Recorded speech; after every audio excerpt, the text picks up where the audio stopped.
Welcome, everybody. It is so good to see you all.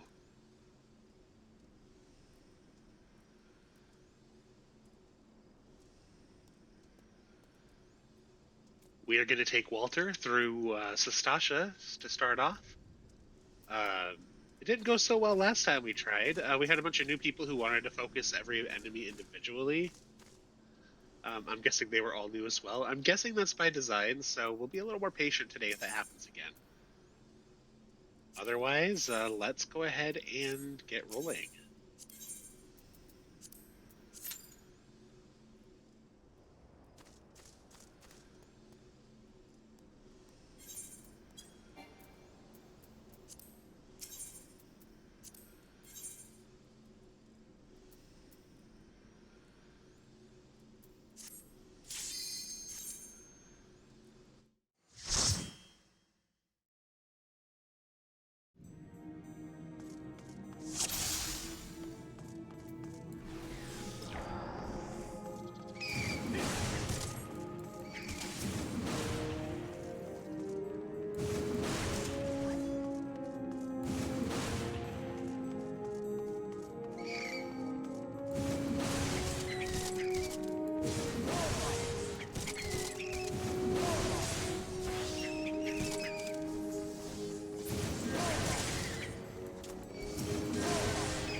have been muted this whole time. Achievement unlocked to crush your enemies too. So what I was saying at the start there was that for that first boss, you have those 3 coral formations. And instead of going to the right to continue the dungeon at the very start, you go to the left to find a slip of paper that'll tell you which of those coral to press. You can just hit the wrong coral. It will only just spawn another enemy and you won't be able to select it again. So you can just trial and error your way through it. I want this.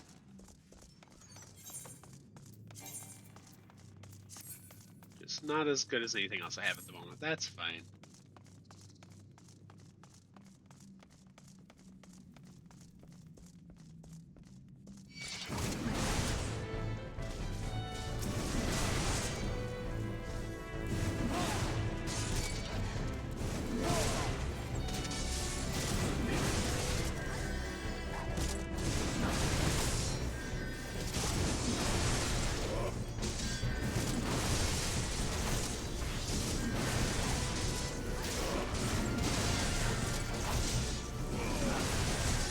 Taking our time with this group of enemies here. As soon as I kill this Shallow Eye Reaver that I've got focused, I'm going to go ahead and pull the other 2.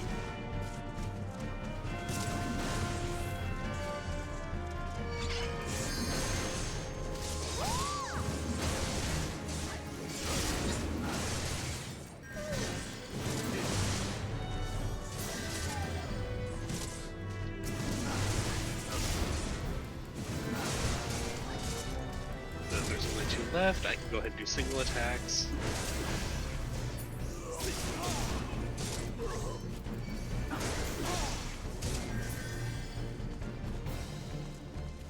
I need the captain's quarters key to open the captain's quarters.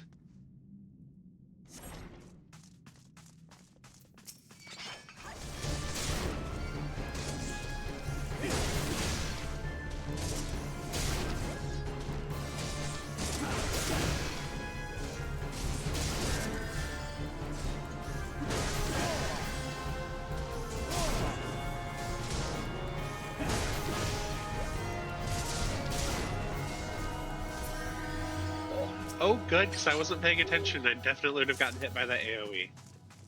Conjure's doing a great job of keeping up.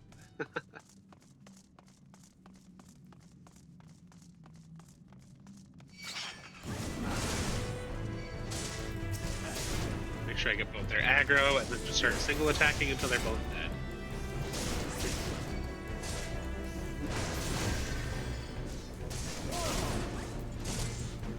I can try to open the gate. I don't think we're going to have much success. No way.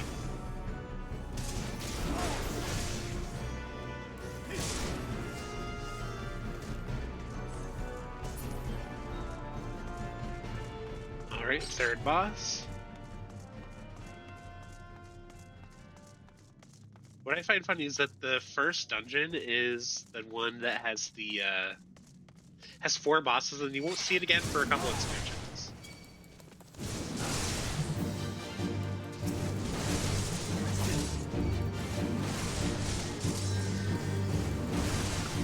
Always more damage conscious to use my overpower in groups of 3 or more, so that's what I'm going to do. When we're down to groups of 2 or less, we use individual attacks.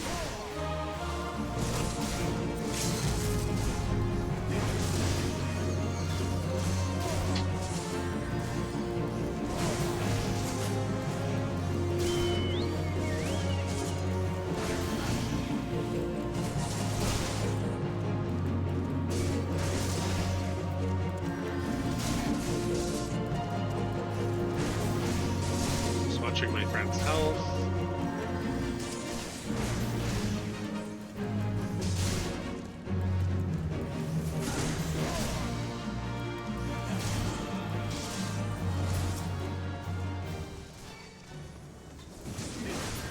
Oh, they didn't even need me. Holy shit. Love when NPCs just kind of do their own thing. That's always fun.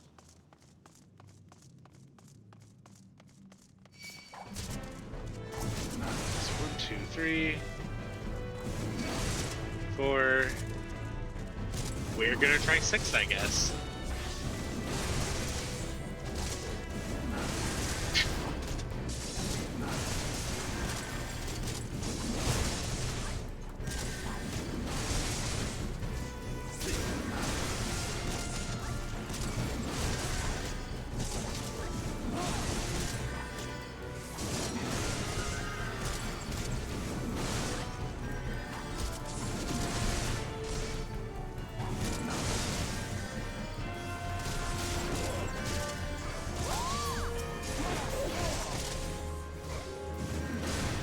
I think we can do this.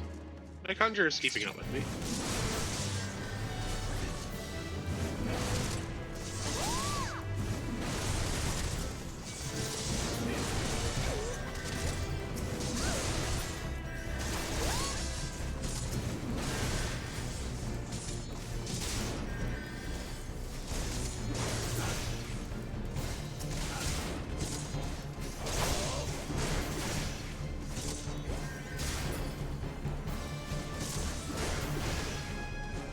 There's the final boss area.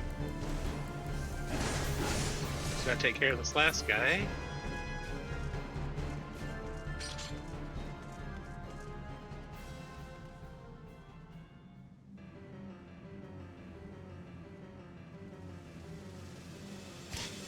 You sully our spawning grounds.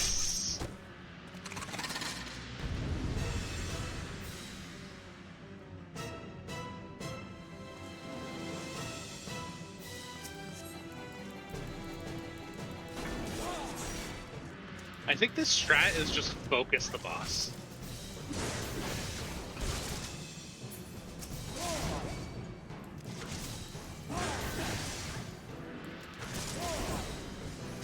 Or we are doing so little damage to him, we may just end up doing mechanics here.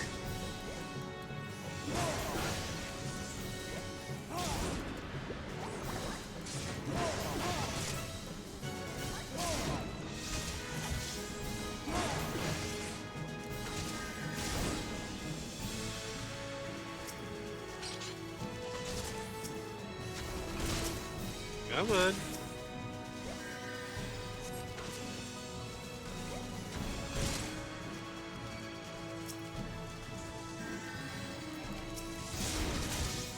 Oh, hey.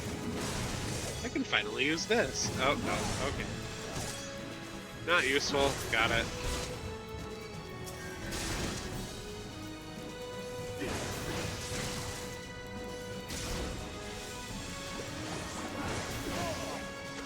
I'm so weak.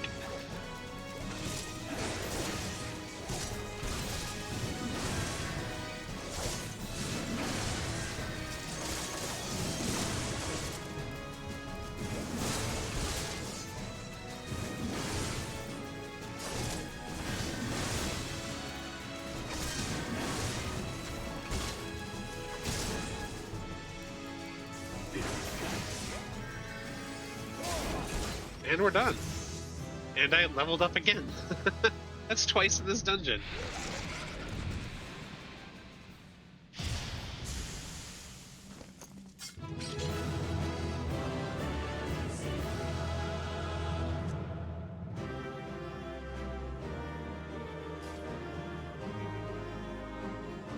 And I got Storm's Path on 26 ability. Which it's going to stay right there because that's where I was going to put it anyway. Nope. Everything I have is better than what I've got, so... Awesome. Okay. That is our first dungeon. We gotta speak with Bergeron, but we also need to talk to our next,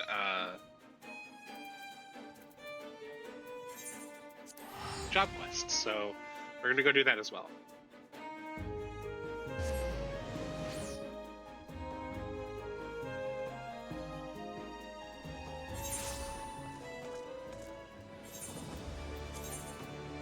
Yeah, nothing I picked up is better than what I've got on, so... It's good to know, at least.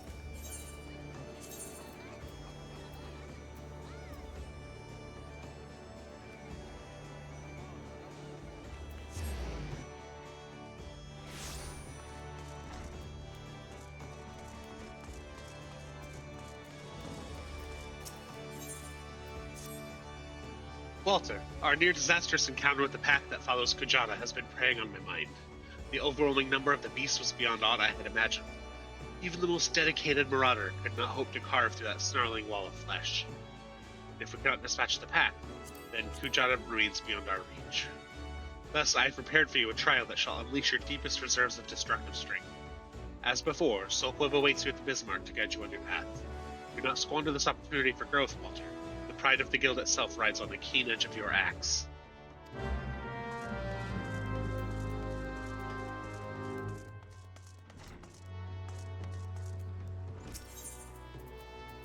I want a better weapon, so we are going to do this first.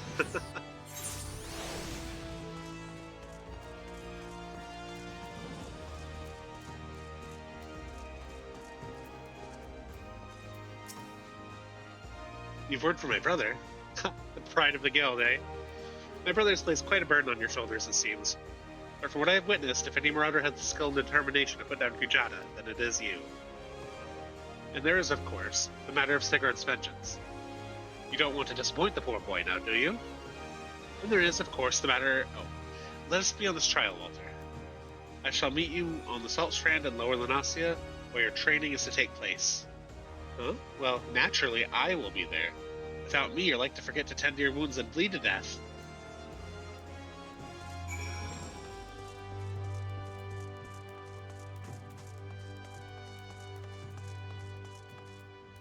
All right, so where are we going? The Salt Strand. Oh, we know where that is.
I think if I've been to an area before, when I upload these to YouTube, I'm going to edit them so that we're cutting out all these running parts.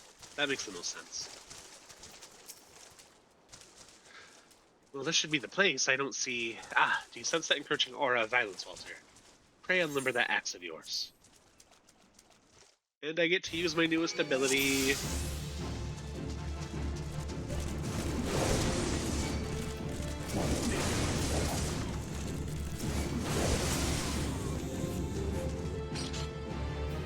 Oh.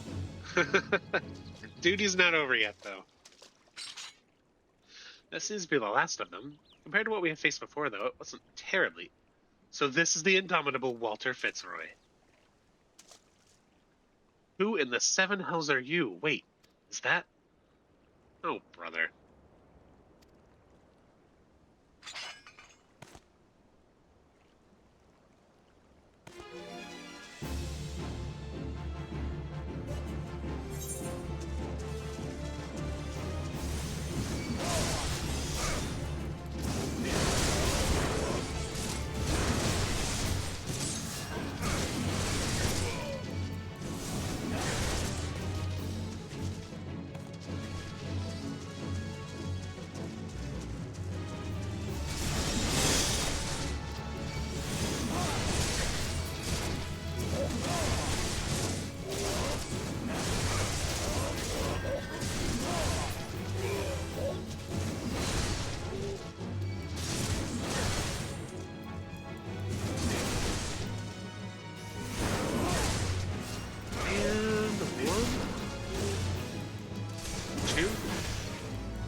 seems my underlings have provided you with poor support, with poor sport. Very well.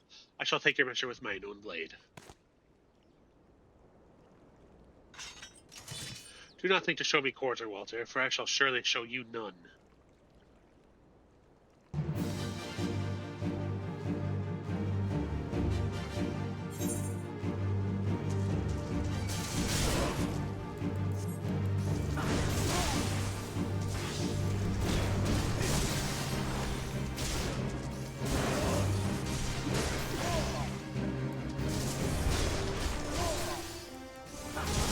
Look at me go! Look at me go! Spent already. Our battle is hardly scarce begun. You fight well, Marauder. Now we will see what you're truly made of. I don't know, it seems easy, bro.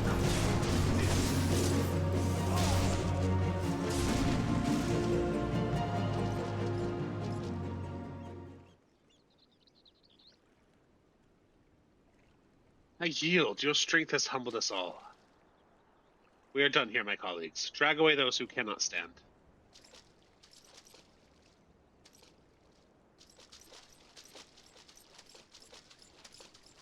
Your display of prowess was truly impressive, Walter. Worthy indeed. What a ridiculous charade. Did he honestly think we couldn't see through those paltry disguises?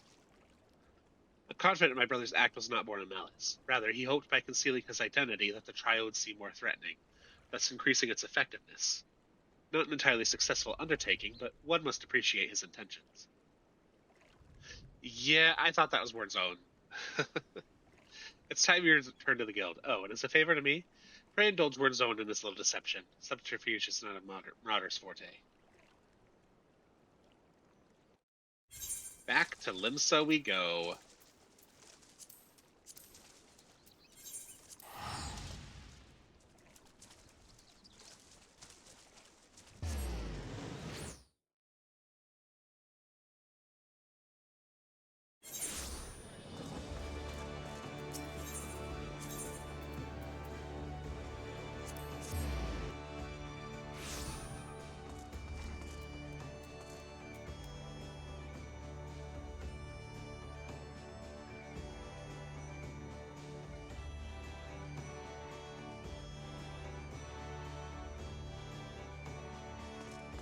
My apologies, just had to sneeze and blow my nose real quick. Walter, I have heard of your skirmish on the Saltstrand. You did well to topple opponents of such formidable skill. But let us not dwell on the nature of those masked men. What is important is your triumph in the face of overwhelming odds. Your fellow marauders are honored to have you swing your axe in the guild's name. They stand behind you, one and all, as you prepare to overcome your greatest trial yet. Aye, the time has come for you to bring Kujata's bloody rampage to an end. When next he rears his horrible horned head, you shall be ready to bury your blade in his skull. What do I take? I think either the legs or the chest.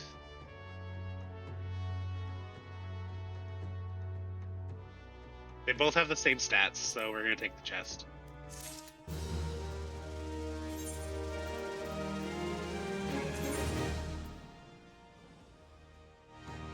So I'm not wearing a hat. Oh, because this is going to... Okay. It's part of the armor. Got it. Can I...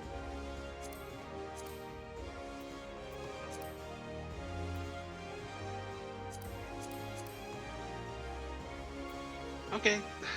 We'll work with that for now.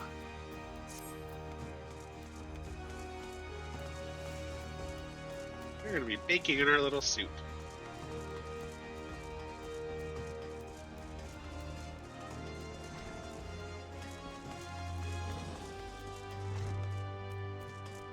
The only really bad thing is that this gear is on level for me, but I look like a dweeb. Look at me. Can't move.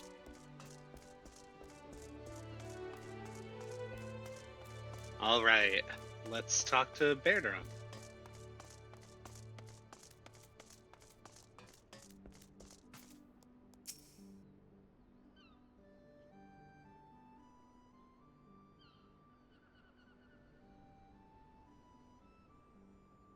Aye, such a task was on the books. Was in mind. I'm afraid that ship has already sailed, friend. Ah, might you be the adventurer who accepted the job of investigating Sastasha? Huh, it would seem that ship has not only sailed, but now returns to harbor, none the worse for its voyage. A pity. We dragged our boots too long on this one. No matter, the wheel will turn and all chance will come. You're right, of course, but there shall be no rest until we have attained our goal, lofty though it may be. Not a wink of sleep, great leader. Our aim, lest you wonder, is to perform such feats of heroism as will earn us a place in the songs of every alehouse in Eothea. We mean to write a legend which will inspire adventurers as yet unborn to follow our shining example. Do you have such a goal? Large or small, it matters not. I only have a star to reach it for, and you will. Purpose can sustain you through times of hardship. Keep your eye on the prize, and all obstacles will fade away before you. You would not think to stride in a battle unclad, would you? Well, goals are arms and armor for the spirits, sir. I wish you fortune in your endeavors.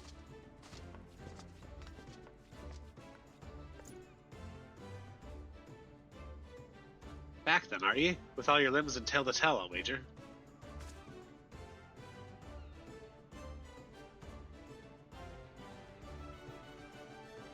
Fishbacks. There I was thinking you'd only have to crack a pirate skull or 3. 7 hells. You turned your back for 5 bloody minutes, and the scaly bastards set up shop on your bleeding doorstep. Still sounds like you left them in pieces, so I don't suppose they'll be carrying out whatever mischief they was planning. Unless they was planning on feeding themselves to the fauna of Sastasha, of course. Any road, all's well that ends well. Thanks for shedding some light on this mystery. I knew you'd get the job done, lad. You always do. Now I bet you're dying for a rest, but just in case you're not, I was wondering if you might be interested in taking on another job. Just so happens I've had a request for our sister guild in Gridania, see. Seems the forest folk are in need of a venturer what can get things done. For them to ask for help like this, you can bet the task won't be no skip through a sunny glade. But after the way you dealt with our fishback infestation, I doubt it's anything you can't handle. Give us a shout when you're ready, and I'll lay it out for you. I think I just leveled up again.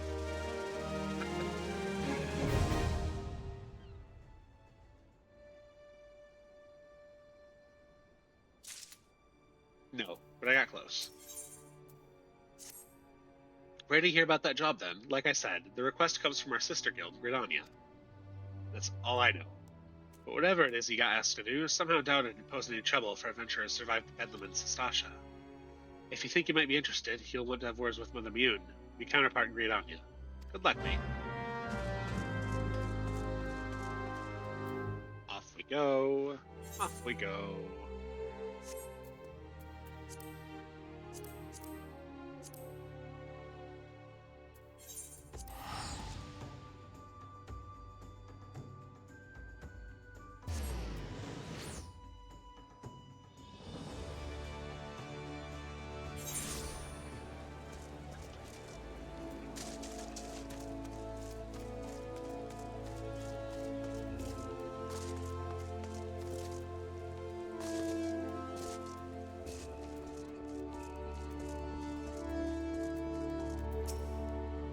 Take a seat wherever you like, friend. Our waitress will come to take your...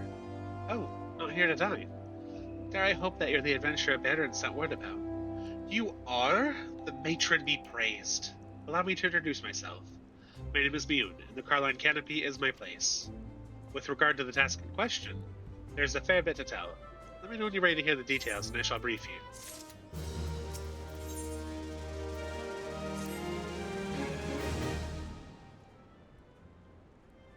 Ready for that briefing? Good. Now then, here's the long and short of it. Beg pardons for interrupting me, but our need grows ever more pressing. Have none stepped forward? And good day to you too, Bowlord. Your need must be pressing indeed for you to honor us with a visit. The good news is, your journey hasn't been wasted. I'm pleased to report that we have a volunteer at last, and one who comes highly recommended at that.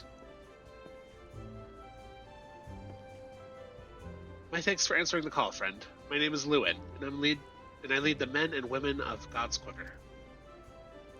Beneath the central shroud, there lies an underground burial site called the Tamtara Deepcroft. The place was once a Gelmoran settlement, but we Gridanians have long interred our dead there. Of late, however, shadowy figures have been seen sulking around the Deepcroft, and with ever-increasing regularity. Based on the accounts of various witnesses, we suspect that these individuals belong to the Levs of Dalamud, a doomsday cult which sprung up prior to the Calamity. These zealots have proven themselves dangerous in the past, and we leave them to their own devices at our peril. Ordinarily, I would have dispatched my best men to scour the Deepcroft with orders to flush the cultists out.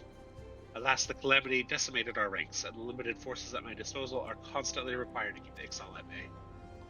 The birdmen have grown restless of late, and I fear a storm may be brewing.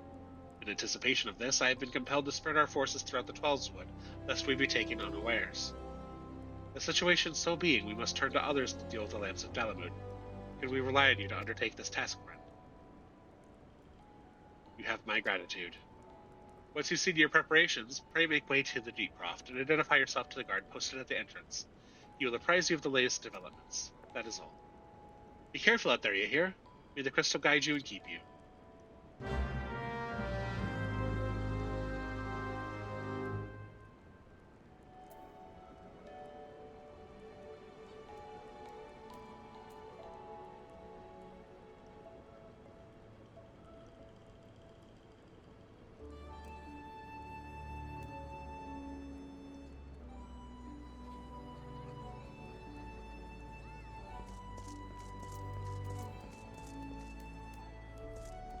Alrighty, so we're gonna have to walk there. And if I'm not mistaken,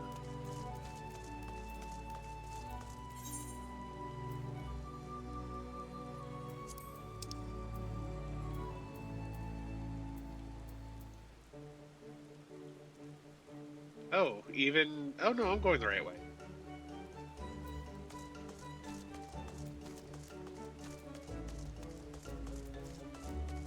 We're gonna do the side quests that are along the way.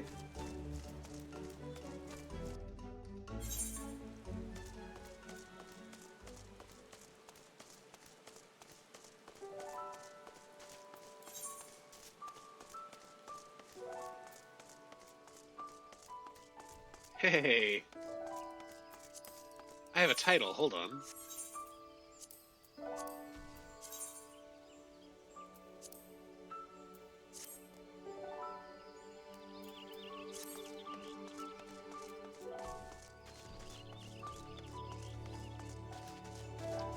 And we're going to equip every title we get throughout the game.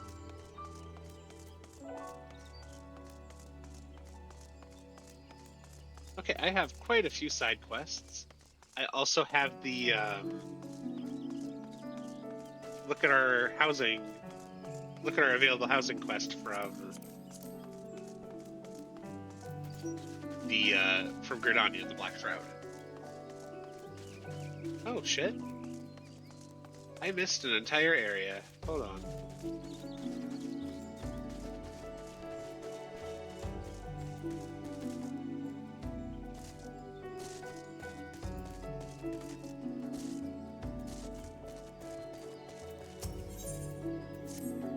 Ah, perfect timing. I was just looking for a likely lab to track down some Twin Adder initiates. 3 of our newest recruits have failed to report for training. Exhausted from a month of solid drills, I expect. Considering their current physical state, I rather doubt they wandered far. Huh? Oh gods, please don't mention wild beasts or blood. They're fine, I'm certain of it. Seek out my wayward troops and tell them to report back to me on the double.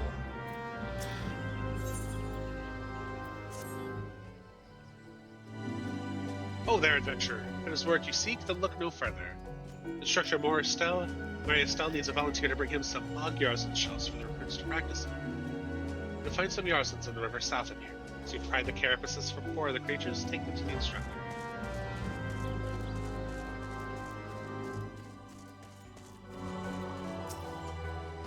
Just a few more moments, mother. Huh? Sergeant Camazon? Oh, F drums. I must be late for training.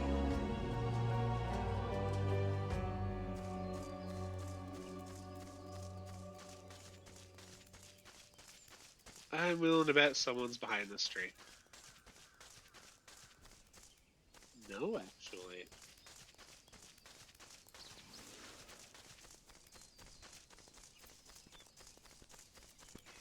This is like trying to run around finding a gathering node.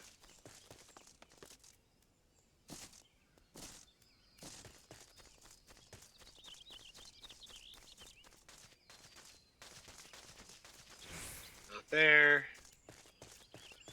Oh, hey.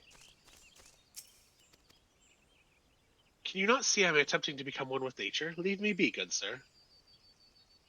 What? Sergeant Kemsbaum sent you? Machen's teats, I better get back before she makes her boot one with my backside.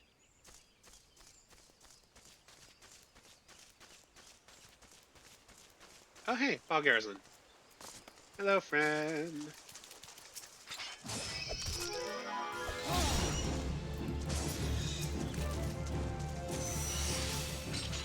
Getting 2 quests done at the same time.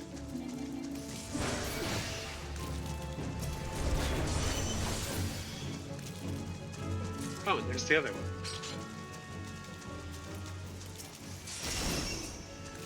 2 quests done at once, you love to see it.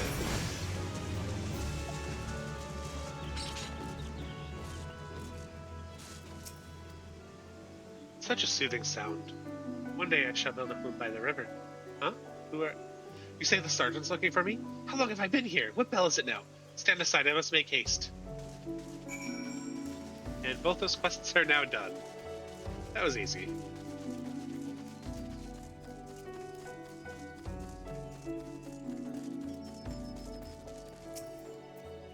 Thank you, Walter. All the initiates are now present and accounted for. It's always the same, you know? A handful of recruits invariably lose focus for a short while after being assigned to their new unit. That first rush of tension and excitement wears off, the strain from constant drills begins to show. Reprimanding them isn't always the best solution, though. I have their morale to think about, after all. Still, I might give them a quick blast for good measure. What can I say? This is one battle I'm not afraid to fight.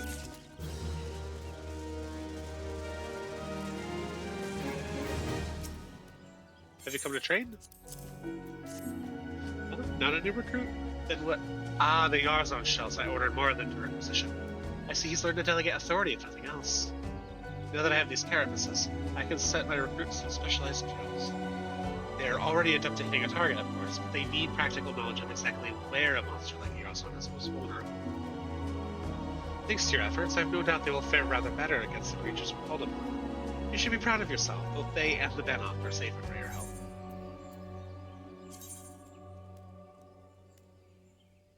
We're gonna take the 10 pieces.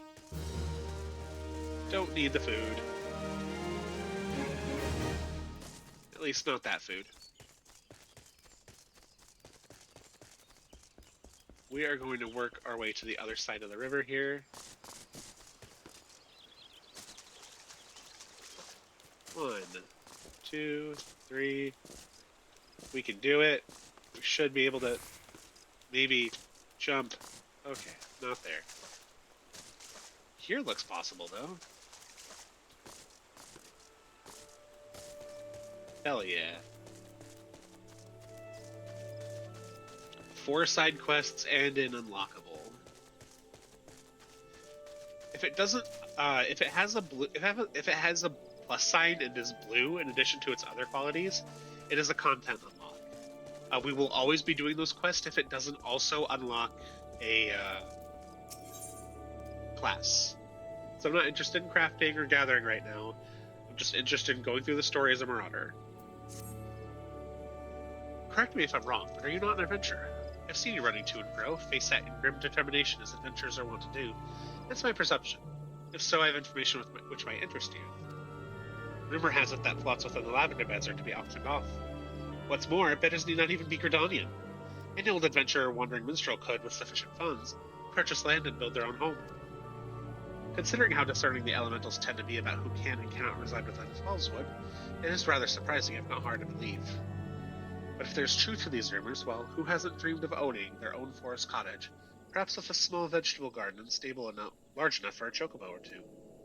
You know, should your travels take you to the Mirror Planks, where the ferry to the Lavender Beds is, perhaps you'll find a Twin Adder representative who can tell you more? I'd be shocked if they weren't involved in such a monumental change in policy.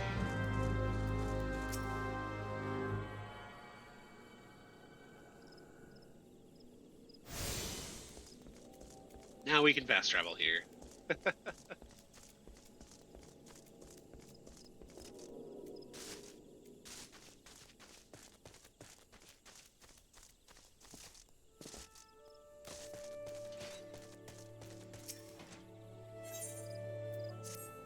You there, adventurer. Yes, you will suffice. I have a job I need performed, and I'm willing to pay the going rate. A trifling task, really. I simply need you to ask the locals here at Bentbranch Meadows what the head wrangler covets most in all the world.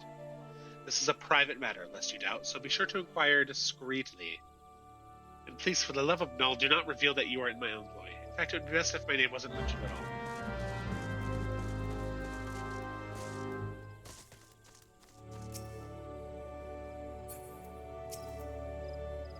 What does Akitha covet most? Why would you wish to know some... Wait a minute! That old Dawn merchant put you up to this, didn't he? He's wasting his time with that approach. If the man is serious about owning a chocobo, he'd be better served by convincing Keitha of his intent to provide the bird with the proper care and attention.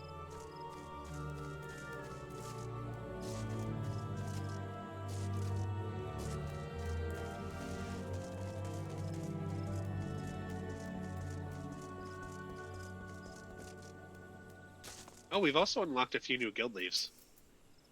Keitha? The only thing Keitha wants is for her birds to be happy. If she cares for anything besides the well-being of the chocobos, then I've not heard of it. So let me get into... Yeah. Let me get into here. Enjoying all's well that ends well.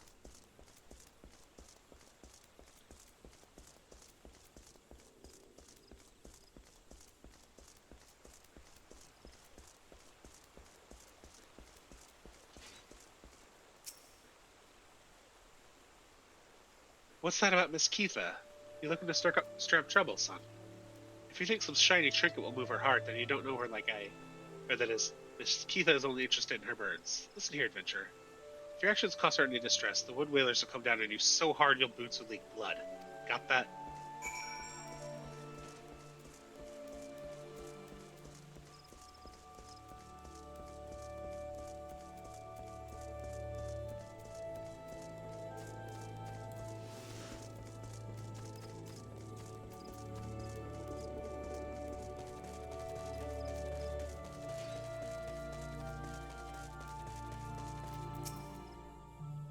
Well, do you plan to keep me in suspense?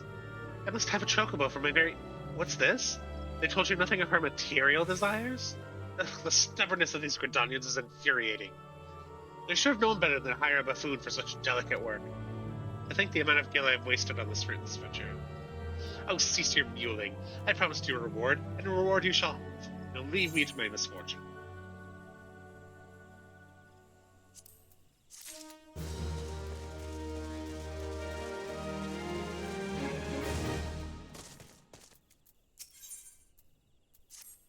Greetings, sir. You have the distinct air of an adventurer. Might I trouble you for some assistance? In recent days, a heartless cat has been sneaking into the ranch to scare our chocobos. The poor birds are in a state of constant unease, wondering when the next fright will come. It is my hope that extending the fencing will help keep the intruder out. To that end, could I ask you to procure some strands of dynamite web? They make for surprisingly sturdy construction material. You should be able to obtain the web from the dynamites themselves. There are usually a few to be found roaming the lands around the ranch. 6 strands should be sufficient.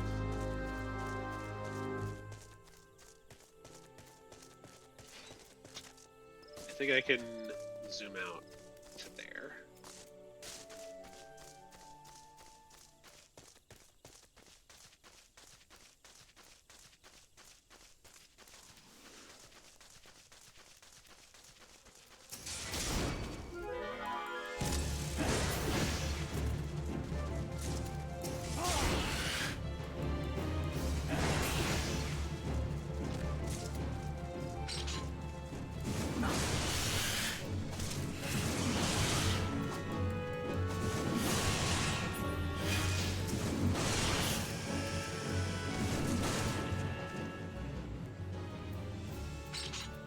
I need to change some things. Okay, that makes sense.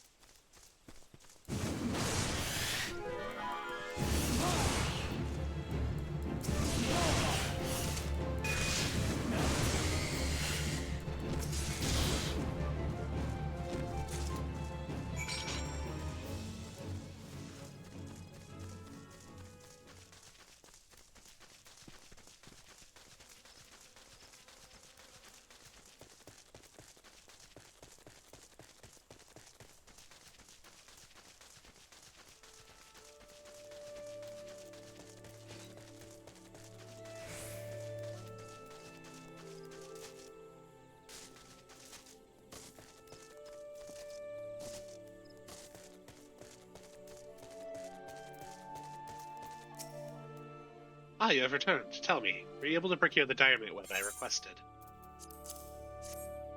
Yes, these will do nicely.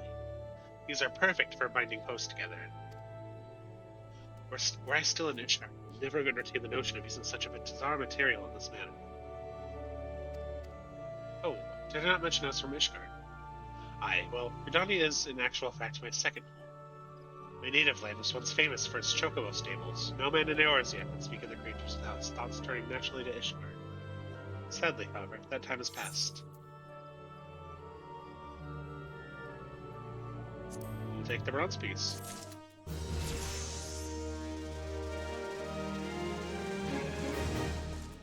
And we are level 27. We're gonna hit level 30 before we finish this quest, I think. At this rate. Especially if that dungeon gives, like, 2 levels again. Because that was nice.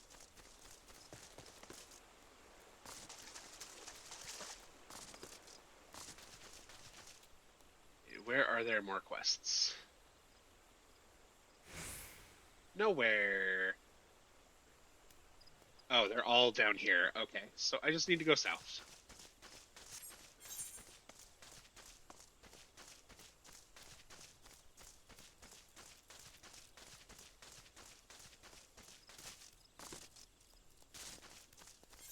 How's the hunter's log looking? I still need the wild wolf of Upper Noscea, but we'll get there.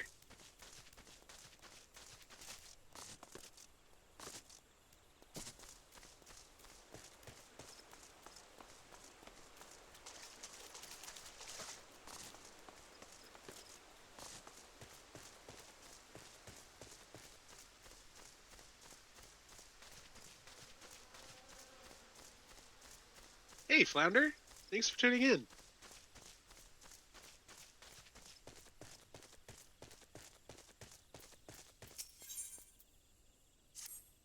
Another gods-down adventurer desperate to stick his nose in everyone's business, is it? Then seek out the groundskeeper of the town-terror Deepcroft. You'll find him in a shack just outside the entrance, as the hermit is all too happy to live close to his work. When I last patrolled that area, I could hear him swearing inside a shack from the road. I know not what vexes the man, but I suspect he'll welcome your presence more than I. Oh, fuck! Okay, we're doing Sastasha again. I forgot to remove it from my, Okay, well, here we go.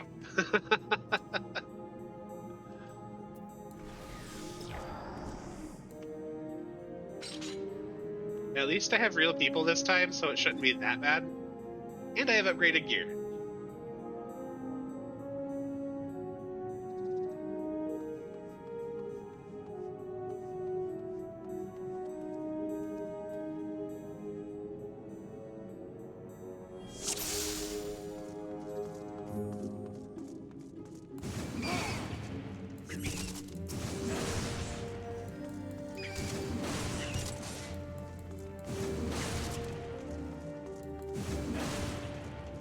You can move just a little faster, too.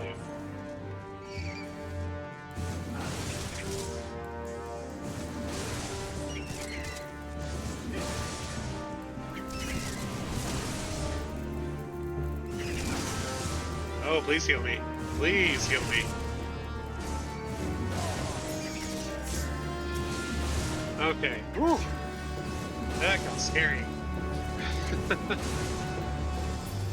No, I did this as an NPC trust the first time. Because it was just taking too long to load in and I didn't want to keep people waiting. So I just forgot to remove it from my queue of duties I would be willing to queue into when I selected the level 25 guild test.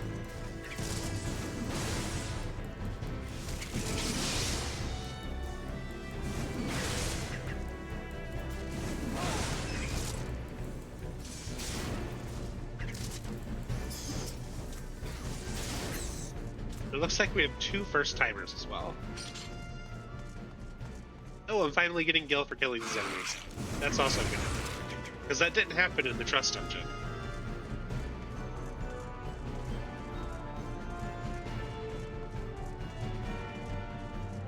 Or I'm sorry, duty support, but it's the same thing.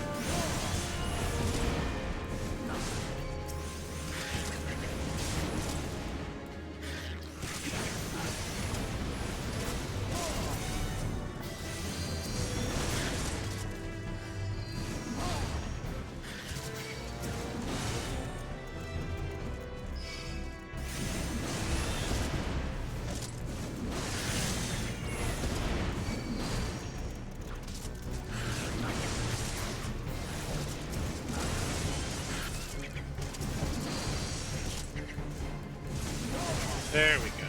Pull them this way, so we can get away from that other clam.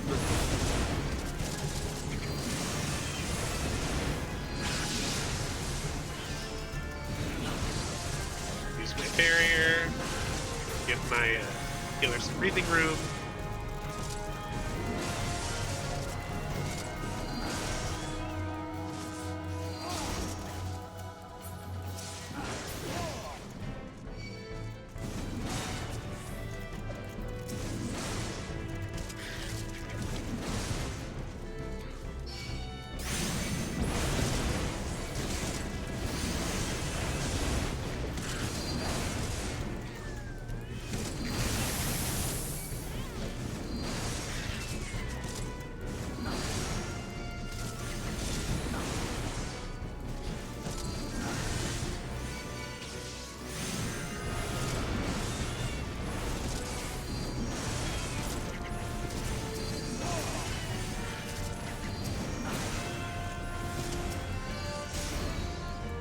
This clan we will need to kill because it'll just bother us during the boss fight if we don't.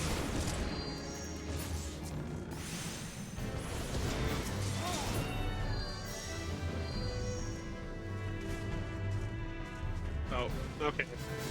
DPS is pissing off the Shade Seekers, so we gotta take care of them too.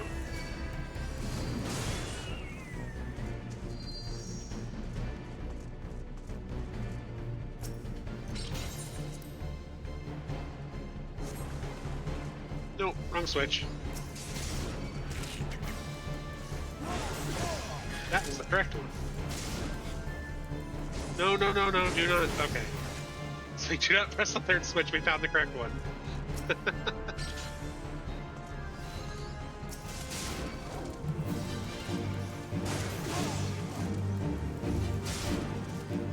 Oh, this is already going so much faster than the Trust Dungeon.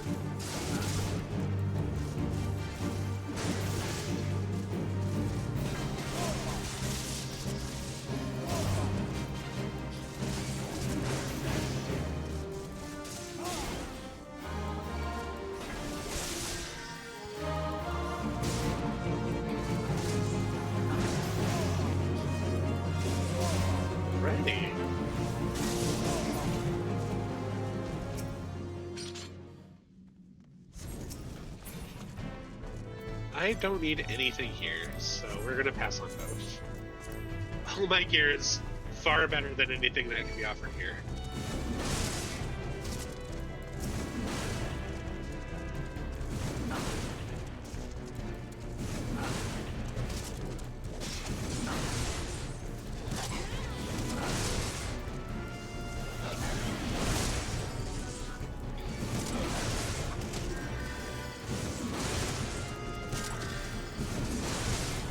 Yeah, I remember my first time healing.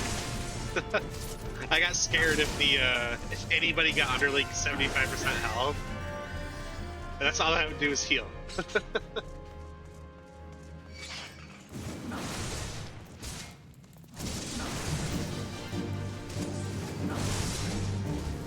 And now I'm like, they've still got 10% health. They can handle another hit.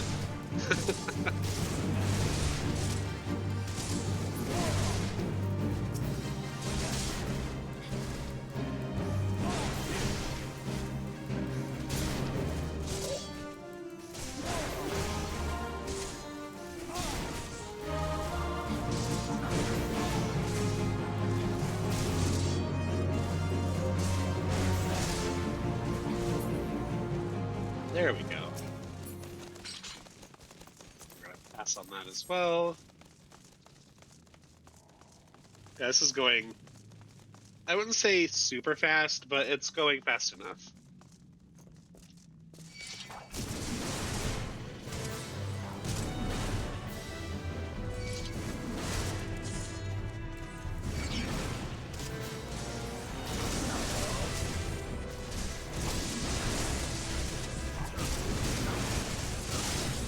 Oh, I think I bit off more than I could chew. I bit off more than I could chew.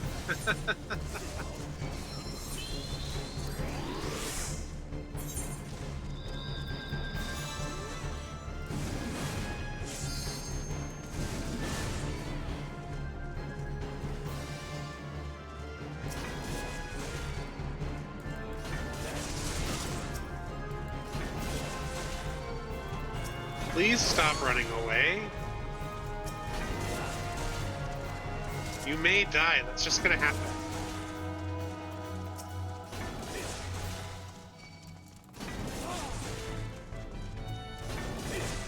My guy, please don't go back through the entire dungeon.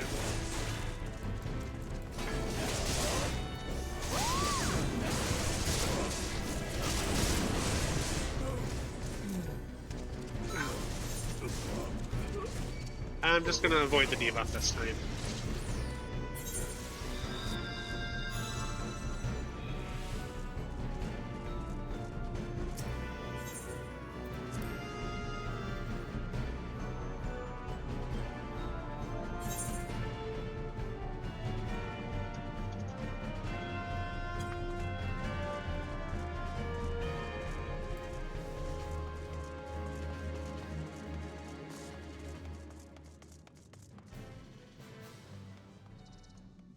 We're gonna wait for at least our healer to come back.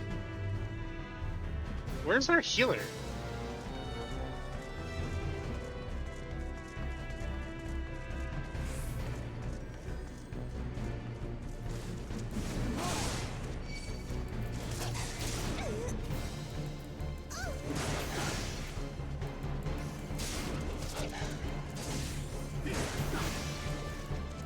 I was like, why is our healer in combat? That shouldn't have happened.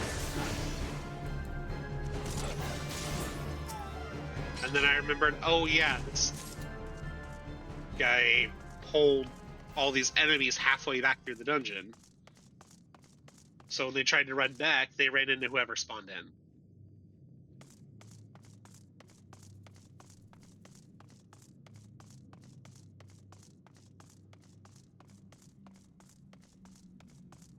That said, that's all the enemies killed but one. So I think I can handle this on my own.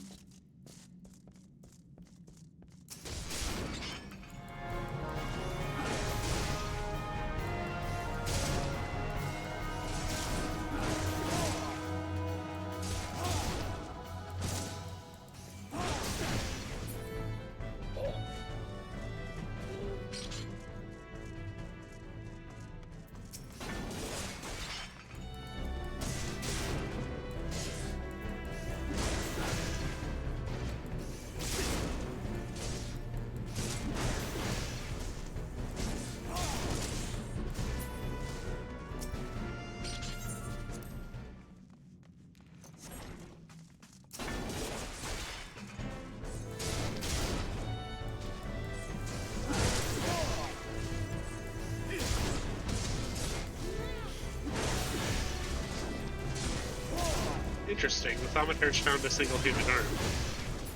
It's like, why does that caster have a shield? And then I forgot, you can do that if you have a one-handed staff.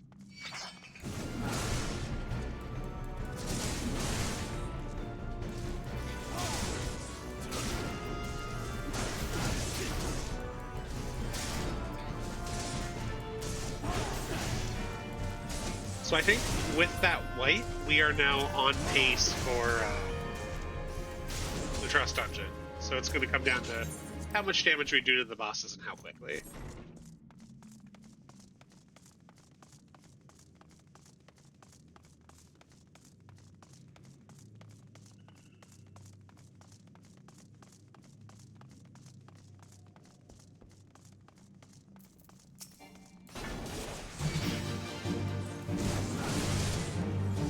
Then we just do this until one of them dies.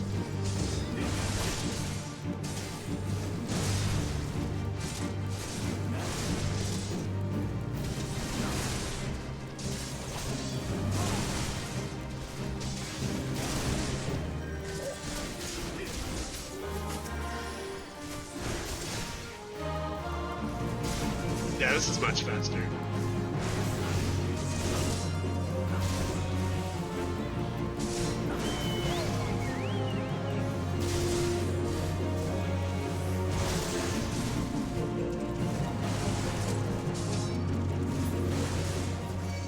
Please stop running away.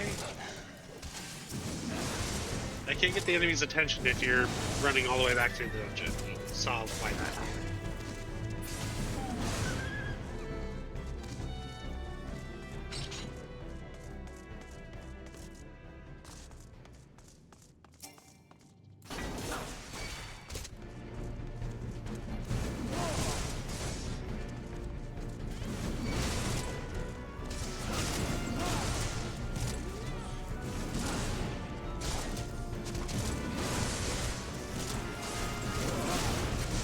Okay, healer, healer, healer. Body.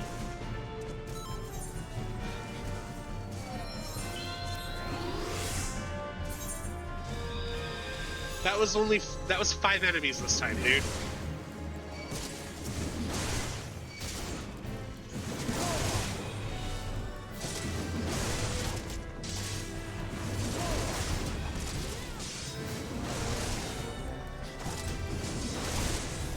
And then this guy wanted to start running all the way through the dungeon again. They can't be doing that, bud.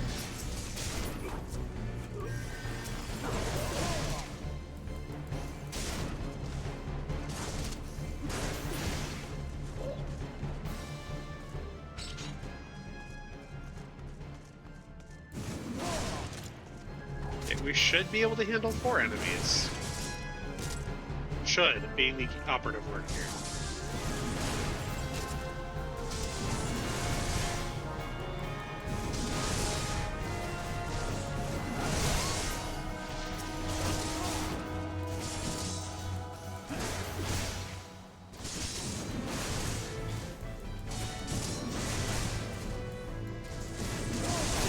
I think this guy is getting the comp. Healer's not doing the greatest job healing. Even though they're new, I can very quickly tell they're going to be a glare mage. Oh, they're also a white mage, so they've got their job stone and should know better. That's fun. But yeah, they're very much a glare mage. I don't like that in a healer.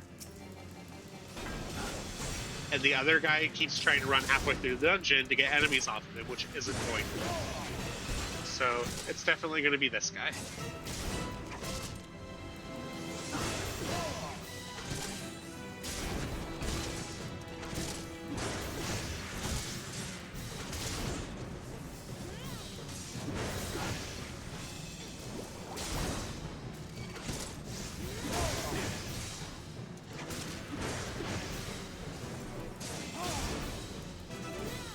Healer, I need you to do your job, please.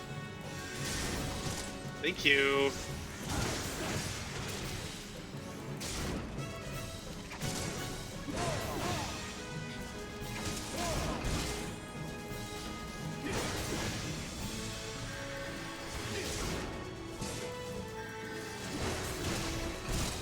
Just focus the boss. Don't worry about the enemies. They'll go away.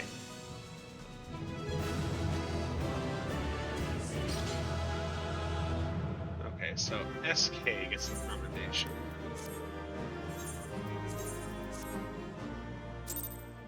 Oi.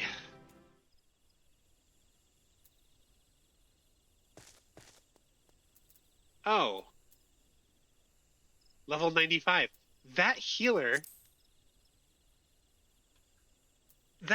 was almost max level, and they were glare maging the entire time.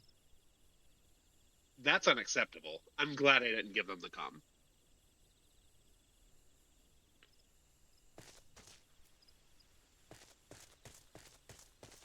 That is, oof. Annoying.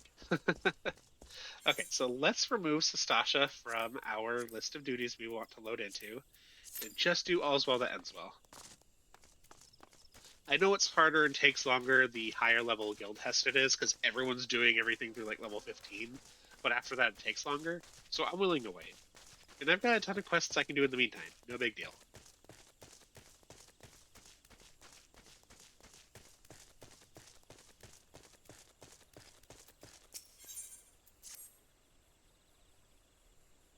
Ah, perfect. You're just in time to help deliver some goods that arrived not moments ago. Allow me to double-check my manifest. Now listen carefully. Take the suit of plate mail to Darrenmare. He's the guard you see right over there. The Muntoy beans belong to Kylie, and the smoked crayfish balls to my friend Bertha here. That's it for this load. A strapping adventurer like yourself should barely work up a sweat, am I right? The cargo you're looking for hasn't moved since they unloaded it at the end of the pier. Much obliged.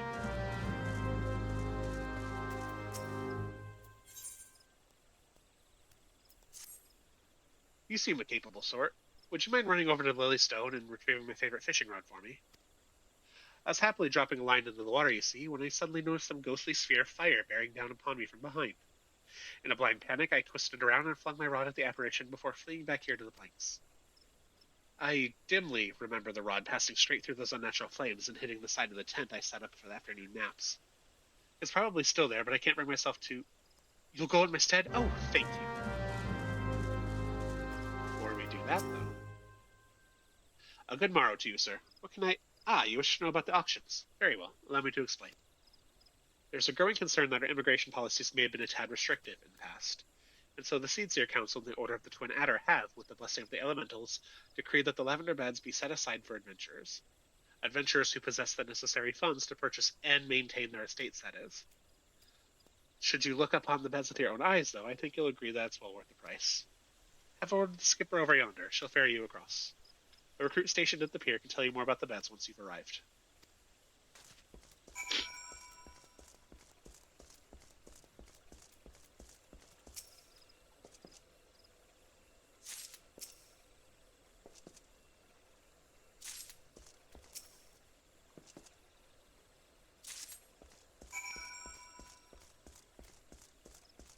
Ferry skipper. Oh, I guess.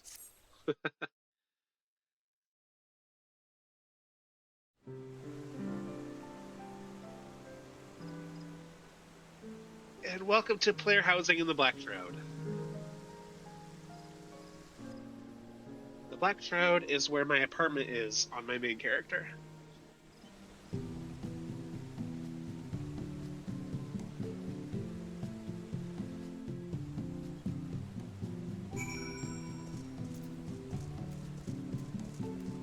It's all decorated for Valentine's Day.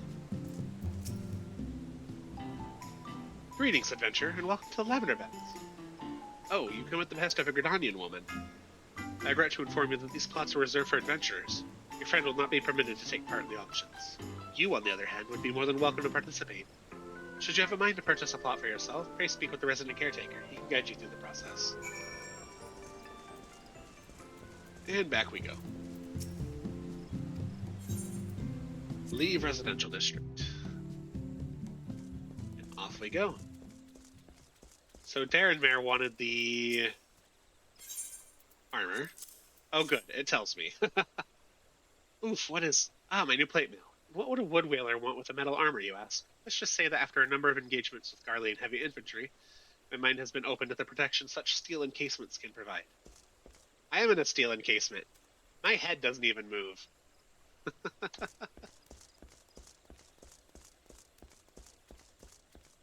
I can't wait to level out of this. I hate it. 1, 2, 3... No, this won't do it all. I'm sure I heard Walthioff mention the shipment had... Oh, why thank you very much. It would have been a short afternoon of fishing if this bait hadn't arrived. Should be here by now. Huh? Are these the Montoy beans? Praise the matron. It's my job to pick up provisions from the pier and deliver them to the settlements. Hi, Aaron. I don't know if you were here yesterday, but thank you so much for the follow. I super duper hella appreciate the support. Thank you, thank you.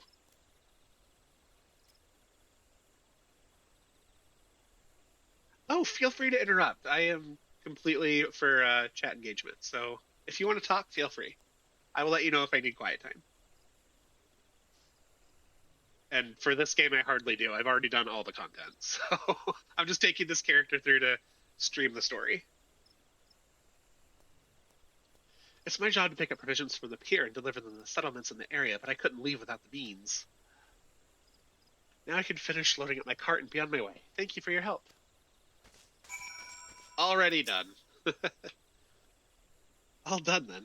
Excellent work, swift and sure. Adventurers are such handy individuals to have around. If we leave cargo piled up on the pier, the next crew has no room to unload their shipment. It can be backbreaking work, but someone has to do it. These suck, so we're going to take the money. Oh. Can I interest you in another job? This one will ask a little more of your skills. I promise. What I need for you is to swat some of these hornet swarms you see buzzing about the place and collect their husks. About 4 bags worth should be enough. Huh? What am I going to do with a pile of dead Vilekin? Well, the sooner you give them to me, the sooner you'll find out. always here to kill hornets. Hornets have no benefit to society.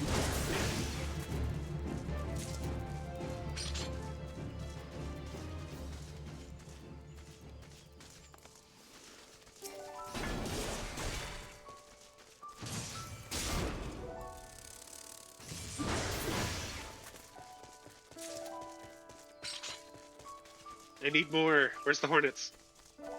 Oh, my mini-map tells me. I was looking at my big map.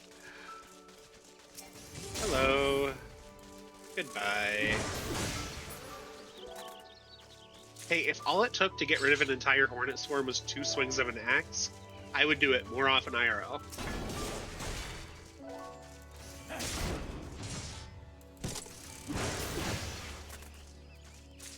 Alright, we're done with that. I do eventually need to make my way back up to the Aetheryte, but we will do that when we head back up that way.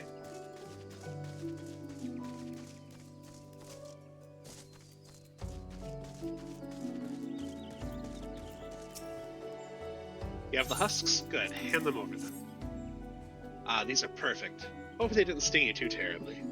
Now all we do is take some bottles of liquor and squeeze these beauties inside like so. And then there we have it. A fresh batch of my special sting brew. I don't want to drink hornet bodies. Sorry. The ranchers of Ben Branch Meadows put in an order for a bottle quite some time ago, but gathering those husks was always such a chore. Speaking of chores, you might take this to them as soon as you're able. The last you're after goes by the name of Margle.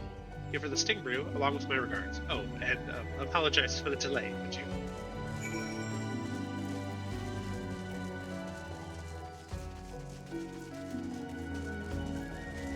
Wait, I get to go this way for a quest. It's not MSQ, so I'm going to do it first.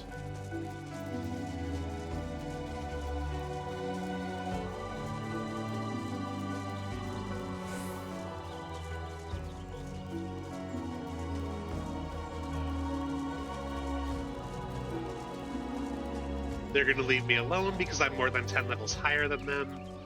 The advantage of doing all the side quests with each area we get to is that I'm way over leveled, and enemies that are aggressive, that are marked by these red and yellow things, will leave me alone if I'm more than 10 levels over. Okay.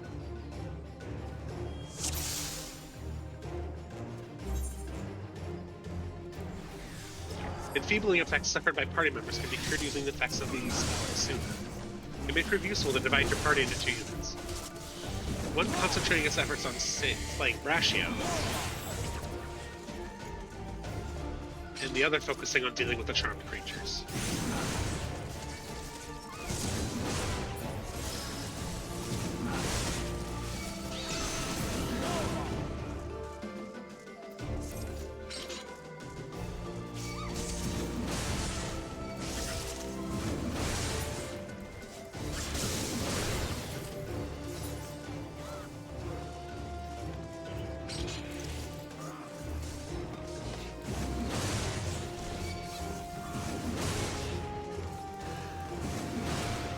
Reaxio, hello.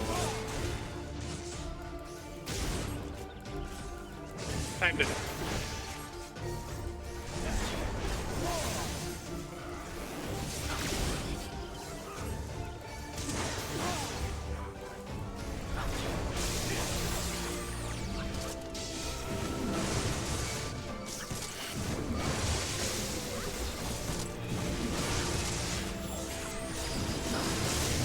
Don't look at them, don't look at them, don't look at them.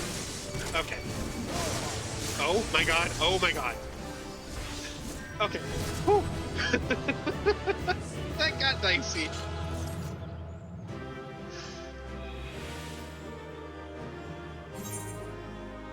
And then... give the player comm to... okay, you.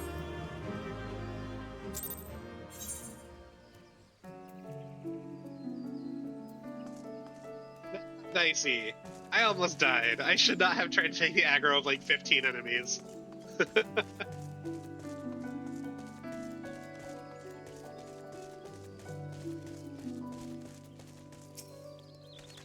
This is what we wanted.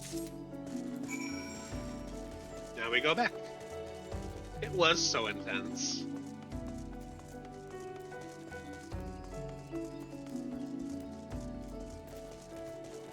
And yeah, Flounder found me a little bit before you did, Aaron. They've been a staunch supporter of the stream so far. I greatly appreciate their patronage.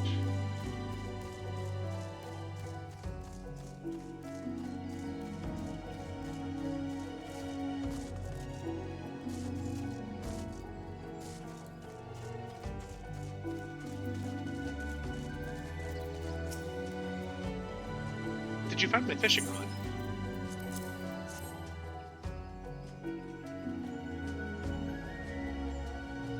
Yes, this is it. Thank Noscea you came along. I just can't fish with anything else.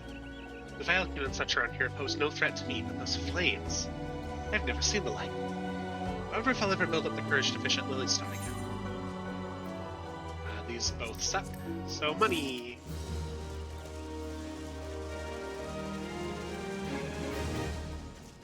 I might hit level 30 before Tamtera. That is a distinct possibility, or during even. Alright, we're gonna go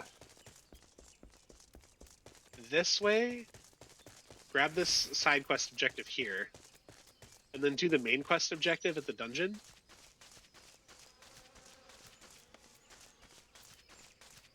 That should bring us back up towards this direction.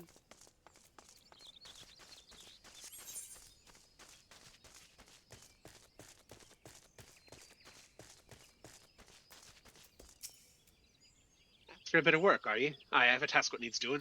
Take these Nemea lilies and leave them at the top of each barrow. You have doubtless seen the bones return to life by foul magics, shambling around and harassing the surviving comrades. It hurts me soul to see it, Adventure. I cannot abide such blasphemy. Just me hope that these lilies soothe their spirits and help them return to the matron's bosom. See me when you've finished. So there are little shrines on top of the Tamtera domes.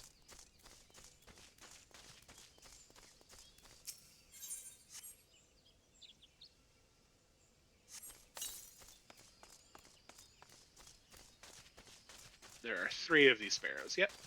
And the third one has an enemy for me. Luckily, these random ones in the overworld will leave me alone, again, because I'm way over-leveled.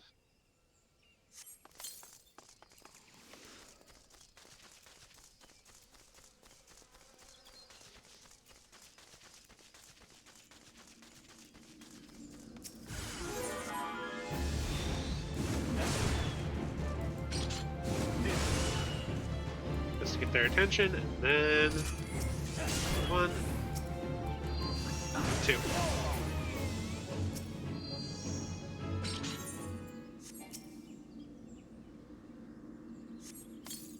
And done.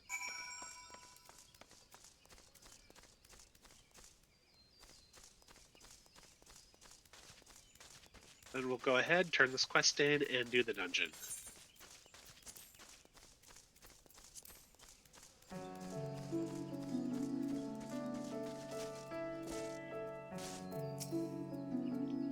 You've done holy work this morning, lad. I cannot fathom what could drive the dead to rise up and seek to do us harm, but I pray this helps put an end to it. May the matron watch over and keep you safe. Money!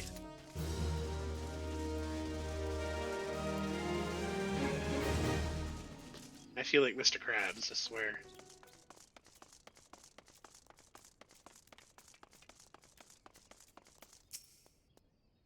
You're Walter Fitzroy, I take it. Thanks for helping us out, friend.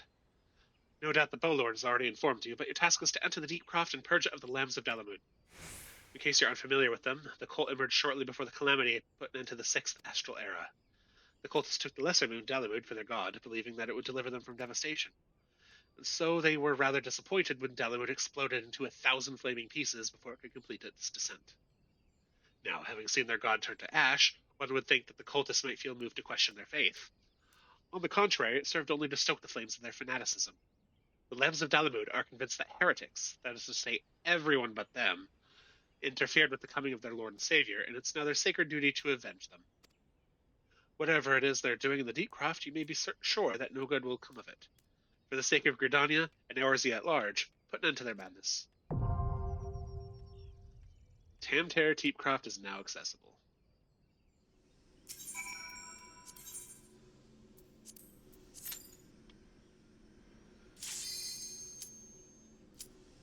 And there we have it. Let's go. As soon as I finish repeating myself at the 2.5 minute mark, right?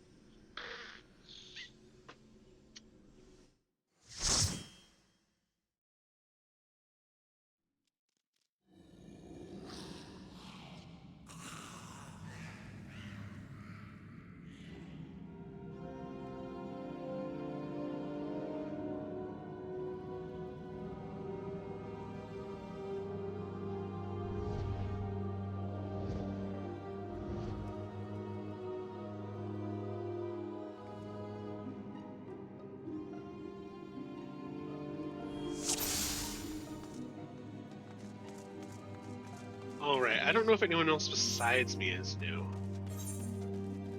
Oh, it's that same Glare Mage we had earlier.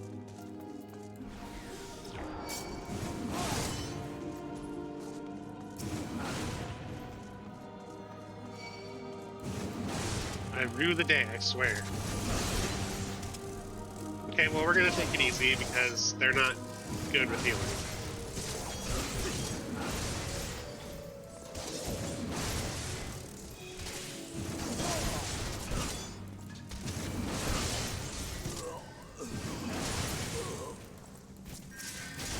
It is highly unlikely to get the same person in 2 different dungeons 25 minutes apart, so that's unfortunate but interesting to see.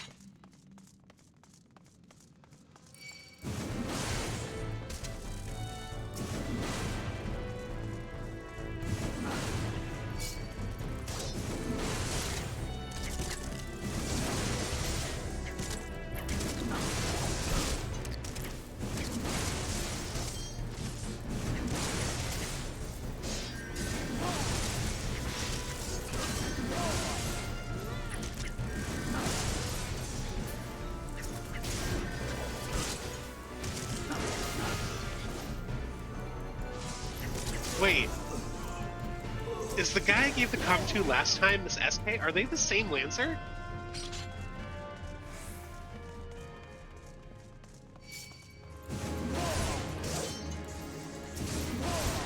I've had a couple people recognize my other character. I really roleplay this, like, helpful father figure type with my other characters, so, like, a lot of people appreciate seeing me in dungeons. And if I do get repeats, they're like, oh, hey, Papa.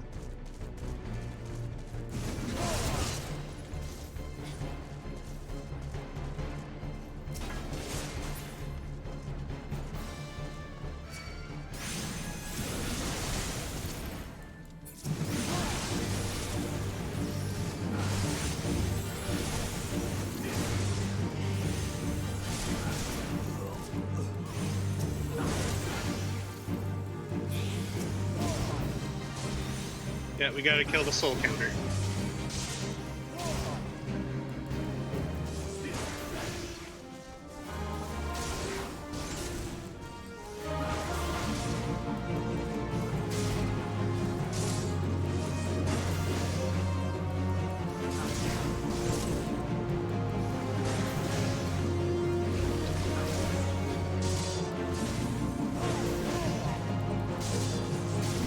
I shouldn't need healing for this, but it'd be nice if I would get healed.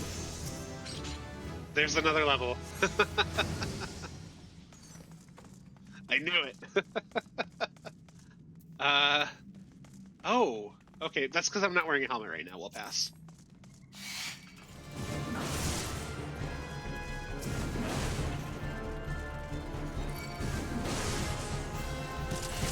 Okay, we'll try 6 enemies. Please keep up. Right, mage.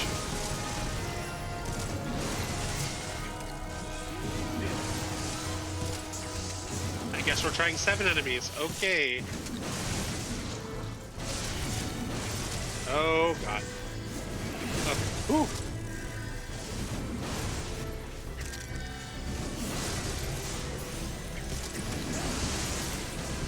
And, like, the unfortunate thing is that 90% of the time, I don't recognize them back. I feel horrible.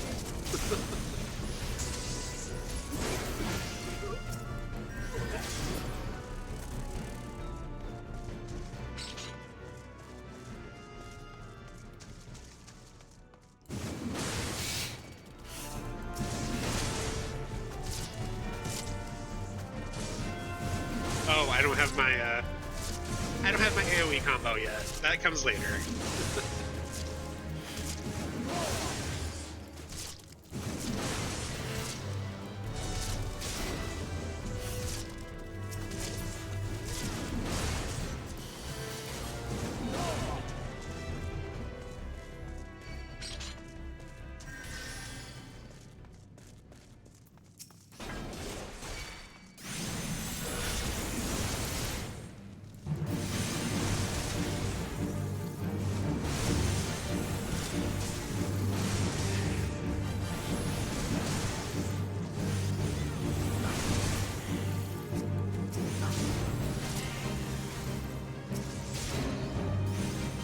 Kill the soul counter before we can interact with the orb.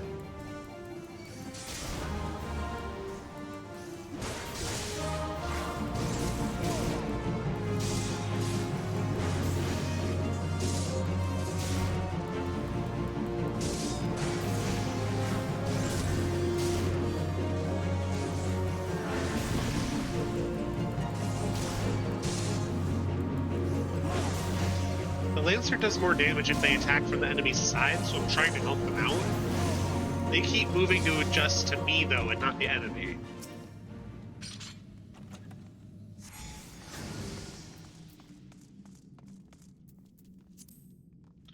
Don't need it. And definitely don't need earrings until level 90, so...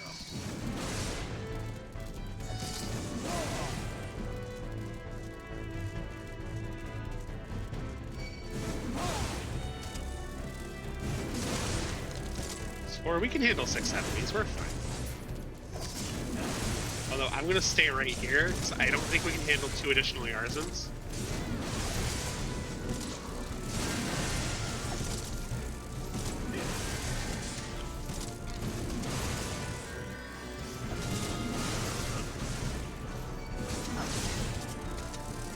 Not until one of these enemies dies. Oh.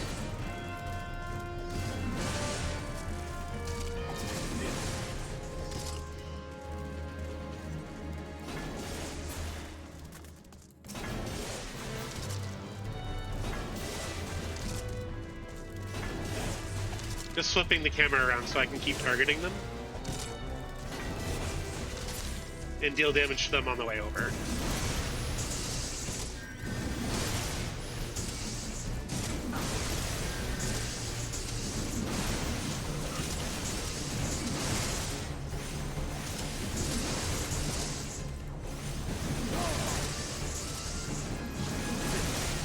Okay, we're down to 3 enemies. We can move over here.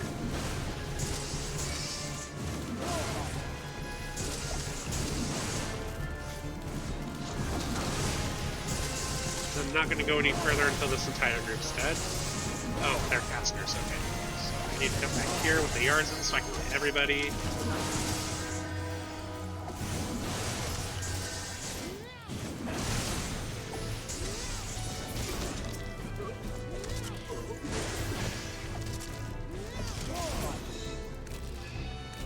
This dungeon is going much better than the last one.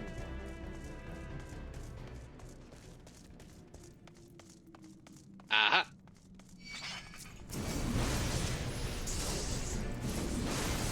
I hesitate bringing these guys in the next area, but we're going to give it a shot. Because there are like 5 enemies here. Okay, so it'll be 7. This will be that White Mage's real test. I'm more than happy to mitt here because we're going to need it.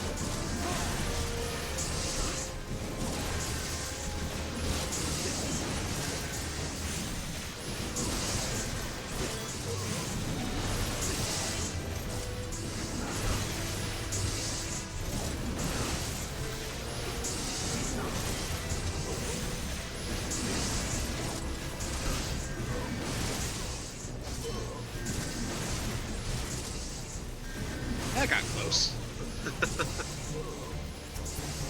There we go. Grab the rosary. I said grab the... Oh, we can't. Not until you're done.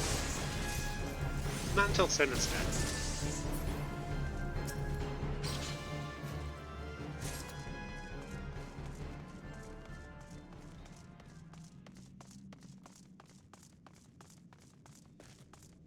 Alright, then we come back here, use the rosary on the sealed barrier, and then we have a big boss fight. Well, mini boss, I guess.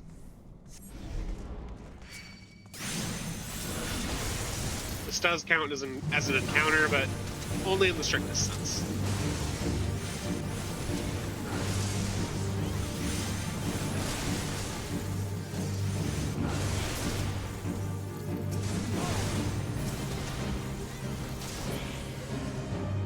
And this little counter.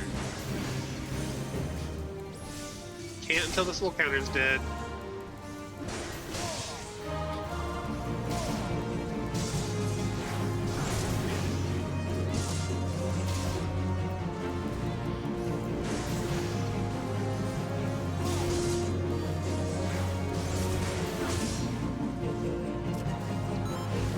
Thanks, healer.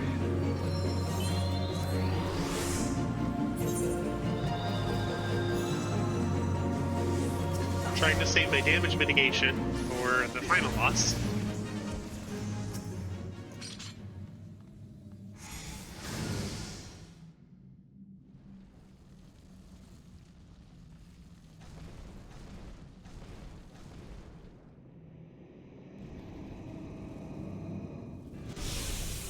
Who summons me from the void to reside within this crude vessel?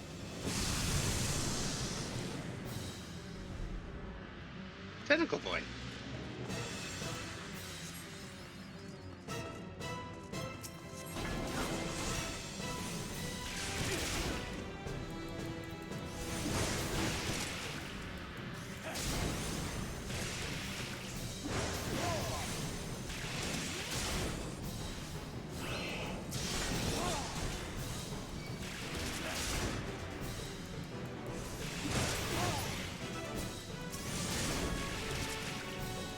So the big guy goes invulnerable whenever those purple tethered enemies appear.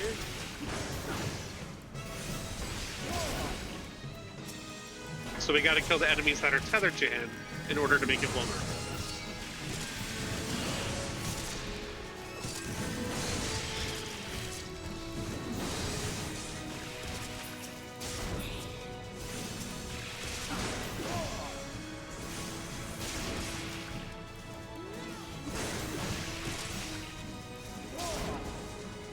Oh god.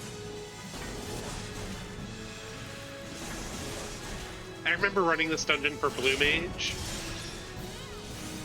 and needing to run this dungeon like 9 or 10 times to get Mind Blast to drop.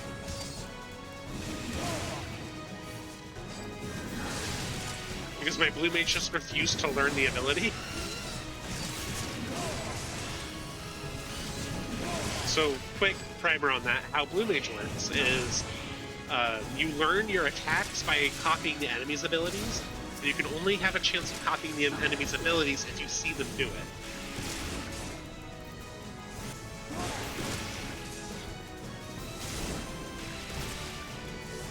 And Mind Blast from this guy is an unlockable ability for Blue Mage. It took forever for my Blue Mage to learn it. Good night, sleep tight.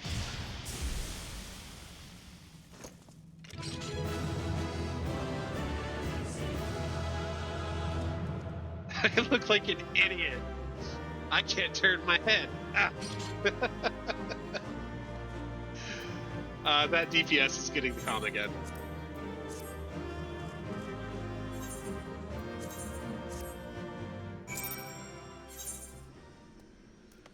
Okay.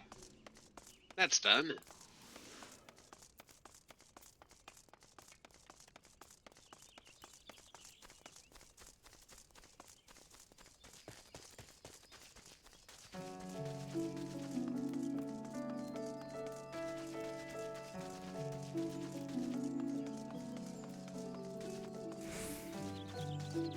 Go here to accept this quest. Should be the only new one in the area.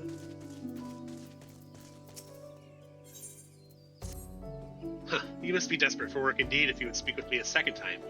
Either that or you never learned to leave well enough alone.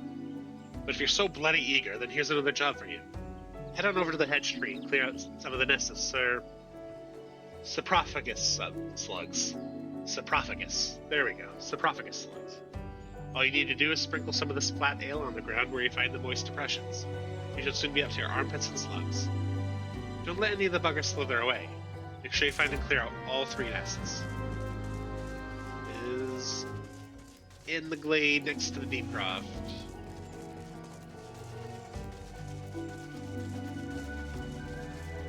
In the meantime, we did unlock the next guild test by finishing that old one. And it's my favorite guild test, so we'll go ahead and queue in for that while we're waiting and doing side quests.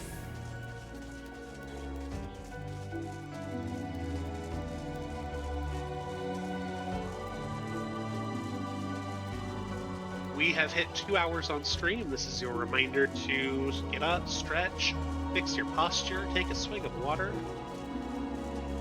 do some self-care.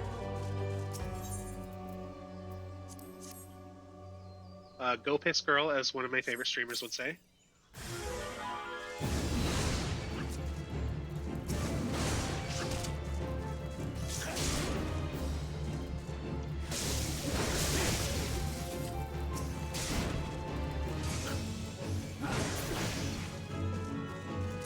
And the Rosalie leaves me alone.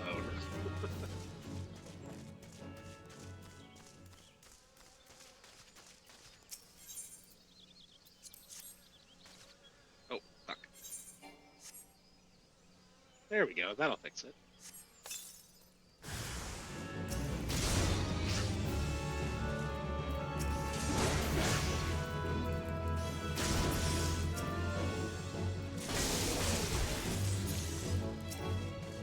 Oh. I forgot this does no damage to me. I can stand in those all I want.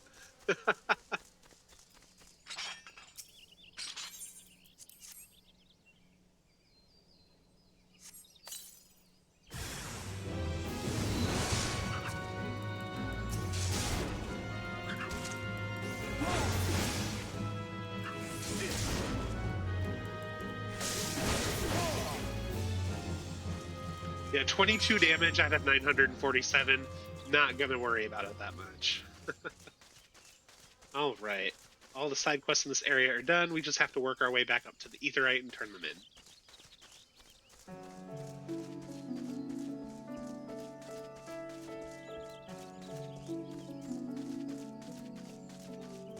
Very pretty area.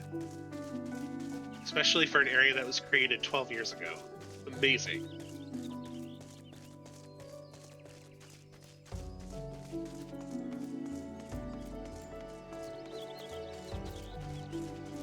That's why all of my heads-up display elements are pushed out to the edges of the screen. Except for this. I can't get this to go away.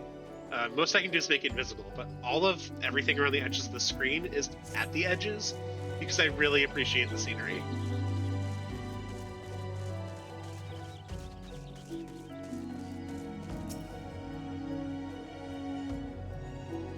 Judging by the looks of you, no slug escaped unharmed.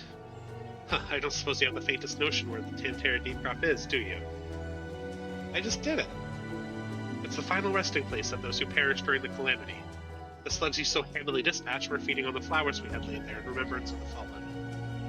The monsters multiply and food grows scarce. Perhaps there was naught else for them to feed on. But to see those wreaths disturbed was thus more than I could bear. And I've said too much. Here, take your reward, leave me be. Not wearing a hat, so that makes sense.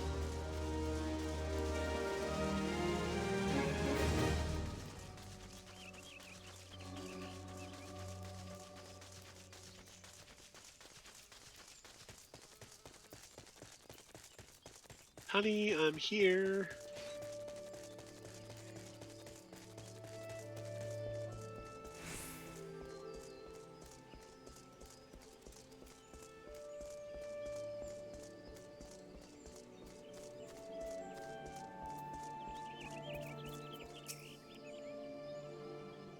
Good to see you again, friend. Did you learn anything about the lavender beds? Oh, adventurers only? Is that so? Well, these are trying times, and it's more important than ever for Gardania to attract capable individuals like yourself. I'm sure that one day my dreams will come to fruition. One day I'll have my own cottage and stables, filled with my beloved chocobos.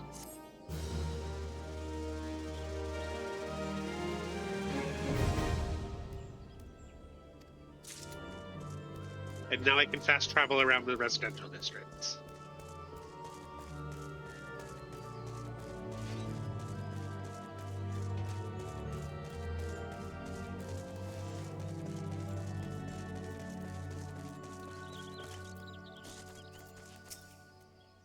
Yes, I am Margle. How might I? Ah, the Sting Brew! At last. I am aware of what must be done to acquire this, and I am most grateful to you.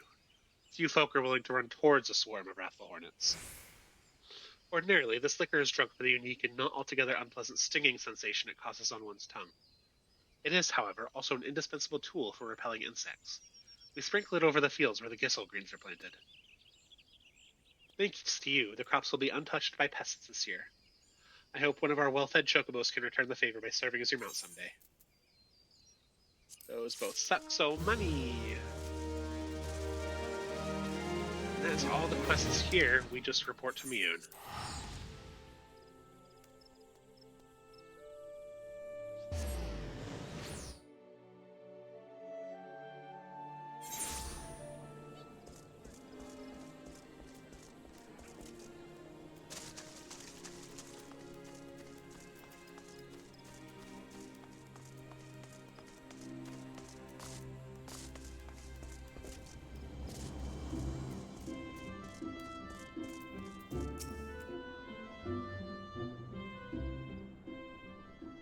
Welcome back, Walter. I'm reliably informed that your foray into the Deepcroft was a success. Nor did I expect anything less. Veteran's ringing endorsement left me in little doubt as to your capabilities. Even so, you are to be commended. Well, Lord Lewin asked me to pass on his thanks. I must say, it's something of a relief to be able to call upon such a capable adventurer. I'm gay, Mune. Thank you, though. Sadly, death has become an ever more common occurrence within our fraternity of late. Times being what they are, the guild is constantly inundated with petitions, and we are hard-pressed to find enough hands to deal with them all. While this means no shortage of work for able souls such as yourself, it also provides ample opportunity for the inexperienced to overreach themselves with predictable consequences. As if to illustrate the point...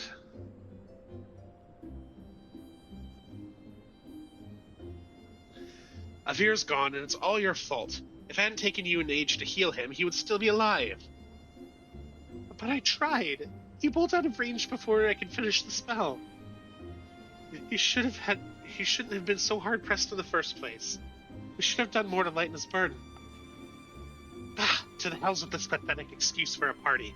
I'm leaving, and it'd be too soon if I never see your faces again. Goodbye and good riddance. I'm leaving as well. I doubt this comes as any surprise, but I never liked you. I only suffered you for your healing, but you couldn't even do that one thing right. Cruel though this may sound, you brought this upon yourself. Oh, and by the way, some parting advice. Get rid of Avir's head. Bury it, cremate it, do whatever the hells you like with it, but for God's sakes, stop carrying it around. It's just... get rid of it, alright? Wait, don't leave me alone. Please. I'm so sorry, Avir. Please forgive me. Scenes like this have become all too common. It makes a dozen times in half as many days. Now you see why I'm grateful for adventures of your experience. I can send men like you on a mission without worrying that you might not return. Well, not so much, at any rate. Speaking of missions, I would entrust you with another. About a bell ago, I received a message from my counterpart, Ulda. She seeks the services of a reliable adventurer, and you are nothing if not reliable. If you think you might be interested in this task, say the word and I'll be glad to share the details with you.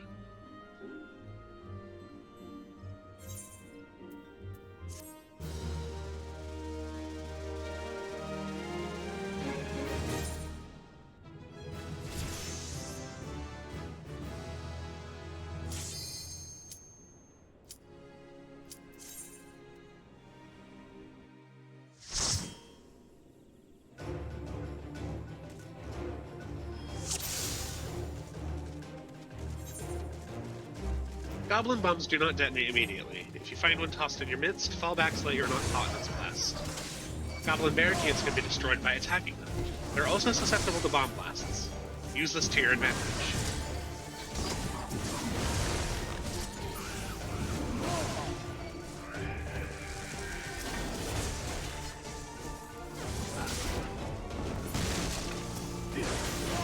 Oh, and I have all my abilities here. Oh, fuck, stance. I need to look extra menacing so that the enemies will pay attention to me.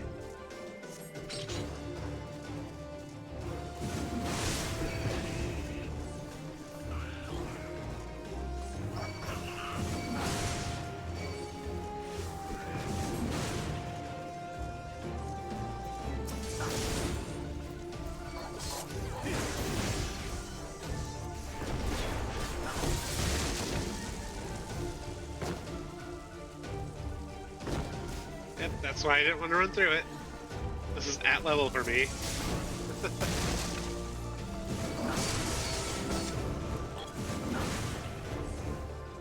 The bombs wielded by Stick Flick's Grumbly Toss are much deadlier and have a greater blast radius than those used by his ragtag army.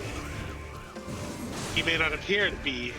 Oh, good lord, that is a lot of... Okay. That was a lot of text all at once. I can't keep up with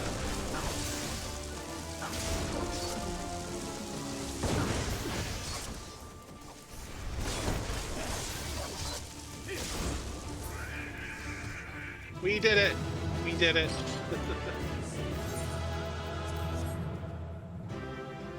Oh, let me... There we go.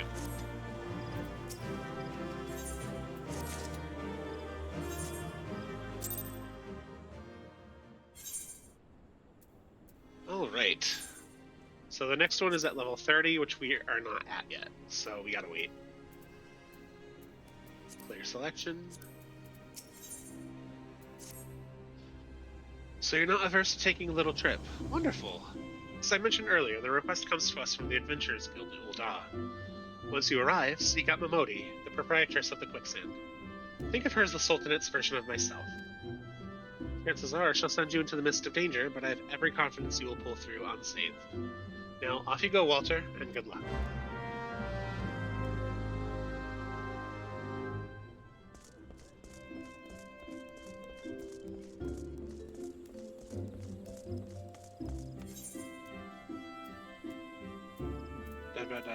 Nope, fast travel. Oh, what are you? Oh, I have a quest I can do that isn't a class unlock, but it is a content unlock, so we are going to do it. Like I said earlier in the stream, any quest that has this plus sign next to it is a content unlock, and we will do it if it doesn't also unlock a class, since we're hard focusing the story.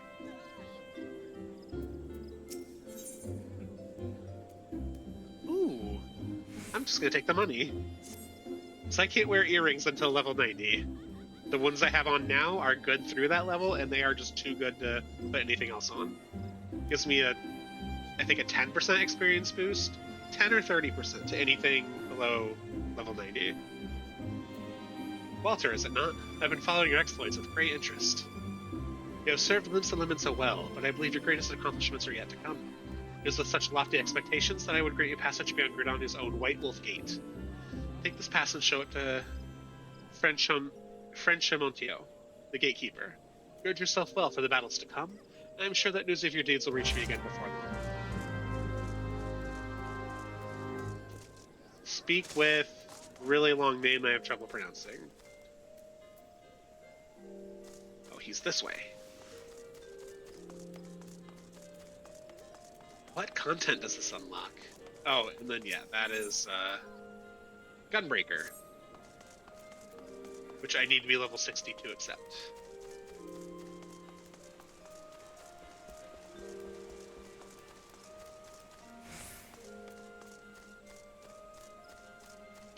Gunbreaker quickly became my second favorite tank class. I run Gunbreaker. I'm leveling Gunbreaker on my other account higher than the Paladin and Dark Knight.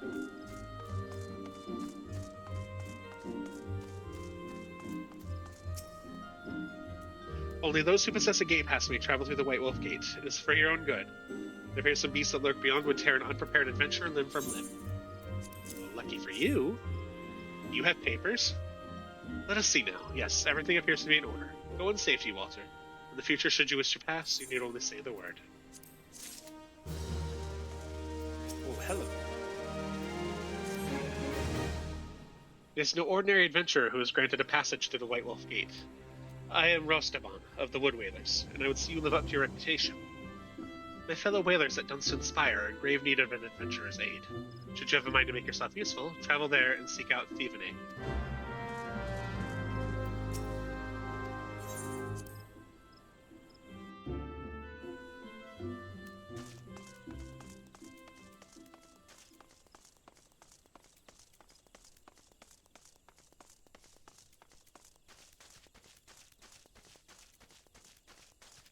Ah, this is the upstairs version of the overworld I was in before.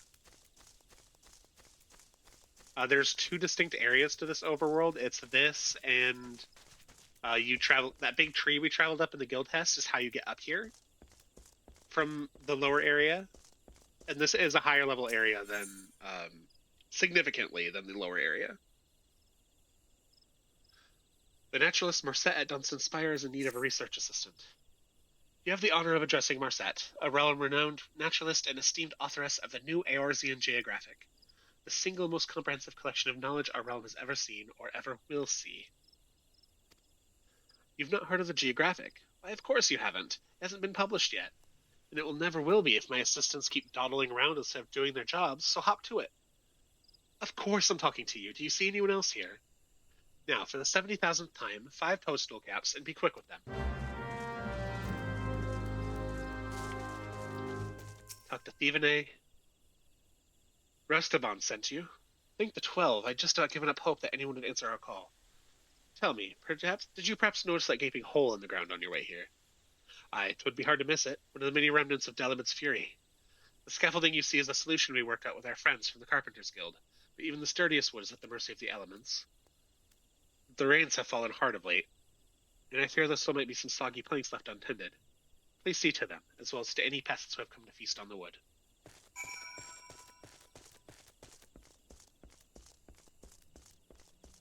Big hole.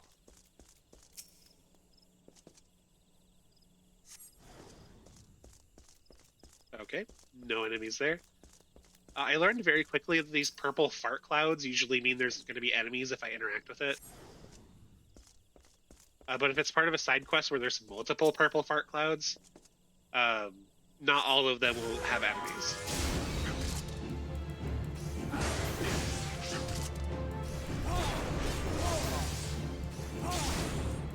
Probably shouldn't stand on this. Oh, I'm fine.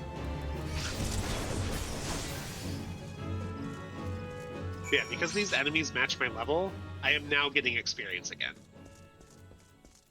Or since they're within 10 levels of my level.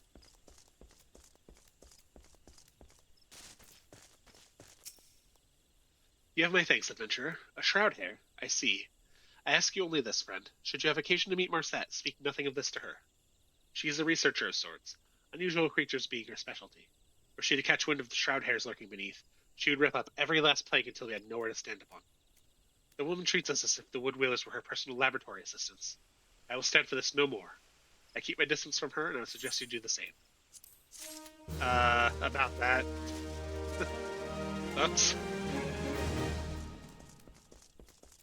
Toadstool!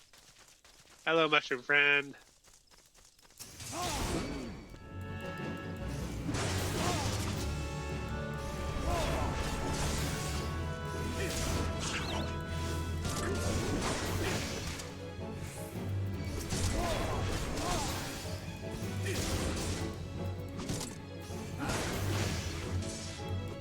These enemies are at my level, so this is going to take a little longer to fight.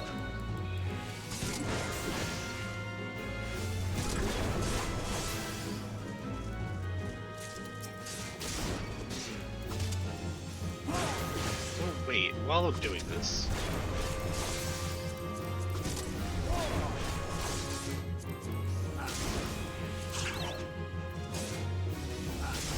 There we go.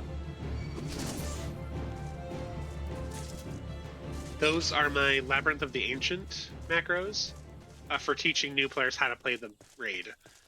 But it's written from Papa's point of view, so I can't use them as Walter.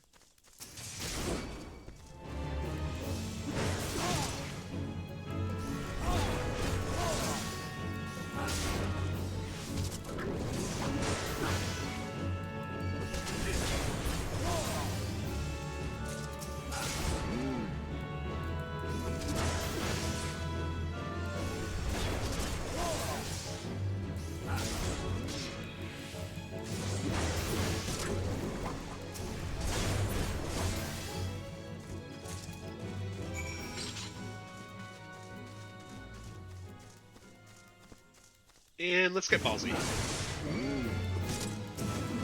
Oh, I didn't need this many. Okay, well, I might be digging my own grave here. Oops.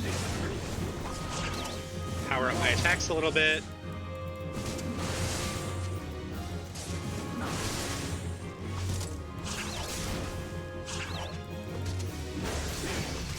Heal myself, since I now have an ability that can do that.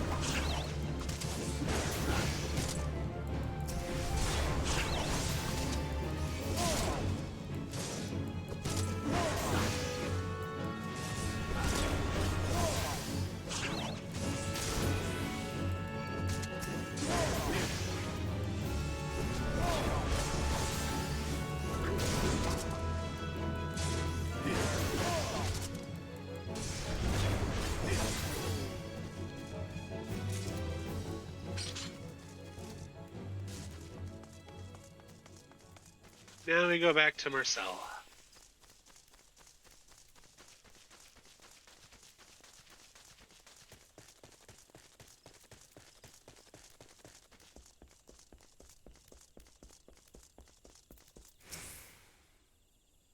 Have you brought me my toadstool caps? Each moment you dally deprives the realm of my prodigious knowledge. Yes, hand it over now. But of course, it's just as I theorized. The spore density of these toadstools is exponentially greater than that of the samples taken from before the calamity. Clearly, they have evolved as such in order to adapt to an increasingly harsh environment. And with this, another entry of the new Eorzean geographic is complete.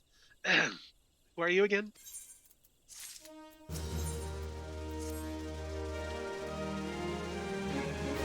Research Assistant 6. Yes, I am speaking to you, Research Assistant 6. That is the title I have deigned to bestow upon you after your humble contribution to my latest scientific breakthrough. Mind you, now that you are officially my slave, I'm the research assistant, there will be no slacking off. I require a live lightning spark. Here's a jar. No hurry, I have it all day.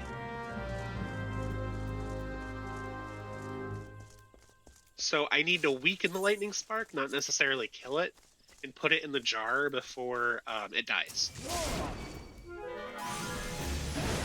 I usually like to get them to about a third health before I do that. But to put them in the jar, all I need to do is right-click on the item icon of the side quest indicator, and it's done. I think these early quests that do that, you can get them down to just half health and they'll be fine. The mere fact that you dare to interrupt me means you must have the live lightning spark I require. Well, hand it over then. Oh, aren't you a cute little one? Just think of all the fun I can have with you. The next assistant who dares shirk his duties is in for quite a shock. Now, where was I? Ah, yes, toadstools. If my theories are correct, sending a shock through the toadstools will trigger a sense of danger, causing them to reproduce with unheard of speed. Truly, my genius knows no bounds. To think of the discoveries I could make if I had but a single competent assistant. You, Assistant 7, or was it 4? Or whoever you are, be gone from my sight and let me concentrate for once.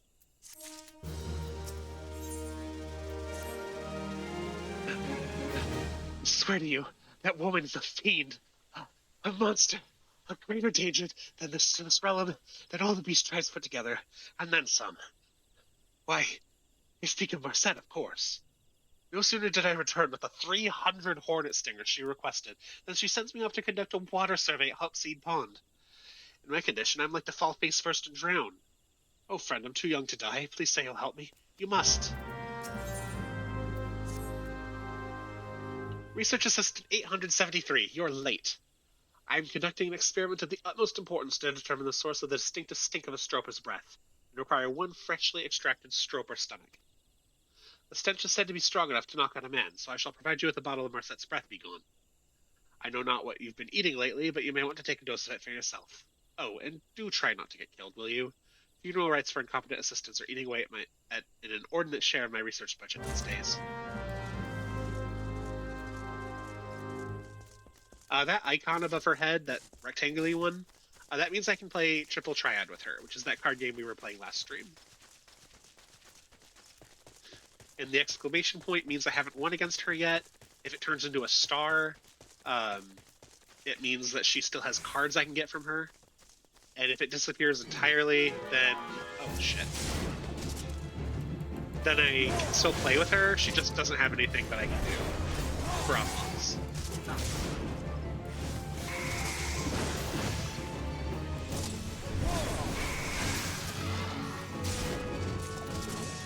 But as we found out last stream, I need better cards if I'm going to go up against other people.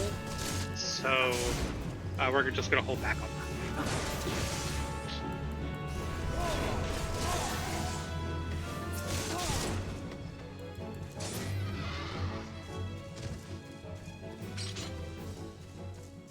Okay. Oh, the Stroper. Fun.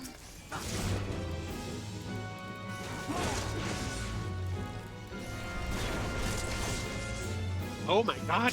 How much else does this thing have? Oh, fuck. Oh, we're about to find out what 7 debuffs look like.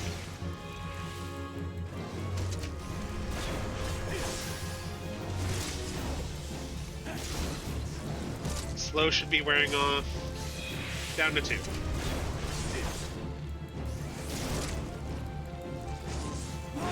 Did it pull you this way just a little bit? Yes. Oh, fuck, fuck, fuck, fuck, fuck, fuck, fuck! Oh, thank God. Holy shit. I don't think I can do this at this level. We're gonna run away. Oh, try not to attract the attention of Abruzes along the way. No! Ah! Go away, go away, go away, go away, go away. Oh, there's 2 of them now. Go away. No, no, no, no, no, no, no, no, no. I'm too squishy. We're gonna come back and finish both of these quests later. Lordy. Oh my god. I did not realize that was gonna... Okay. Let's go speak to Momodi at the quicksand.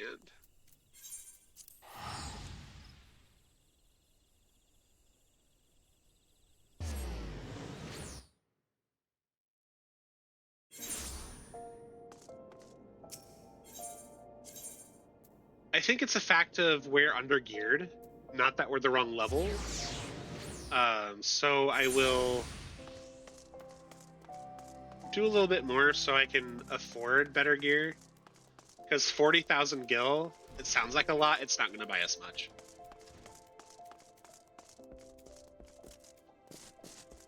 But I am geared fine up to level... Oh, I'm not geared well at all. MSQ asks to be level 16, so already this gear should be defunct. That's fine.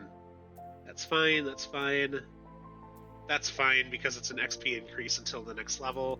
Need to do something about the ring, though.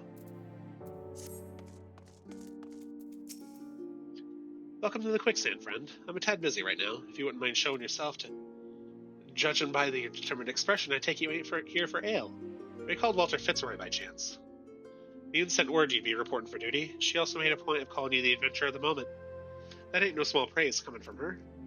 But you didn't come all the way here to listen to my prattle. Doubtless you're eager to get started, so let's talk business, shall we?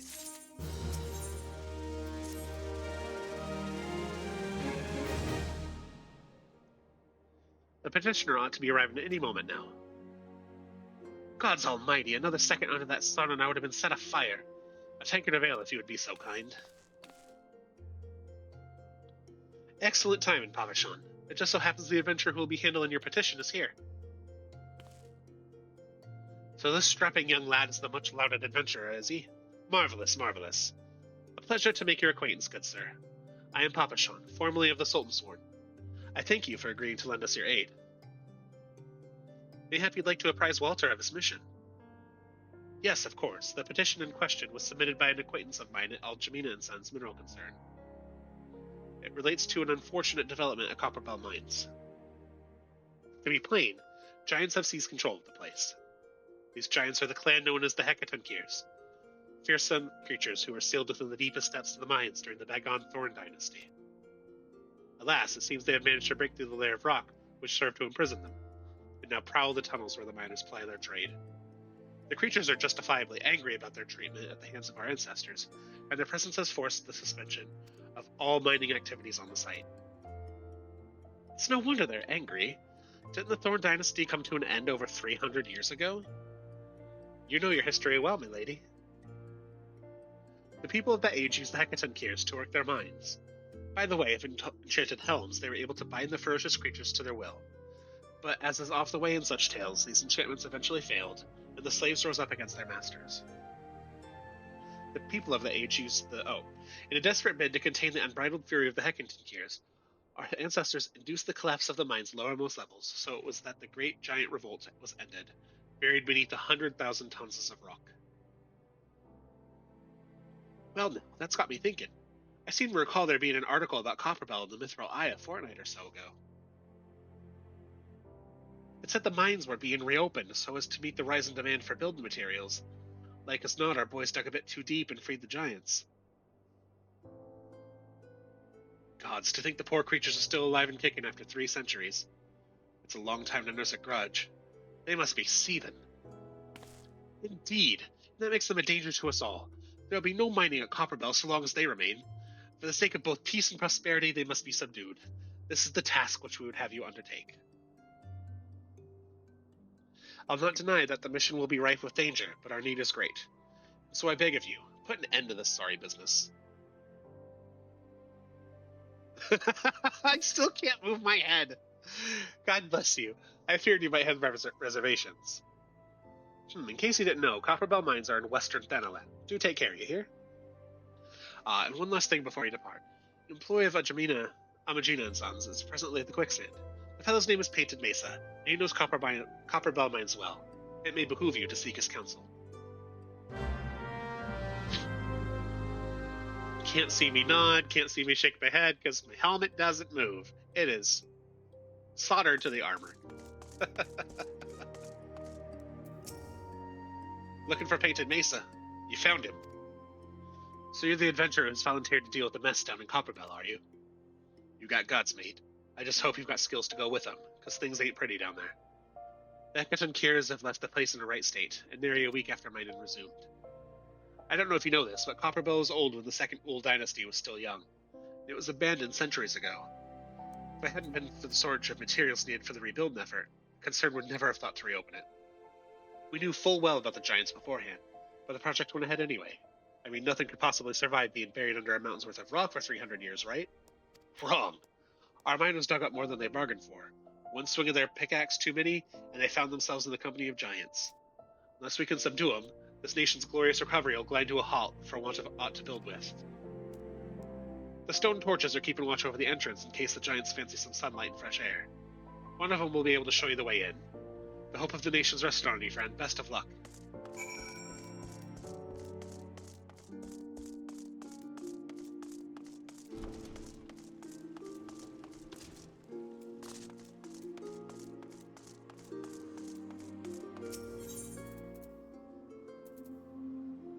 Alright, so we want Western Thanalan. And there are a ton of side quests here, including the residential district for the desert area.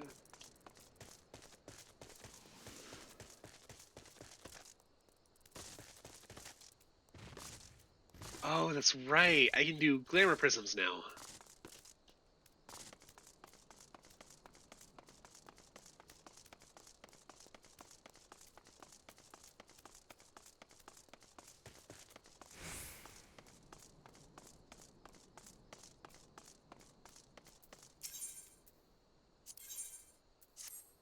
Have you heard news about the goblet?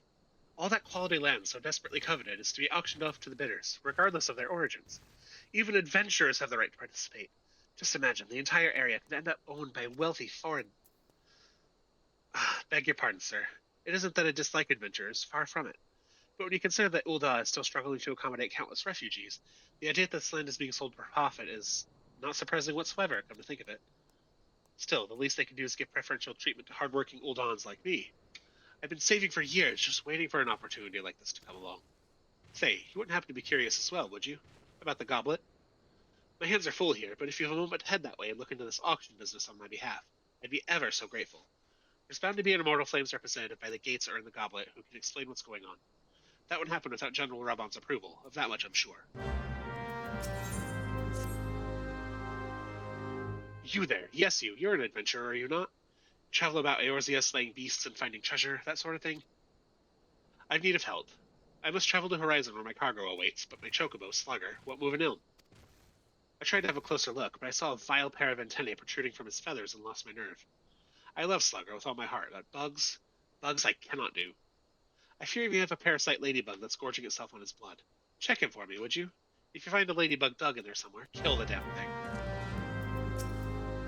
Hi, Slugger. Yep. So, what do you want me to do now?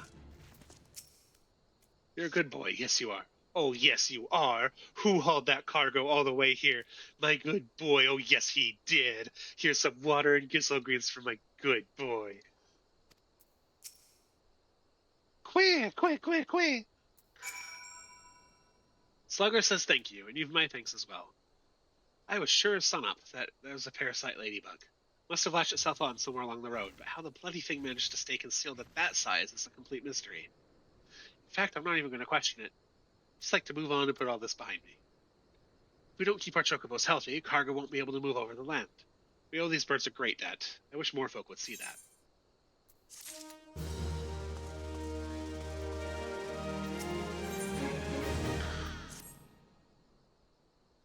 You've no time to spare, don't you?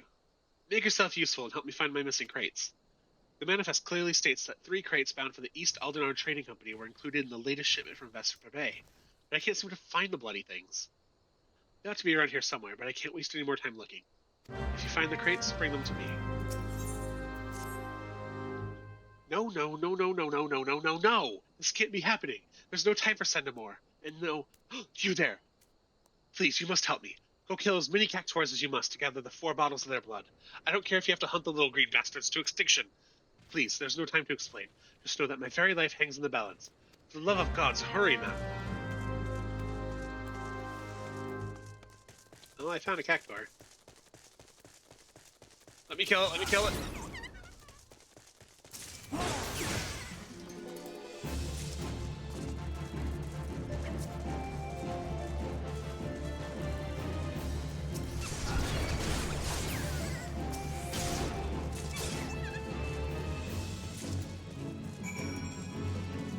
Oh. Oh, I pissed off something else. Okay.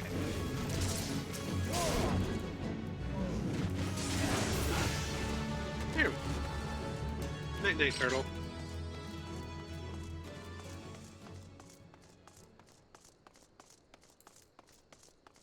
Locate the missing cargo crates, which are around here somewhere. Oh, they're upstairs.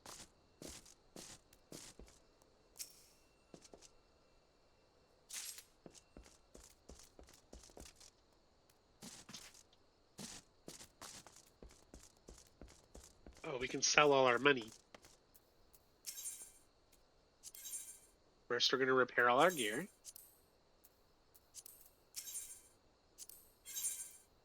And sell all of our money. This, and this. That was almost 10,000 gil.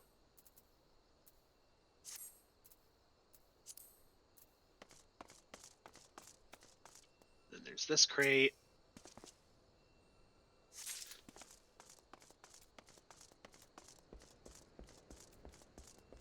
And then, there's this crate.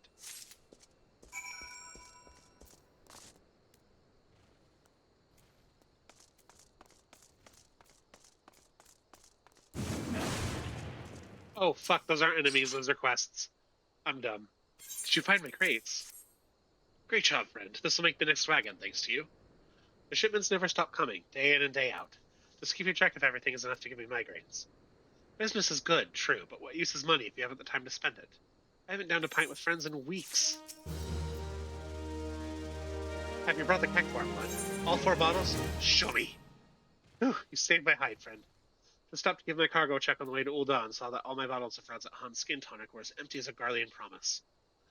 Looks as though the lids shook off in transit and the whole load's filled right out. But I refuse to have it said that Guntram failed to make good on a delivery. Cactuar blood is supposed to help keep the skin supple. I'll just use what you've brought to fill the empty bottles, and all those lovely Ul'dah ladies will be none the wiser. Oh, don't worry about getting found out. Franzat Han's skin tonic is still a rare find, all the more so this far south. I'd venture none in Ul'dah would even know it from an ampule of their own piss.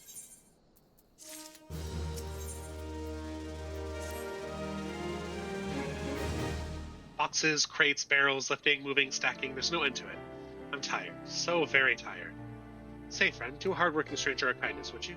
See this letter safe to Kikipu at the Silver Bazaar. I'd call on her myself, but I haven't the time, and I doubt these weary legs could carry me there even if I did. I'd like to send her something nice along with it. Could I trouble you to scrounge up, say, 5 hammerbeak tail feathers? God knows you can find the beasts around here easy enough. Kikipu's a dear old friend. She's called the Silver Bazaar home for far too long. There's been ill rumors of the place of late. I'd just like to make sure she's well as all.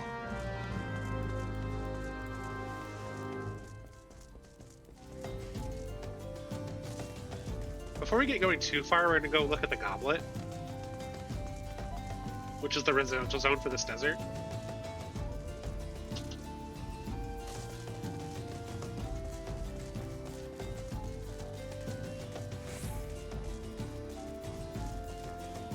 Where in the... Oh, it's up a ledge.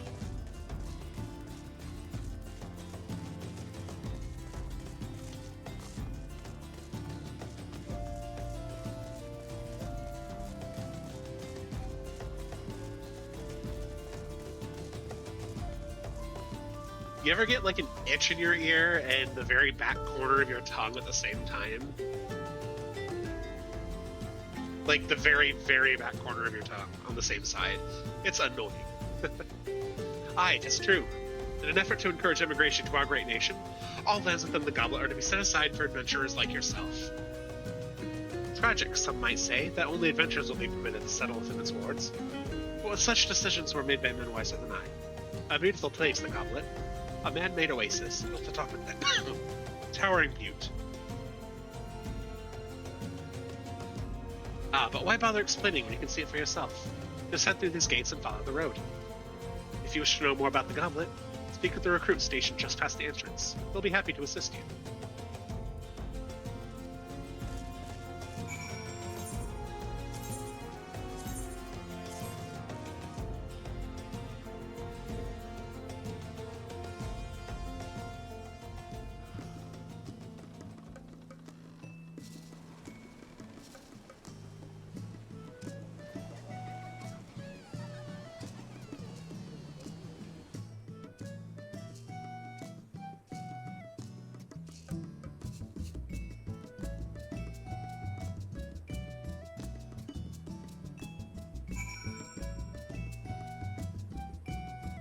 This residential district looks really nice.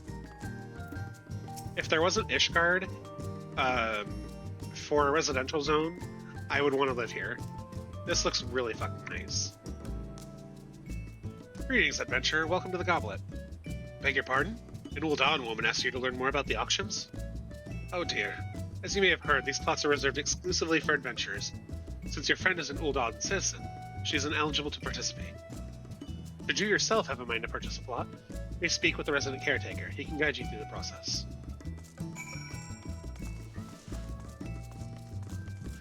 And it has this view, like, look at it! This is so cool! Ugh, this is so underutilized.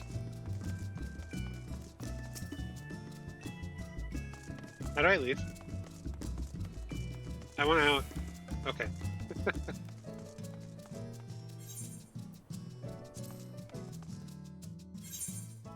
So pretty. I'm not typically a fan of a desert climate. I hate hot weather.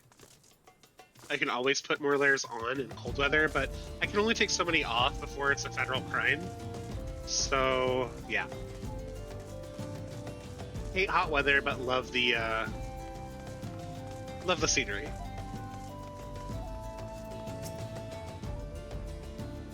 You've returned. Tell me, what have you learned of the auctions? Eh? What do you mean it's reserved exclusively for adventurers? I mean, sure, times are tough. Every nation is scrambling to attract formidable fighters. But what about my needs? What about my 40 acres in a chocobo? Ah, this is just not fair.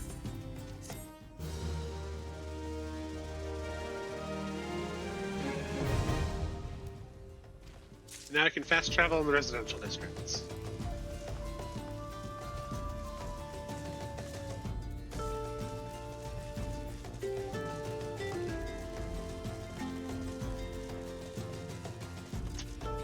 While I'm thinking about it.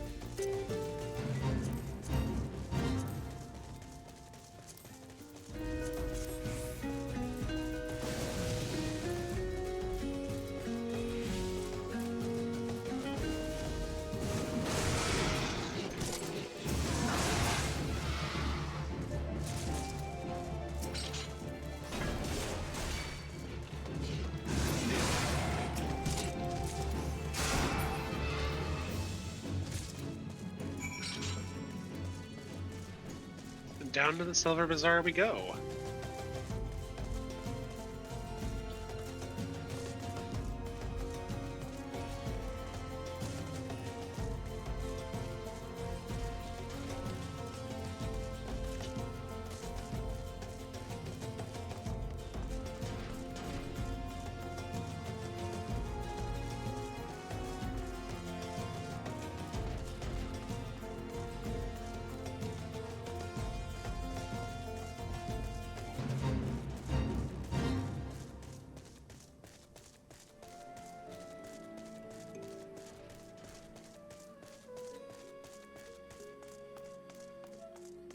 Oh, this is a fate. Okay, that makes sense.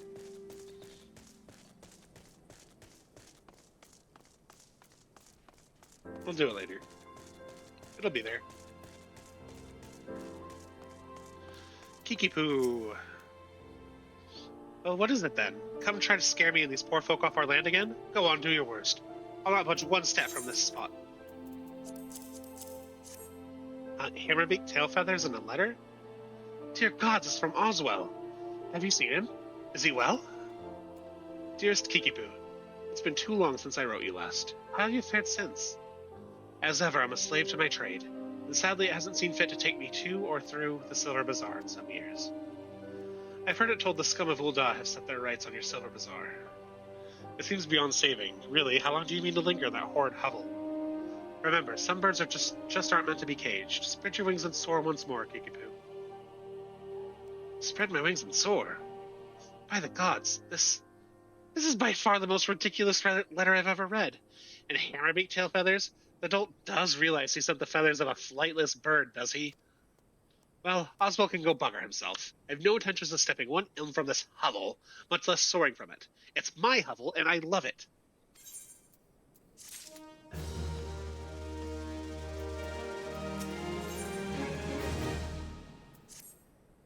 Hey there, friend. I have a spare way into some easy gill if you're interested. It won't even require you to break a sweat. Well, not much of one.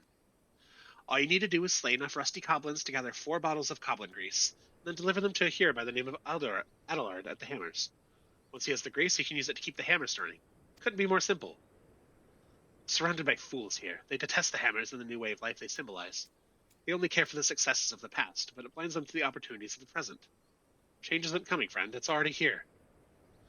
I call the Silver Bazaar home for now, but I have no lingering affection for the place. I go wherever there is gil to be gotten. You have a warm face for an outsider, not like those curs loitering about the bazaar. Surely you've seen the hammers to the east of here, or at the very least heard them. Well, a few of their workers have decided to drop in on us for a little rest and relaxation. But they're no workers. They're nothing but hired muscles sent to threaten the people of the bazaar and harass our shops. It's not the first time. But I dare say a formidable lad such as yourself just might be able to scare them off with some strongly worded doubts. What say you?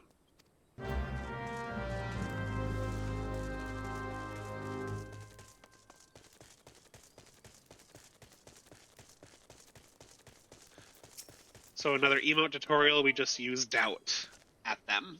Target them and use doubt. Your ears working? I said piss off. Enough already. I'm leaving, but tell that bloody Kickapoo this is the end of nothing, you hear? Nothing! Nothing! Oh, there's a quest down here.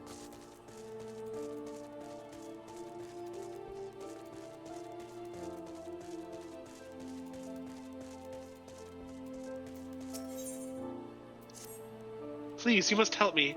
It's my father. Well, he isn't dying or anything, but he's a fisherman by trade, you see, but he broke his only compass. He hasn't been able to put out to sea in weeks. The compass is very special. It's crafted by the goldsmith of Estame's lapidaries. Repairing it will require many chunks of magnetite. Such stones can be found near the lighthouse, but the search is not without its dangers. The area is rife with earth sprites drawn to magnetism. I'm a lowly fisherman's son. I have no arm for fighting, nor the stomach. 3 chunks of magnetite would serve to mend the compass. Once you find them, please take them to my father, Galfredus. No doubt he'll be dawdling about the bazaar as always. You can talk at me all day if you like. Short of a Gallian legion marching through that gate, I won't be getting up anytime soon. Doubt.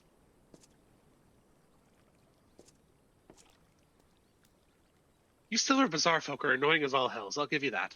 Bugger this job, I'm off to find some peace and quiet.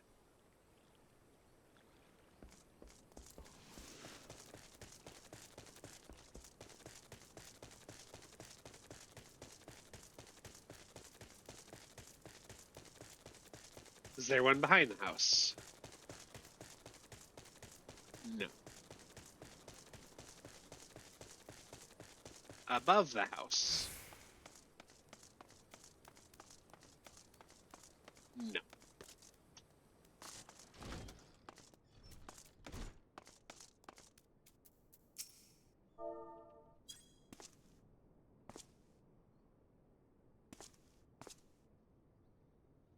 I was just about to leave anyway, so don't go thinking you had any part in it.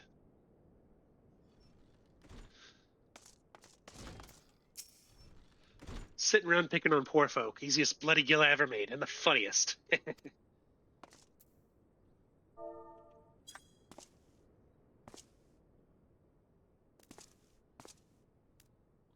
Persistent little bastard, ain't ya? Fine, I'm on my way. But tell that Kickapoo this ain't over.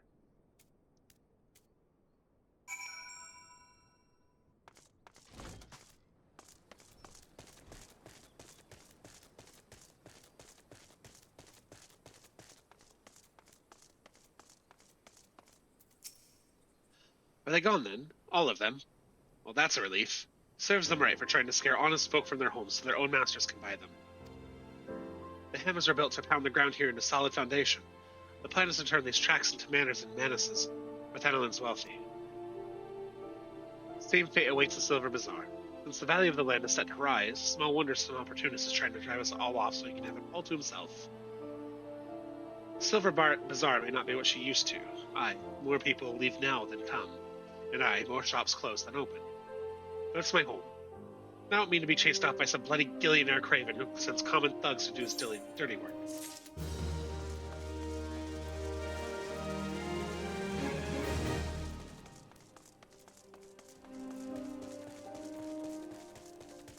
Rusty Coblin time.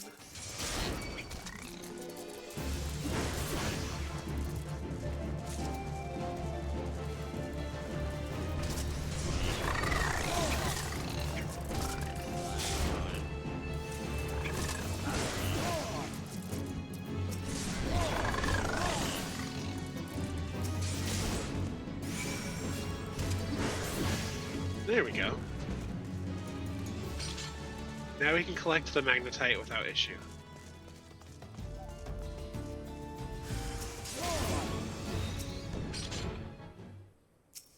The enemy is not either still about, I just killed it.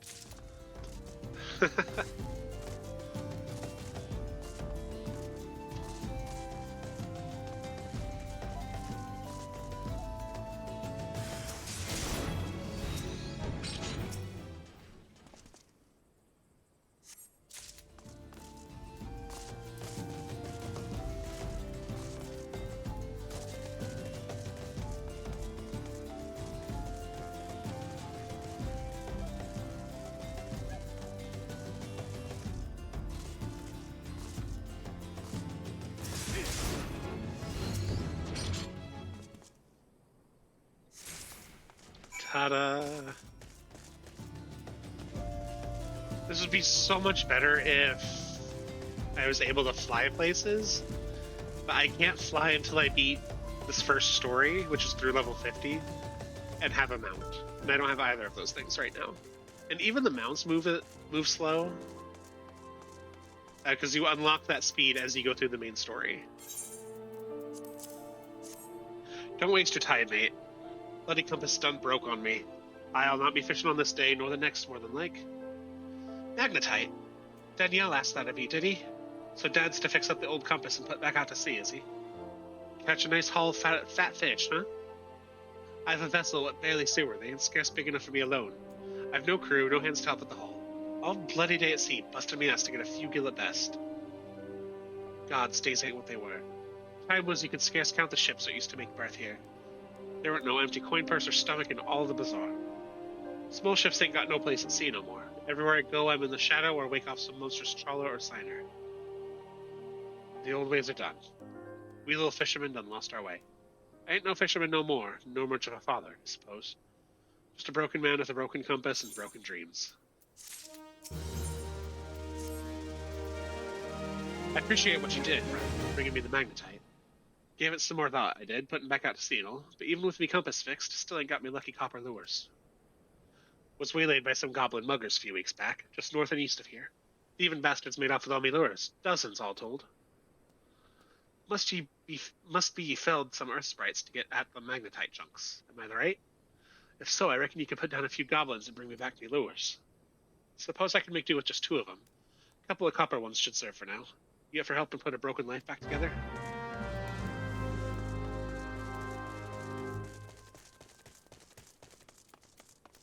And we will turn in this quest at this hammer on the way to kill those goblins.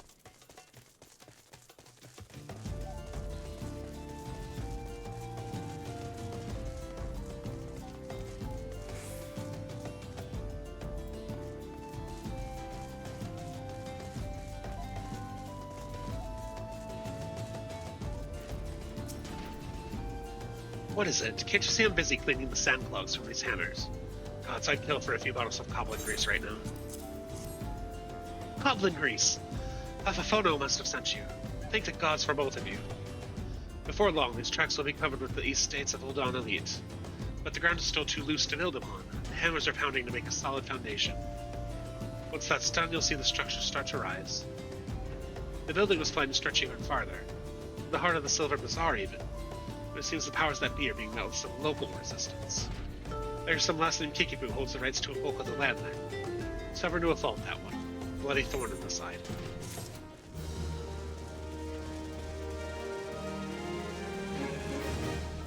Gobbies! Time to kill gobbies.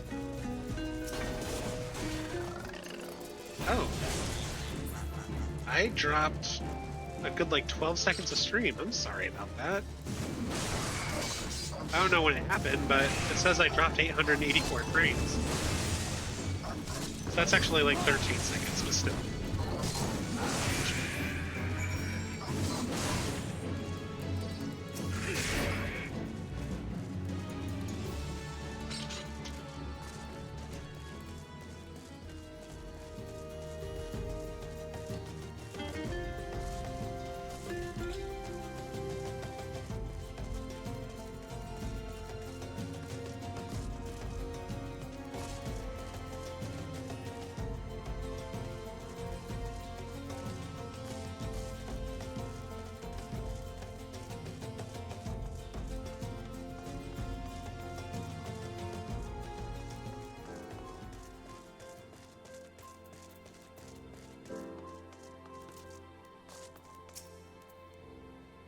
It ain't easy to ask, but I'm asking all the same, friend. 2 copper lures. I'll be damned! The old copper lures! Never thought I'd see these buttes again! Bloody hell, some goblins are sure saw to banging them up. Ain't gonna be catching no fish with these. Well, that's that. Must be know the south tell me to give up me sea legs. Might be as there's a new life waiting out there somewheres. Maybe my compass will lead me to it. Born and bred here I was.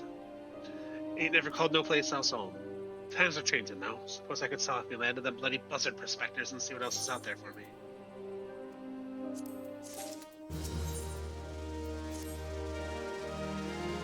Those goddamn haulers. Who do they think they are? I paid good coin to...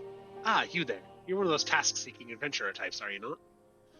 Some wares I ordered from an old-on merchant arrived, but those bloody worthless haulers just dropped them outside the gate and left.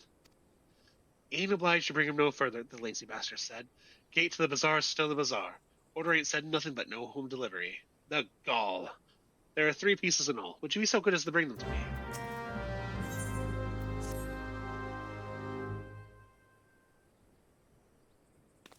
Terrible, Walter. Simply terrible. Please, you must help us. You've already done so much for us, I know, but we are in grave danger. Those fiends have drawn up a fake contract of sale and are trying to use it to drive us from the bazaar.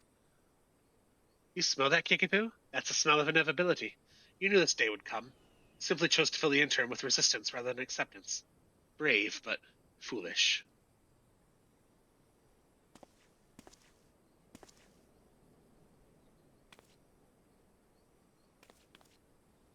Back for more, Kenrick. How many times must I say it before it seeps into that thick skull of yours? I'll die before I see one elm of this land fall into your hands. Easily arranged, I assure you. Come, Kickapoo, listen to reason. You know who we are. You know our deeds. You've no hope in this. Look at this miserable place, a stain on the map.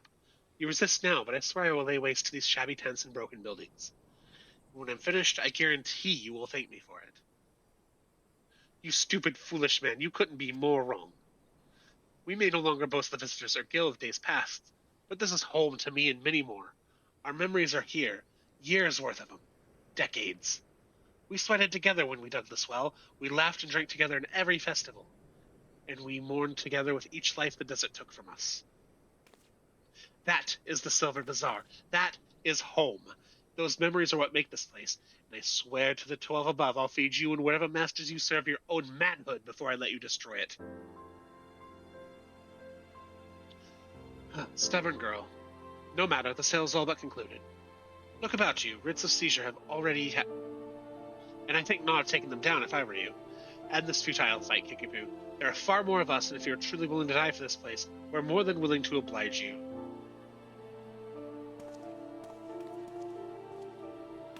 Walter, please, the writs of seizure. You must tear them down and chase Kenrick from here once and for all.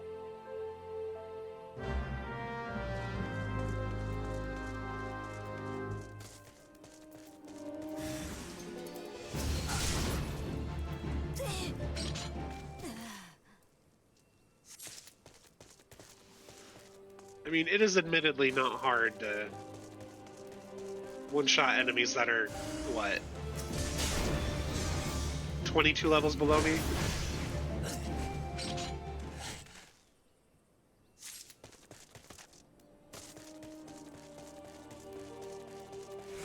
Great world building, though. Like, I'm glad to do these side quests for that reason.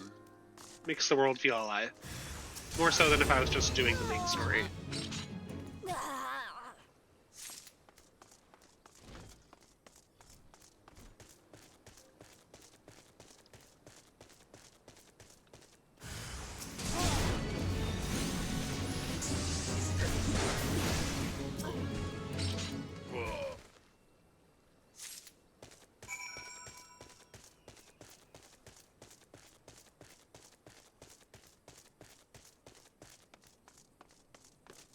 Oh, there we go. Let's get Fafafono's baggage while we're at the gate.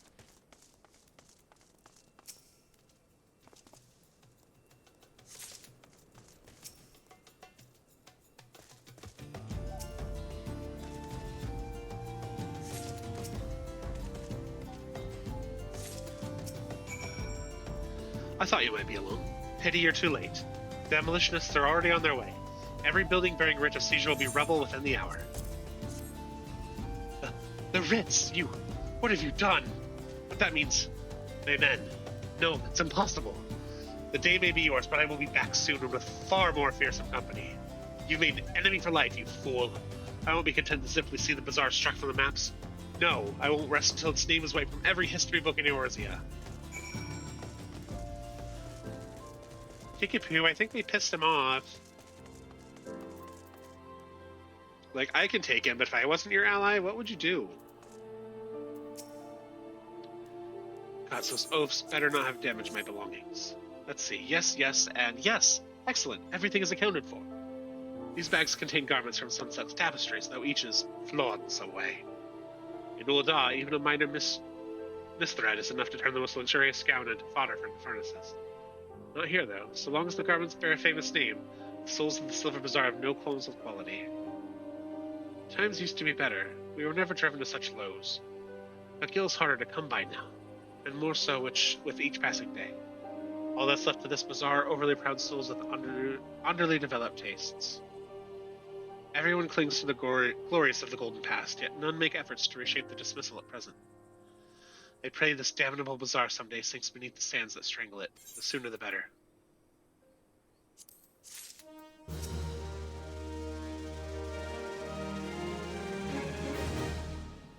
So Kenrick is gone for now, is he? That's certainly the brightest news we've had in a while, though I can't help but wonder about what the more fearsome company he threatens to bring.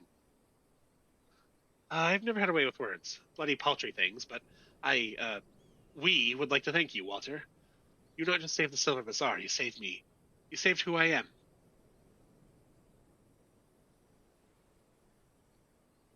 I see now that I have to maintain constant vigilance to keep my home from harm, but it's a vigil I welcome. I'll stand up to any threat that comes through that gate. I will stand with you.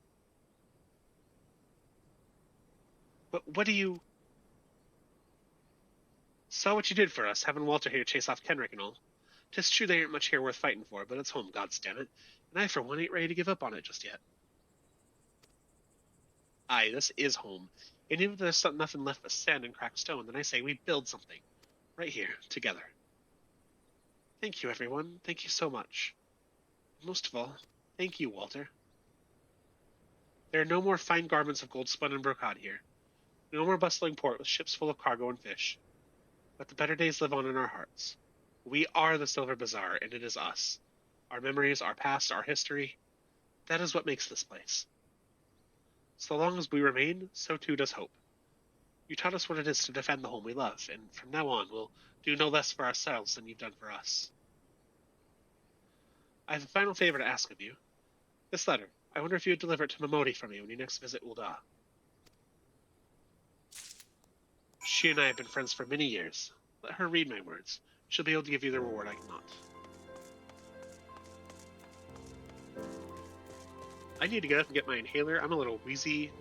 Take this opportunity to get up, stretch, fix your posture, get a drink, go piss, girl. I'll be back in like 30 seconds tops.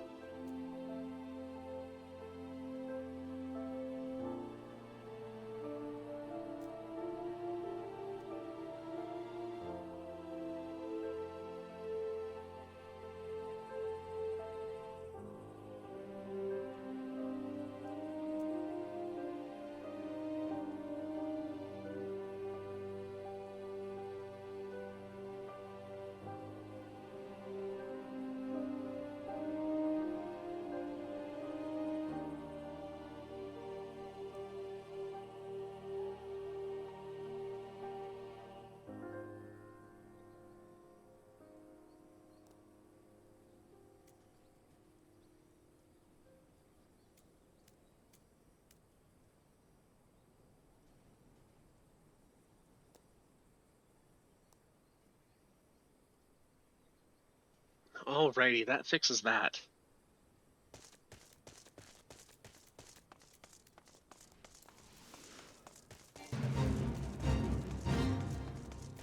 Love that inhalers are publicly purchasable now.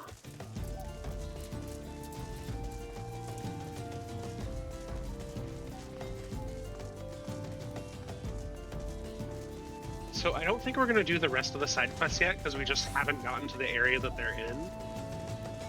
I will go back to Momodi and turn in this last side quest, and then we're going to go do Copperbell Mines.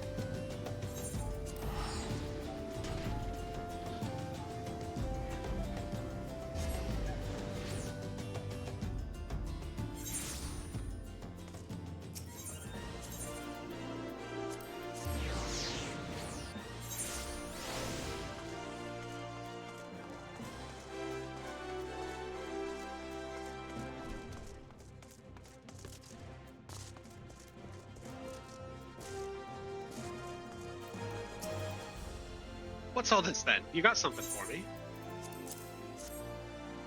A letter? Now who would think to... Kiki-Poo! I haven't heard word from that old gal in ages. How's the dear doing? Let's see here. Uh-huh. That's Kiki-Poo, all right. Time was I used to call in the Silver Bazaar quite often. This was back when it was still the busiest hub in Thanalan, mind you. Oh, Kiki-Poo and I used to stay up till dawn talking about, well, whatever girls do. Kiki-Poo's the very heart and soul of that place. Hells, even most folk here in the city still remember her name. Breaks my bloody heart to hear her and them good folk were nearly forced from their land. Dirty business, that. But I'm not the point of worrying just yet. I'd wager Gildagoobu Poop that Silver Bazaar will be rallying back to its former glory for long. In any case, I think the 12 of you were there to help them. Here, for you on behalf of Kiki-Poo and the Bazaar.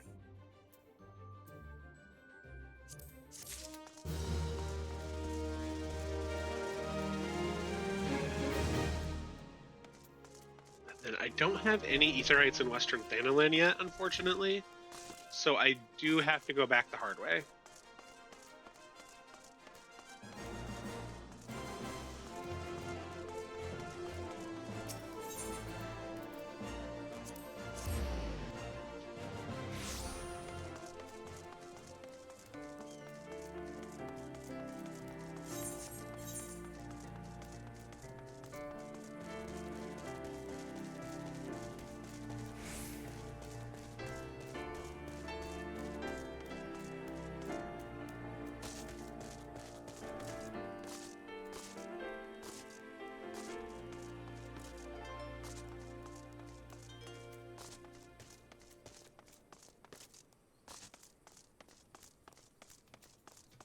Oh, we're gonna have to...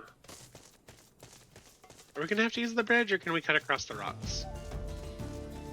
I think we have to use the bridge. Okay, no bother.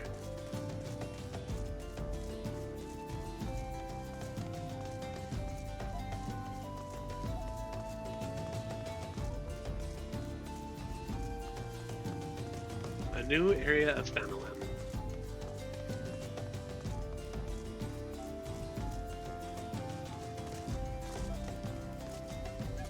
And if you see random things flying through the air, that is 9 times out of 10, that's going to be a player character. In fact, 99 times out of 100. I think I've only seen a bird like 3 times. Like an actual bird, so... Or something that was supposed to be in the air, rather.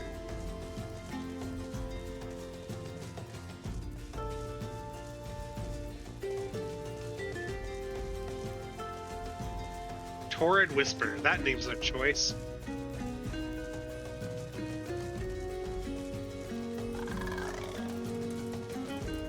Hopefully I don't get that white mage again.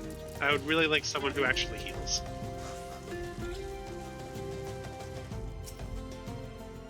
There's been an incident inside Copperbell Mines. We're here to ensure that its effects are contained, but for your own safety I suggest you stay well away from here. What? You the adventurers volunteered to quell the Hecate Cures? I didn't think that Papachon would be able to find some so quickly, if at all. The giants are content to wreak havoc inside the mines for now, but it's only a matter of time before they think to come outside. The sooner you see to them, the better. Make ready as best you can and enter at will.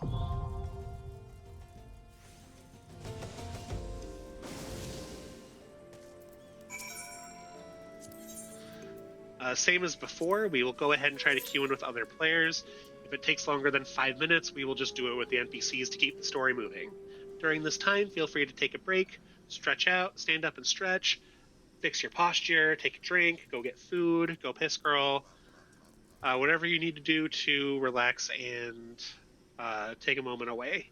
I will be doing the same, and I will be back when the duty pops. Alrighty, we have hit 5 minutes, so what I'm going to do is withdraw from the queue, and we're just going to go in with NPCs to keep the story moving.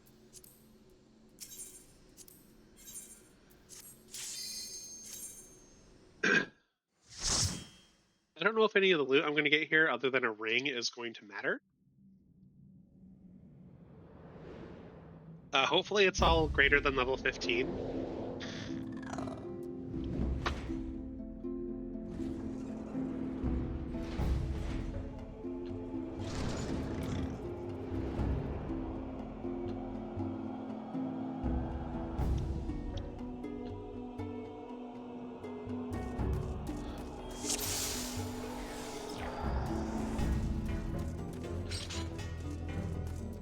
Yeah, there's my face. Oh yeah, I need to... Okay, I do have them.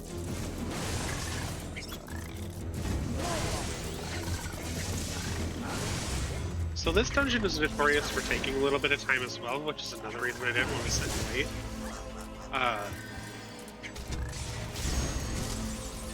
Because there are so many small little tiny things you have to do to keep things moving. Like this thing's gonna drop a key that we need to open this sealed blasting door up ahead.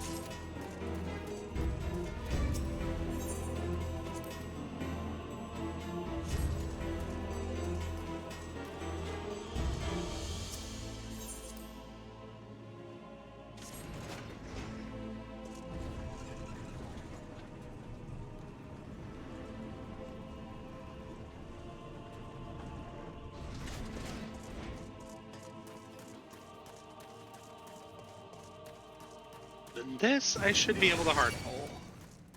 So here, here. We'll see if the Conjurer wants to cooperate.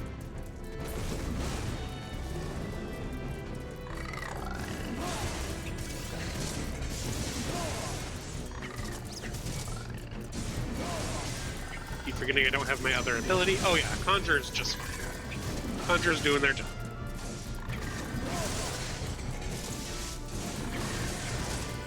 Use our damage boosting ability.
We'll stop here, because 5 enemies seemed to be our limit last time.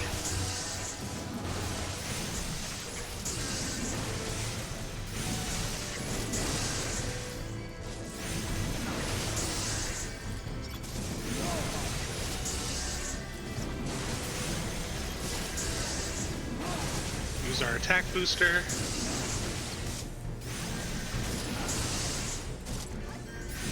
Oh shit. I was about to get super screwed there.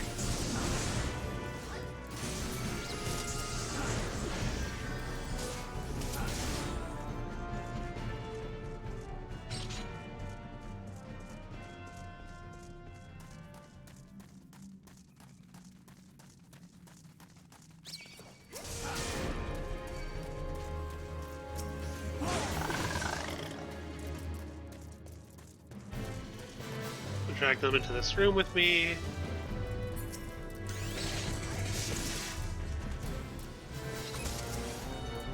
Oh, that was so close, though.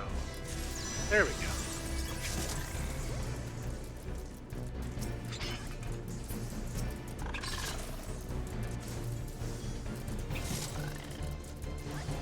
And put the fire sand into the blasting chamber.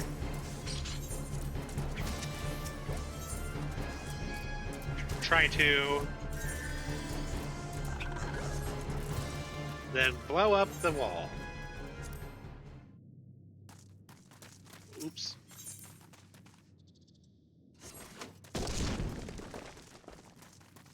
And the first Hecaton gear. Very easy boss. Might take a little bit because it's duty support. First example of a tank buster.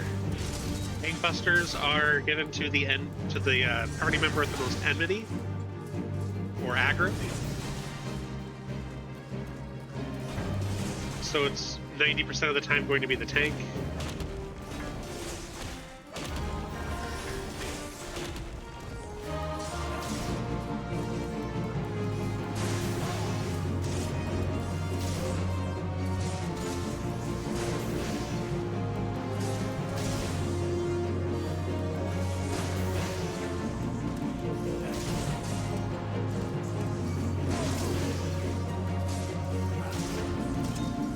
And it does a lot of damage, so it's really meant for the tank.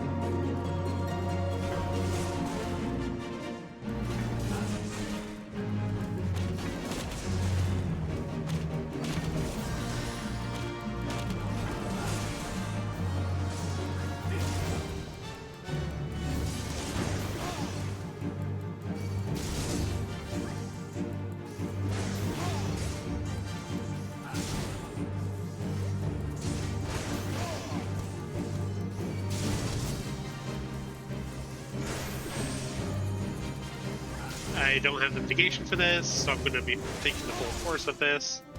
Oh, okay, that's not bad.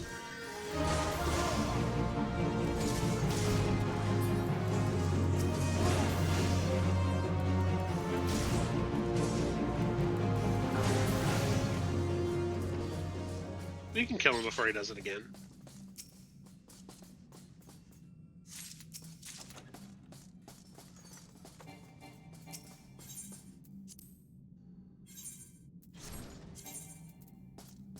No, still nothing there.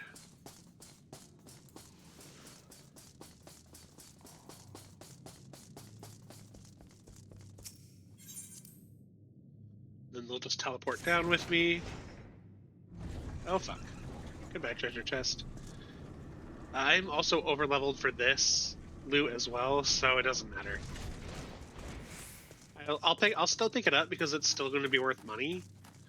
But that's the most I can do with it.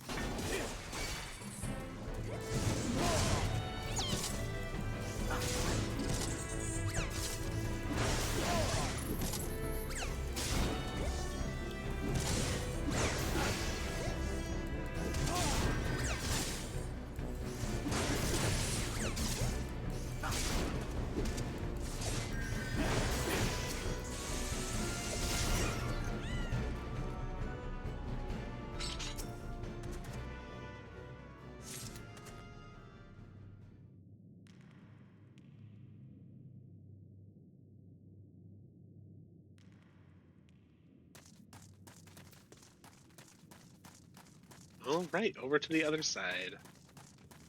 The blasting cap is the enemy we want to focus in these two rooms. They can't be pulled back to the other... One can't be pulled back to the other room. Their home nodes are too far away for that to happen. They can both be pulled to the center, but it's really tedious unless you have the party who knows what they're doing. So I just opt to fight them alone with this.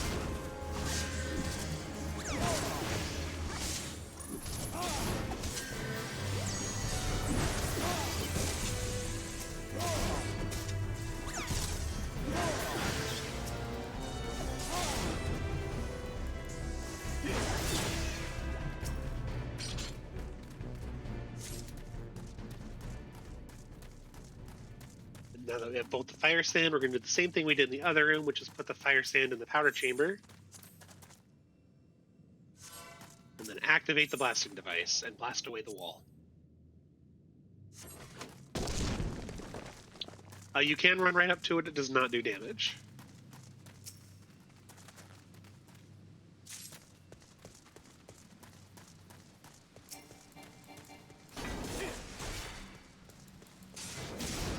Icarus Ire is an interesting boss fight.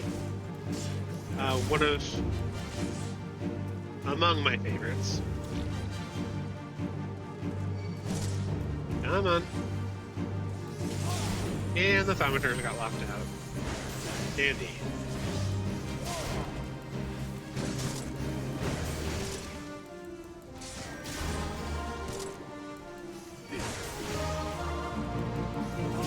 Icarus Ire is going to split off parts of himself. If you're hit by the area of effect blast of these parts, you will be poisoned. And damaged, but poisoned.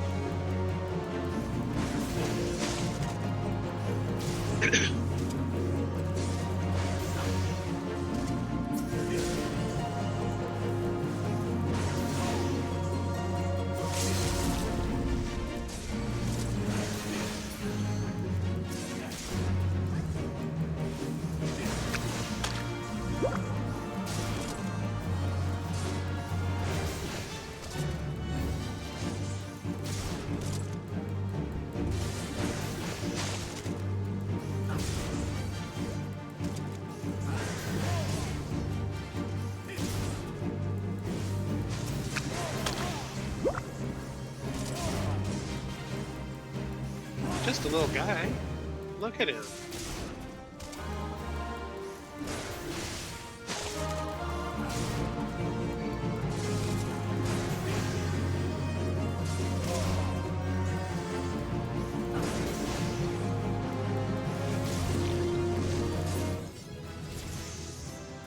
That is level 30.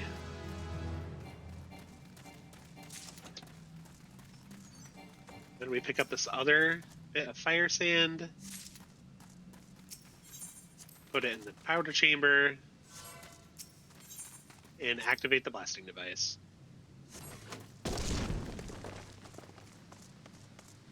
We're going to try to ignore those enemies and go around.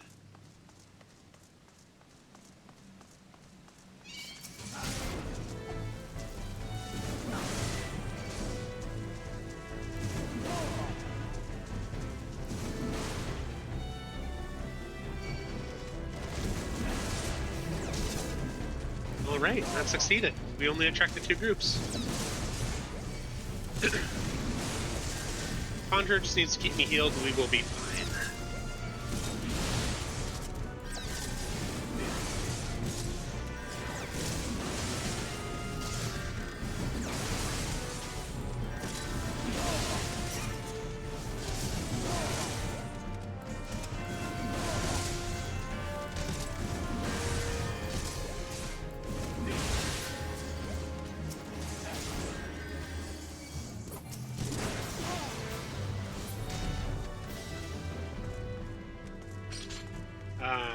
Where do I... Oh, this way. We can also skip this room, even though I don't think going in here will hurt us. So we'll just pick up the treasure coffer. Already have some plundered pants, which I cannot equip, so that's fine.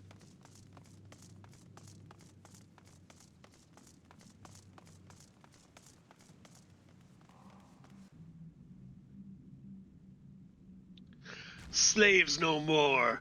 Free! Free! If I get a little more raspy, I can sound like Rita Repulsa.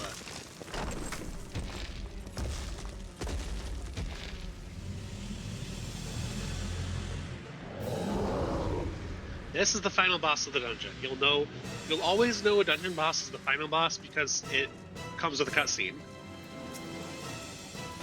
Masters must pay. Masters must die. Never again. Never.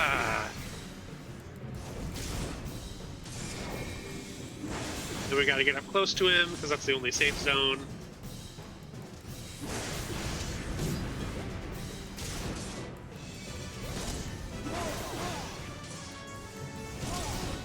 Now we have to get away. And he's going to... Oh, shit.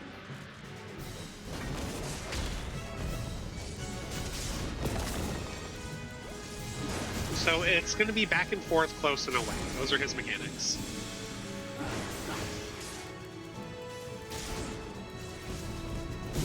And it looks like we'll see them 4 times. Oh, Hangbuster. So maybe just 3. The Tank Buster will target and hurt only me. So as long as that border is red, other allies can stand right in it with me. It's fine. If it's a square and it looks like yellow caution tape, that's when I have to get away from everybody else. That's a super Tank Buster.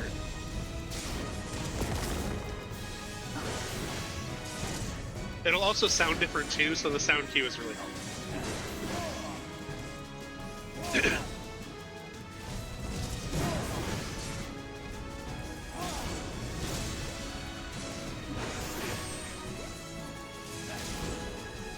I didn't have the bit for this, so we're just gonna have to take it.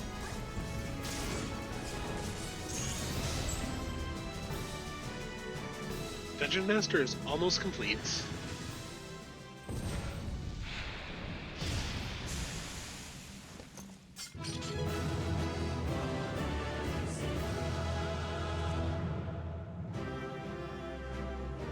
I can't wait to get armor where you can see my head again.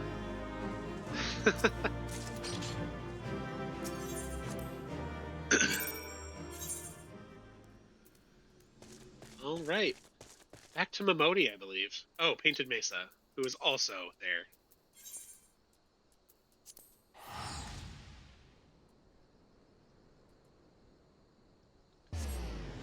We're going to turn in this quest. I believe the next quest we will meet the major faction that we're going to be a part of. But before I do that, I'm going to go do the level 30 job quest because I just unlocked that in this dungeon.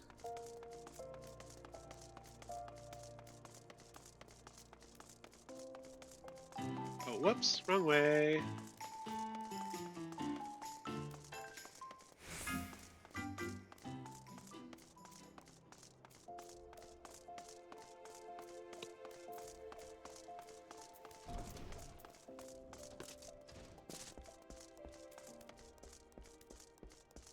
Back to Painted Mesa. Uh-oh, there's going to be a fight.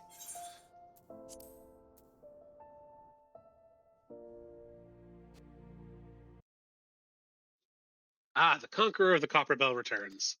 Thanks to you, our mining operations can resume, and Ulda will have the materials she needs to rebuild. The entire nation is in your debt, friend. I'll share the good tidings with Papashan the next time I see him. As for you, you'll want to report to Momodi. It'll do the woman well to see you alive and in one piece.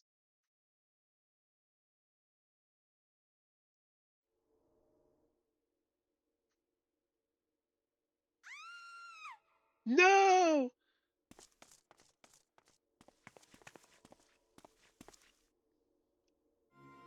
Shut your mouth, you thieving little swine! You stole from me. Don't even think to deny it. But please, sir, I didn't steal nothing. I bought this. Paid for it with my own coin. What rot! You refugees are all the same. Couldn't afford maggoty mole meat, much less a choice cut of dodo. I'm going to say it one more time. Give back what you stole, or I'll make you wish you'd never set foot in this town. By rights, I should turn you over to the Brass Blades, you know? Help keep the streets safe for law-abiding citizens. But I'm a reasonable man. If you agree to serve me in whatever capacity I require, the authorities needn't hear of your crime.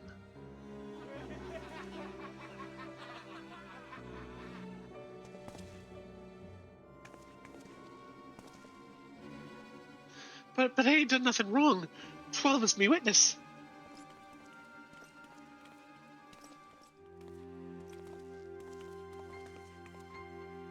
Please, adventurer, help me. I beg of ye. I swear on me mother's grave I didn't steal nothing. I bought this with the coin I'd saved. It only wanted me to treat me children to a decent meal.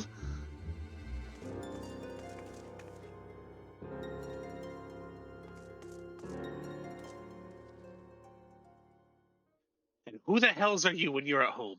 This dog's master? I've had enough of this bummer's face. You lot, teach them a lesson.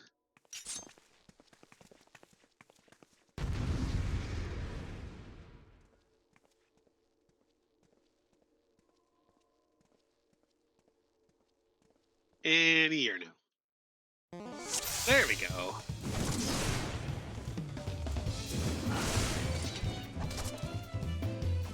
Well, I'll take care of this. Rest you can watch.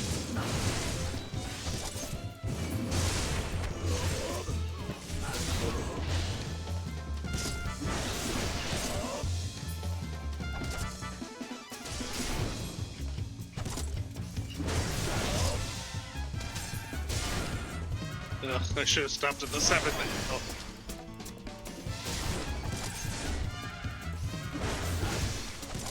Bugger, bugger, bugger!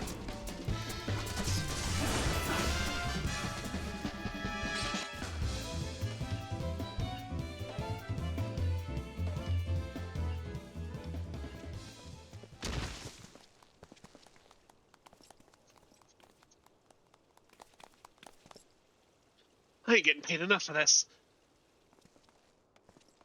Hey, where the hells do you think you're going? Thank you, kind adventurer. Thank you, thrice over.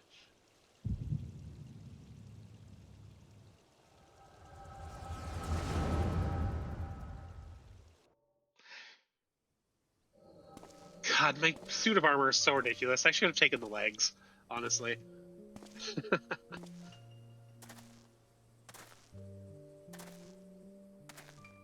I swear there are more refugees than when I last looked.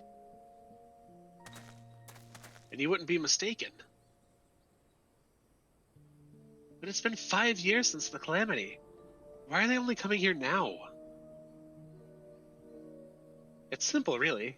While a number of hamlets survived the immediate aftermath of the calamity, many were no longer able to support their communities. The residents found their lands had either been rendered barren or cut off from trade routes. Problems like those aren't easily solved.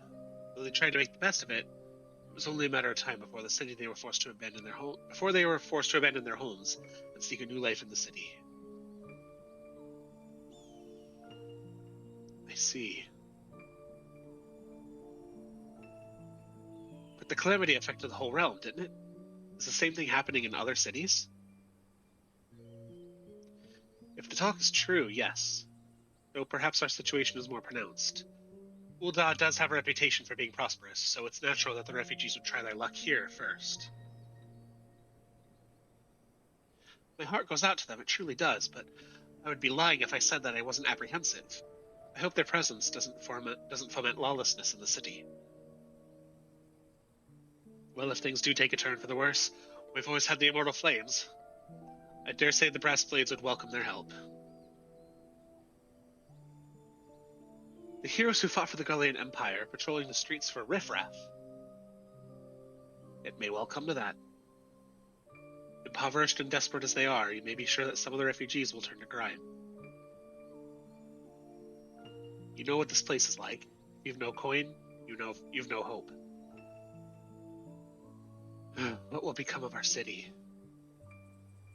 Not all refugees are bad, mind you.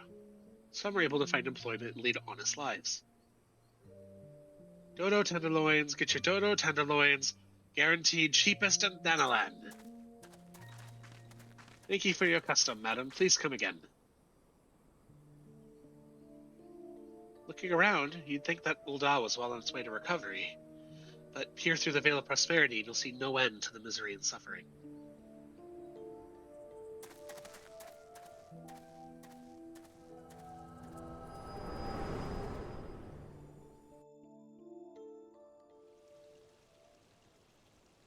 Sir? Are you alright?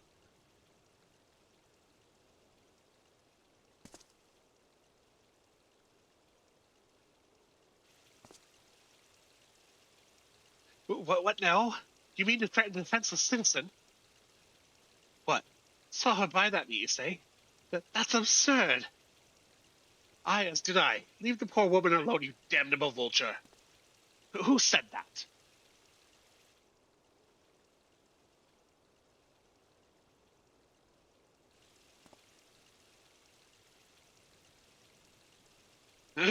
I will overlook this, but just this once. God bless you, adventurer. If you hadn't come along when you did, who knows what that monster might have done? It don't bear thinking about.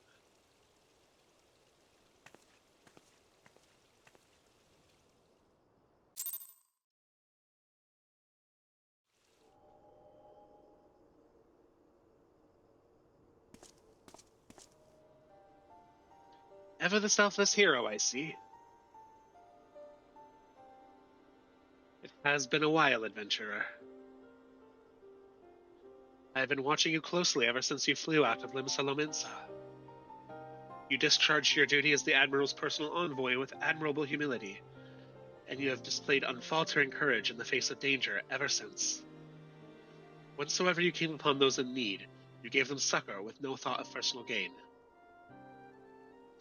In summary, you have demonstrated all the qualities we seek in an adventurer. For reasons I cannot well explain, your every deed seems invariably to serve the general good, whether you mean it to or not. It is a happy knack, and one which speaks volumes for your character. Yet for all your admirable qualities, it is your gift which intrigues me most. I speak of the visions you experience. Visions like the one you had mere moments ago, if I am not mistaken. I can provide you with the means to understand them. An acquaintance of mine is blessed with the self-same talent, you see. If you so desire, I can introduce you to her. She and I fight for a common cause. A cause which greatly benefit by it for your support. If you would agree to lend us your strength, we should be glad to do all within our power to aid you in your personal endeavors. Think on my offer a while. Should you decide to accept it, pray speak with Momodi, the proprietress of the Quicksand, is a close friend and an ally of ours.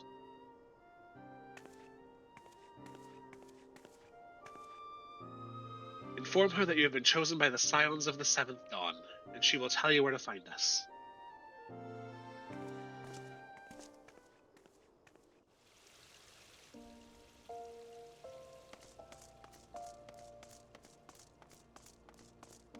We're going to wait to turn in this quest. We're going to go do the level 30 job quest for Marauder.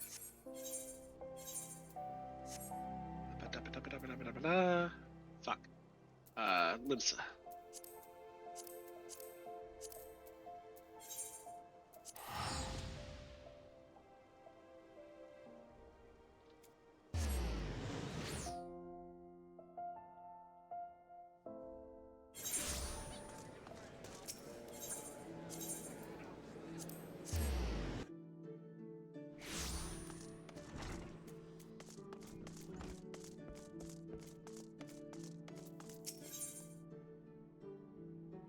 Ex-Master Wernzone appears to have some urgent news for you. Walter, your confrontation with the beast is at hand. Kujata has made his presence known. Reports place the creature to the northeast of the Red Rooster Stead, in the vicinity of the Grey Fleet. There is little more for me to say but this. Harness all the strength you have built through your labors of sweat and blood, and unleash at full fury upon Kujata and his menagerie of scavengers. Sigurd yet lies abed, trusting in your strength and praying for your recovery. And victory. I must let you go to the lad before the battle, and tell him you venture forth to fell the object of his vengeance. Such news should cheer his ailing heart. The time has come, Walter Fitzroy. May your axe strike deep and true. Before I go, I am going to go down to the Hawker's Alley, because I'm only getting one piece of armor from this, and not a full set, so I do need to attempt to purchase more. In fact, why don't I go here?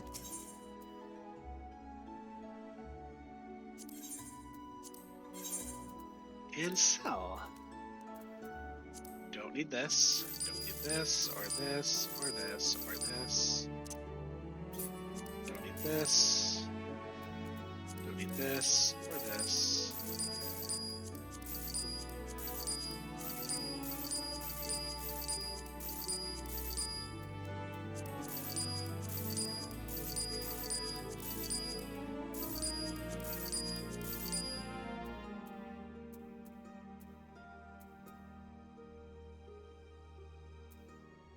Okay. An armory chest.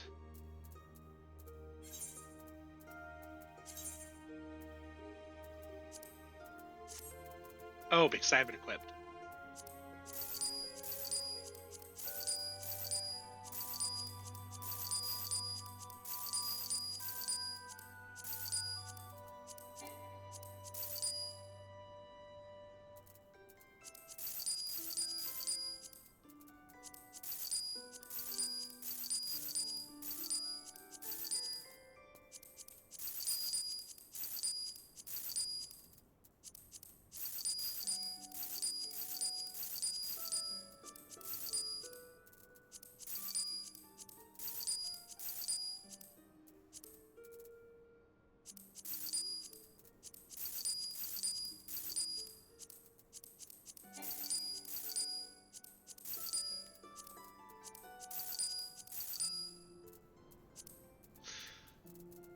All right, that's all I can do.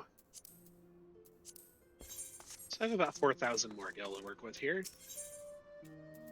Let's look at rings, because that's the one I need the most. The Sphene ring, yeah, we'll buy it. Next lowest item.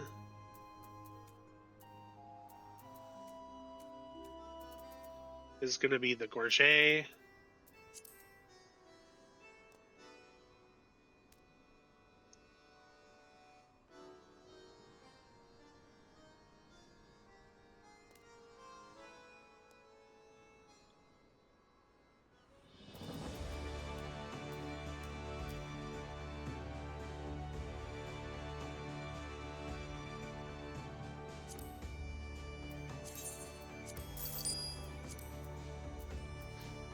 next highest is going to be the brand new gear, so I need new gloves.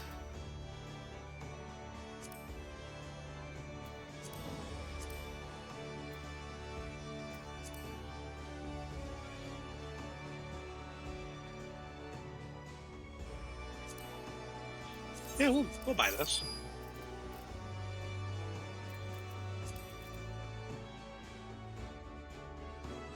The legs.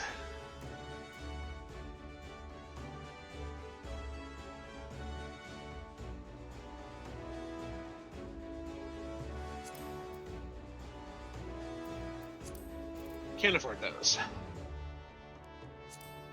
about hands? Oh, we bought hands. Tools.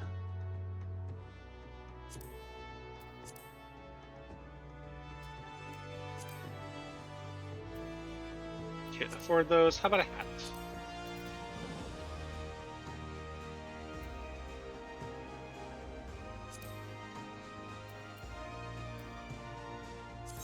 Sure. It's going to put me down low, but it'll work.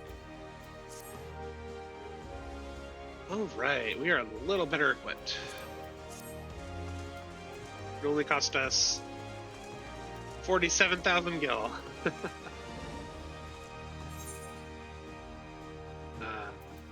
We're definitely taking the new chess piece from the quest. So,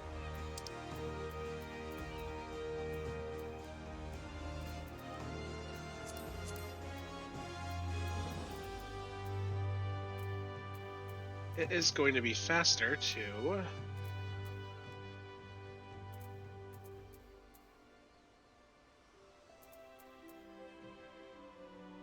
just go to Morby Dry Docks.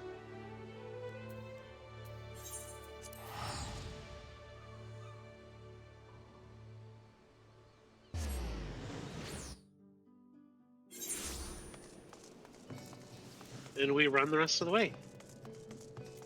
We're in for a bit of a trek.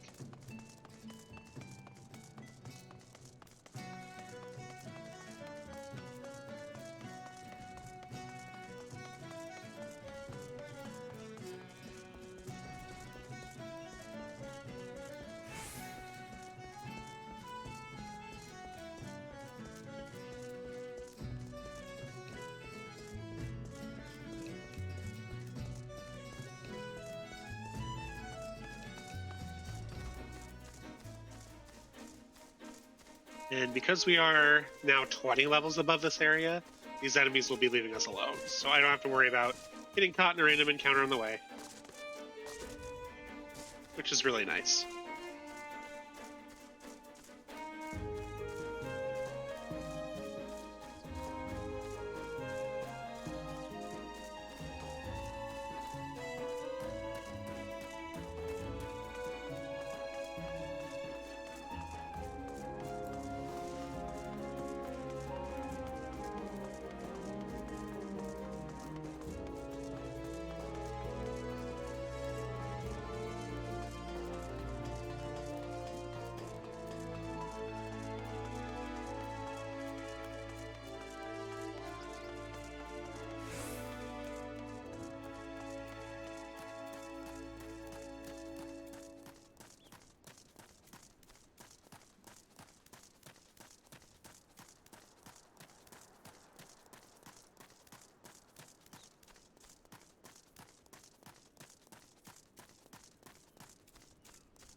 Walter, I'm sorry for making trouble. No, I deserved what I got. It's my own fault for not believing in me. But you came back anyway. Now you're gonna take that axe to Kajada's head, ain't you? I knew you could beat that bastard. You go.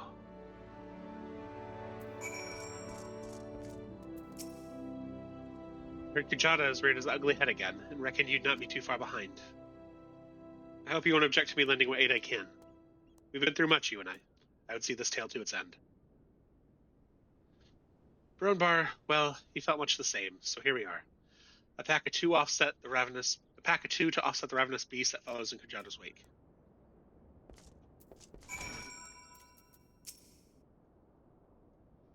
Might be as I'm sticking me nose in where it ain't wanted, but I couldn't abide the thought of you facing that monster solo. Kujada's got his friends, so it's only fair if you got a couple too. What you friends of? What are friends for if not to letting you load? I already did some of the groundwork for you. Seems like a farmer on his way and had fallen victim to the fiend's pack. And what are friends? Oh, and if we follow the trail of destruction, it might just lead us to the big bugger himself.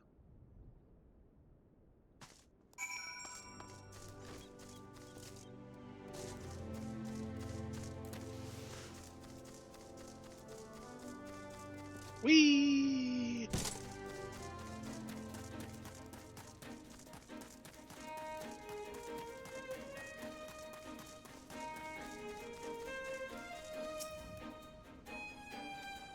You find a pot that appears to have been dragged from its farmer's wain.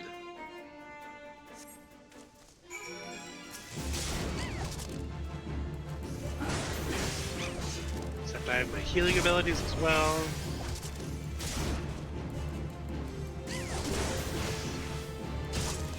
Well, abilities. It's one ability, singular, not plural.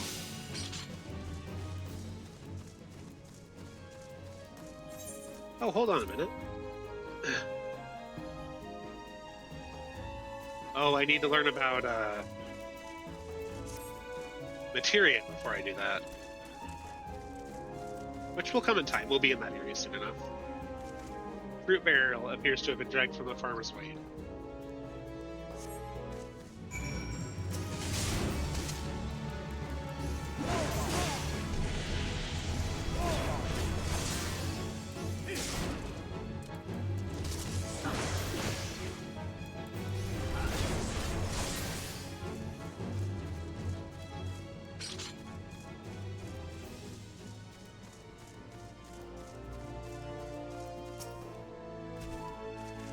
You find a crate that appears to have been dragged from the farmer's wain.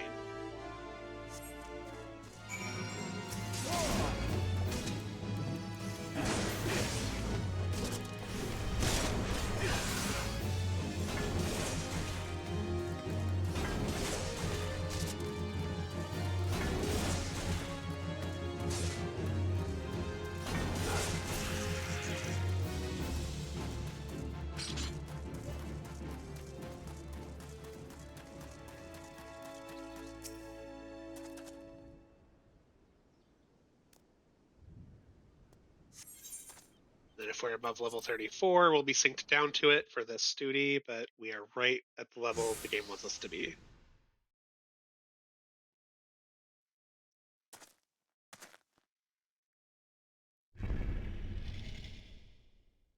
Kujada.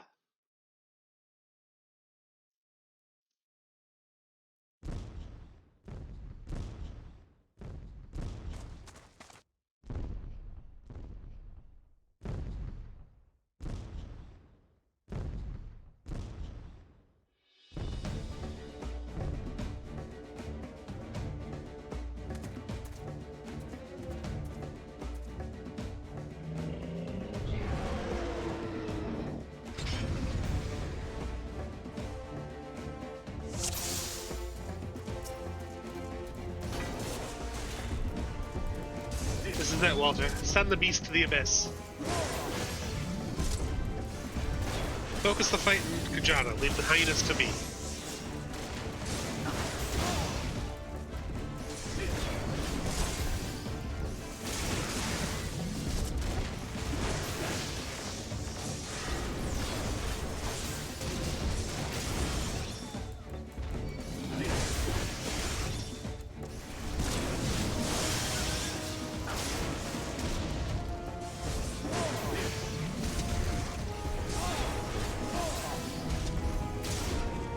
Be on your guard. He's up to something.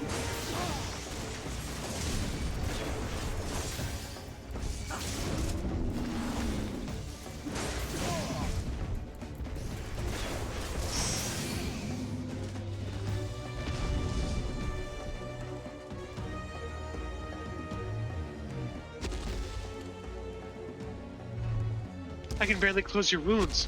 What has he done to you? Oh, still giving battle dialogue. Walter! I did so well, it's still putting battle dialogue up on the screen. Because it hasn't registered that we're done yet. It appears that our timing was fortuitous.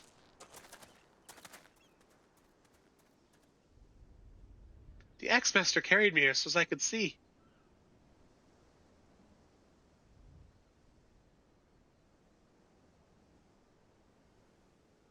You did it. You really did it.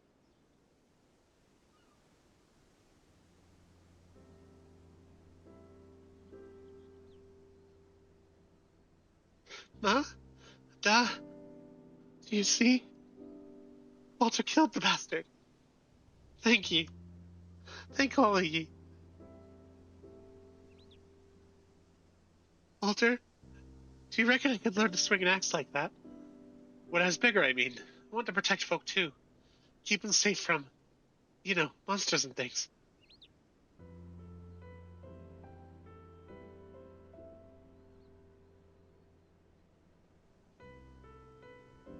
If you train hard, the knot is beyond your reach, young man. Then that's what I'll do. I'll train every single day. You'll see. I'll be the strongest hero there ever was.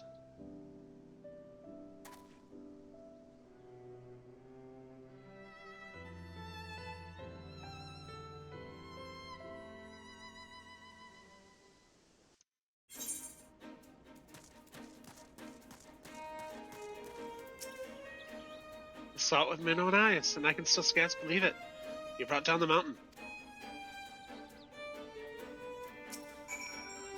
Well done, Walter. I knew from the first moment we met that you would rise to meet any challenge. It is done, Walter. You have answered the boy's prayers and upheld the pride of the guild. Hold your head high, Marauder. I shall be awaiting your triumphant return to Noscea.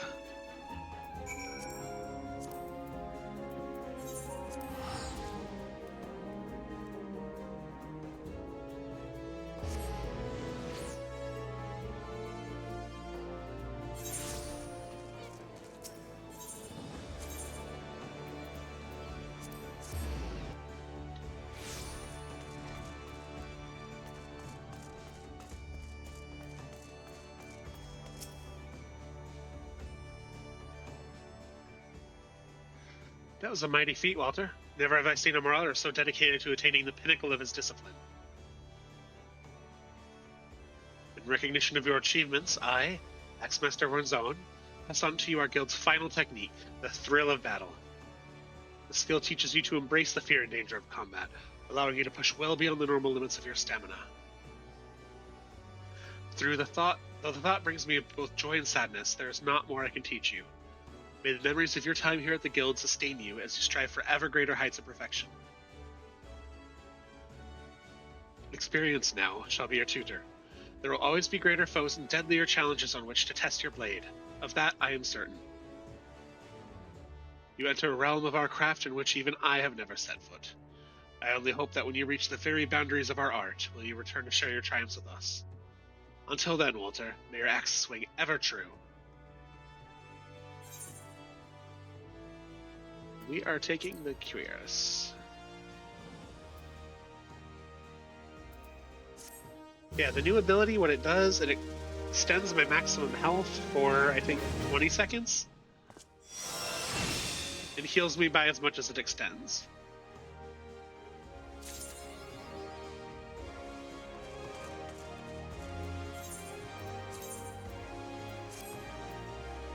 I can see my face again! Oh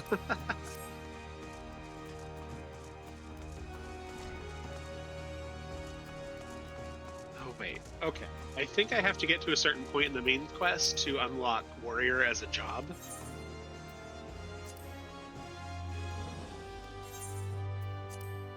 Oh, shit. Yeah, so this is as good as I get for a long while, actually.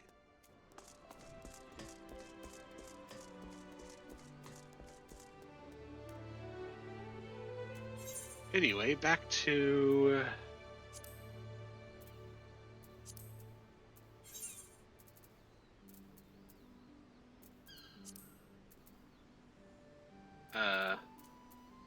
there we go.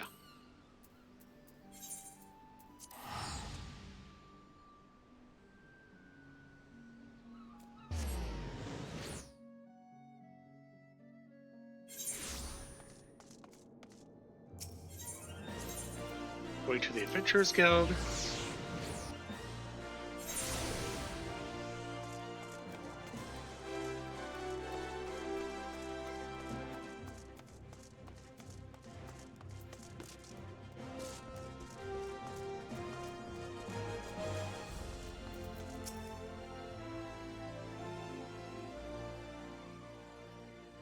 Scenes like that are becoming ever more common, I'm afraid.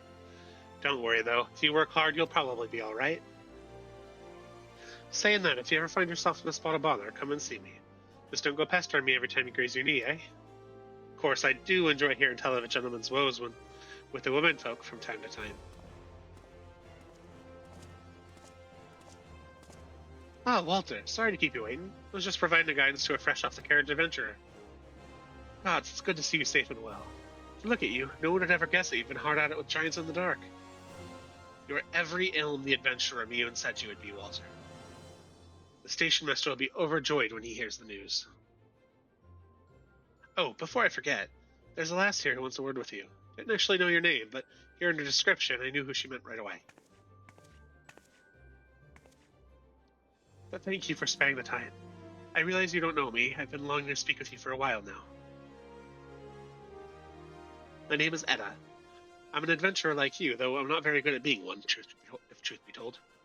Anyway, I was adventuring with my friends in Gridania when... I'm sorry. We were in Gridania when the leader of our party was killed. His name was Avir, and he and I were to be wed in the spring. I may not remember him, but to say that he remembered you would be an understatement. He would sing your praises from dawn to dusk. He saw you for what you are, see? An adventurer's adventurer. And he swore that he would be like you one day. I believe that he would have succeeded had a fiend not robbed him with a chance. Since that day, I have thought long and hard about giving up adventuring. But when I think of the man you are, all that you've achieved, I find that I am inspired, just as Avir once was. And so I've decided to start again as an adventurer.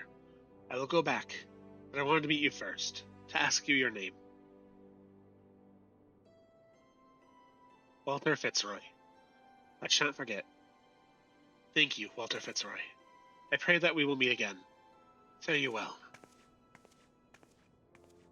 Adventuring can be a cruel, bleeding business. Time was I didn't know why anyone would bother. When they first asked me to take charge of the guild here, I didn't know what to do with you lot. Thought it'd be a right pain in the ass looking after you all. But against my better judgment, I decided to accept the post.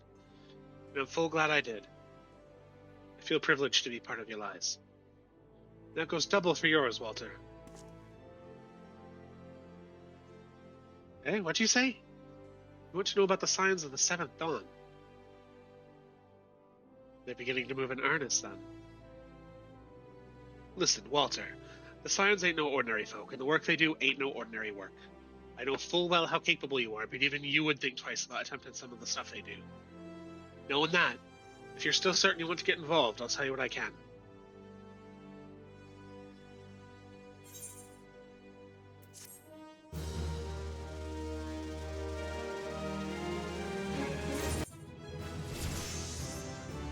And that's level 31. Mimodi is ready to tell you what she knows about the Scions of the Seventh Dawn. So you want to know more then, do you? Well, ain't that a surprise? I swear, if I painted certain death on one door and limitless wealth on the other, 9 out of 10 adventurers would go through the first, and the other bloke wouldn't be able to choose on account of being Old Dawn. Anyway, don't say I didn't warn you. First of all, if you're wondering whether you can trust these Scions of the Seventh Dawn, you can. They're good people who have made it their mission to solve some of Erezia's most pressing problems. Of course, that ain't no small task, so they're always looking for dependable individuals to join. Individuals like you, Walter. Now, I've been given leave to tell you where to find the Scions, but you must promise to keep this information to yourself. As you can probably imagine, it's something Erezia's enemies would very much like to know. The Scions are headquartered in Vesper Bay, out in the western Thanalan. The place you're looking for is called the Waken Sands. Give your name to whoever's at the entrance, and you'll be let in. You're a man in demand, Walter, and the days ahead promise to be busy. But I hope you won't forget about them as you help. I won't forget about them as help make you into the adventurer you are. Drop in and tell Mary Farron from time to time, you hear? Right, well, I've said my piece. Off you go.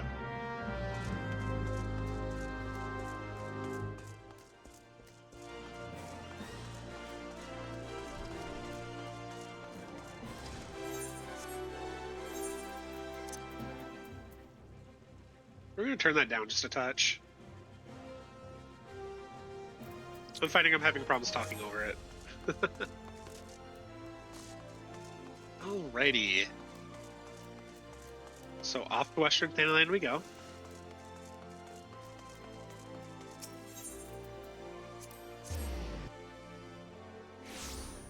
We will finally be moving toward the Aetheryte and the points north.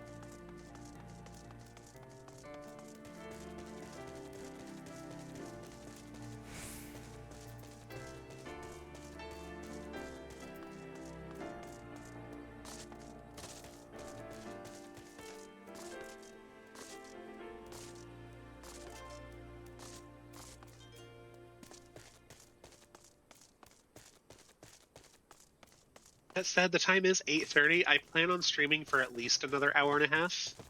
I know the schedule said 8, but I started late. I have the energy to stream for a while longer, so I'm going to do that, obviously.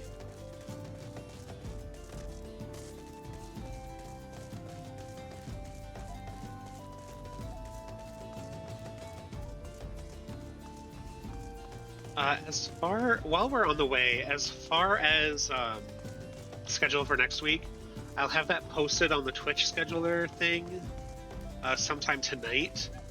If I do get this job, depending on my start date, I will be updating that schedule to accommodate for that.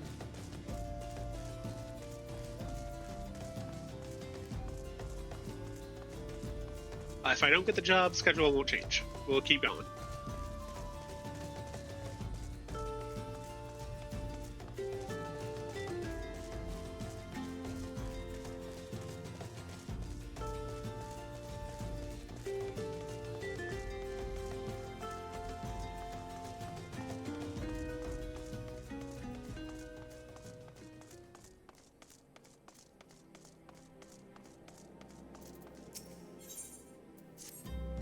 Greetings, adventurer. If you have a moment to spare, I have a proposition that's guaranteed profitable and legitimate both. Tell me, do you know what a paste is? It's a scale can that looks like a snake, except it's got around on 4 legs. The creatures are wont to petrify their prey with their dreadful gaze before moving in for the kill. I want to get my hands on their eyes. Eyes of the serpent, they're called. And I need someone who knows how to handle deadly wildlife to do the procuring for me. If you could slay some of the beasts and bring me 4 of their eyes, I'll see to it you're well rewarded. Most dire happenings are afoot. A most grave and treacherous trespass. Some unprincipled knave has been filching supplies from the storeroom. In order to apprehend this morally challenged rapscallion, I have procured 4 iron leg traps. To be completely honest, however, I'm not entirely certain how these things work. Would you be so kind as to set them for me? Once you are done, please report to my fellow brassblade, Chekjazlan. I want to know his traps are being put to proper use.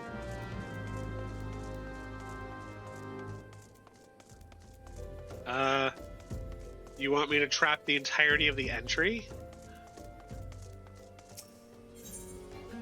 Oh, yeah. How about I do this? No? Okay.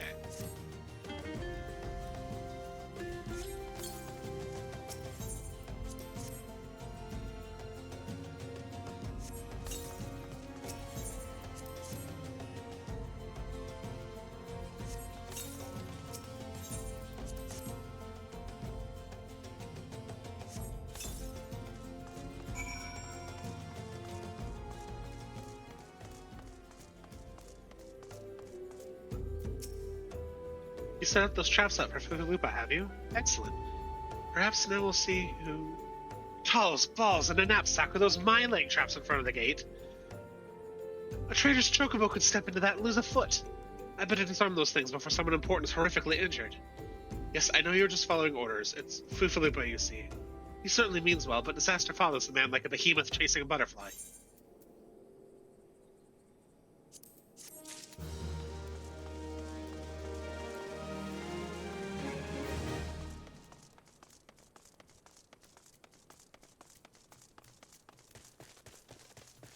Yeah, we will work our way towards the Waking Sands and do the side quests that are there along the way. That should catch us up.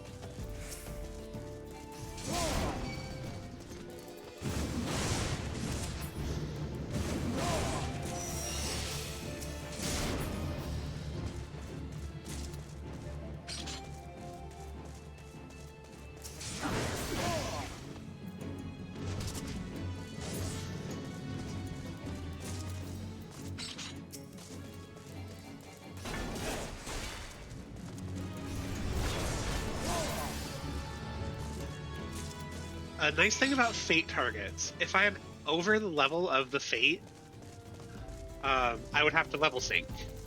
And if I can't level sync, or if I don't level sync, I won't do any damage to the enemies that are part of that event.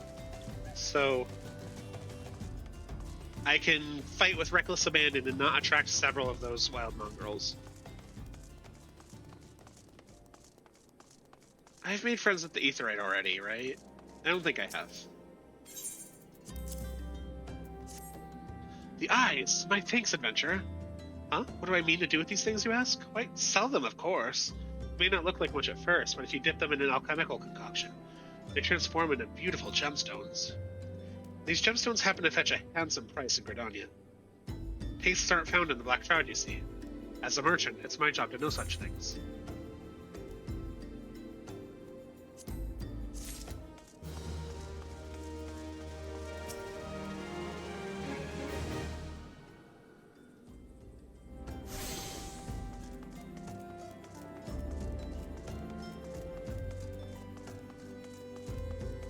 On we go.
Oh, did I unlock any new titles?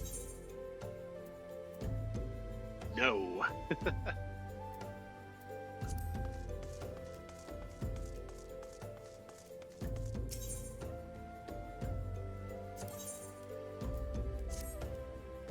You there, yes you, the decisively unfashionable adventurer.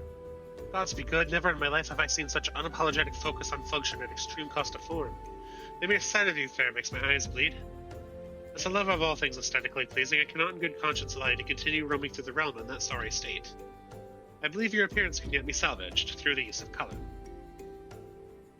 I will teach you how to go about dyeing your outfit, but first I must have a drink. The heat has given me a vicious thirst, and I won't be able to talk for any length of time. Be a dear and buy me a bottle of orange juice at the stall by the northern gates, would you? Once I have moistened my throat, we shall see to the business of remedying your appearance. Oh dear, dear, dear, this will never do. My sense of aesthetics simply won't allow it. How can you go out dressed like that? My dear, if you'd only spare a thought for style and coordination. I hope your garb holds up during a scuffle, because there's little else going for it. That's it. I've made up my mind. From this day forth, I take it upon myself to save you from any more fashion disasters. Let me see. So much that needs to be addressed. Where you to even begin? Be a dear and get me a drink. I'm feeling rather parched, and this is a matter best discussed over a glass of something cold. Just go to the paste and ask for full saloon. I'll have some blood orange juice, and tell her to make sure there's no pulp in it. Now off you go.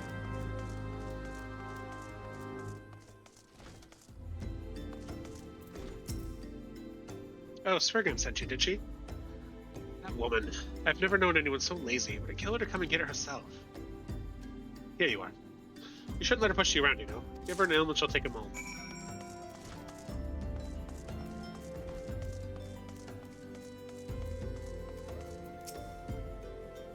So how's that drink coming along?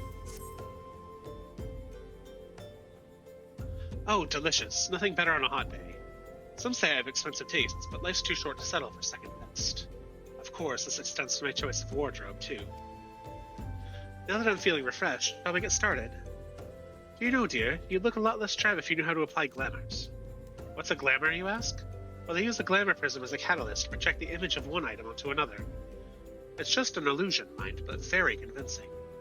This means the original object stays essentially the same, just takes on a new appearance, that's all. Remember, if you fancy a change, you don't have to stick with the same glamour. Just apply another one on top, or use a glamour to disfellor to return the object to normal. Why sacrifice style for such humdrum trifles as durability or protection from bodily harm? Limitless possibilities for self-expression are just a couple of glamours away. Go ahead, give it a try, and do make it quick, dear, for my sake. I'm finding your uninspired attire more and more offensive with each passing moment.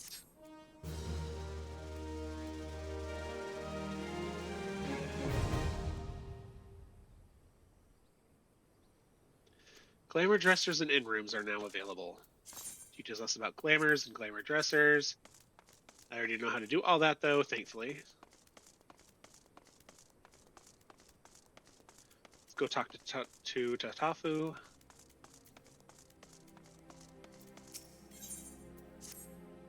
Well, this is a pretty kettle of fish. You think the Ruganon would be too damn big to get seasick? Oh, adventurer, yes, you there. Looking for work, perchance? Name's Tatafu. I'm a merchant just back from Limsa, and I'm in a spot of trouble. Hired this big lug to make the deliveries, but what got instead are a couple of chum pails badly in need of emptying. Can't let that stop me, though. None to lie, the fisher out in Crescent Cove needs what I got. And though this upchucking good-for-nothing will be up and about by tomorrow, none to lie isn't like to stand the wait.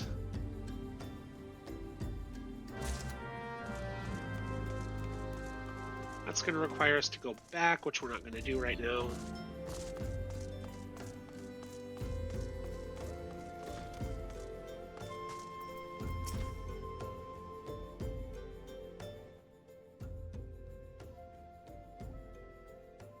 Deep in the desert of my heart, a lonely flower blooms, yearning for the heavens above to quench my thirst for you. Ah!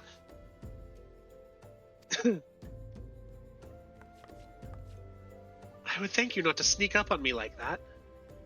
Now please be advised that this is private property. Unless you have pertinent business here, I must ask you to... Here at the behest of Ishtola. My sincerest apologies. May I please have your name?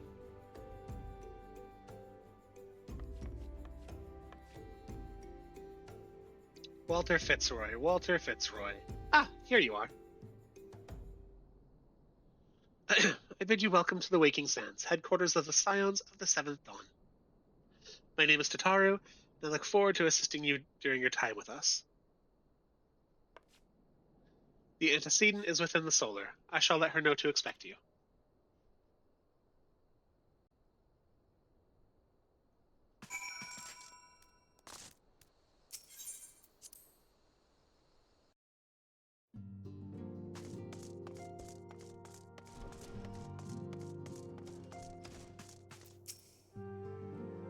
I take it you are Walter Fitzroy. Tataru sent word you had arrived. Lady Mintilia has eagerly awaited your coming. This way, if you please.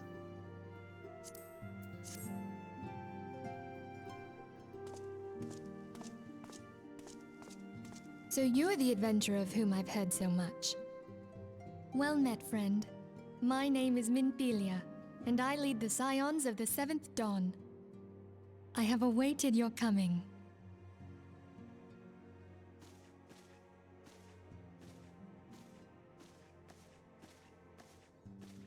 Please, be at ease.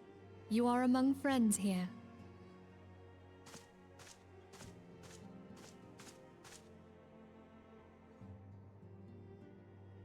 No doubt you are ripe to burst with questions. But have patience. All will be revealed in time. First, let me begin by telling you who we are and what we do. We are the Scions of the Seventh Dawn, an order that transcends political boundaries. Our single objective is the preservation of the future of Eorzea. Among our gravest concerns are the godlike beings known as the Primals.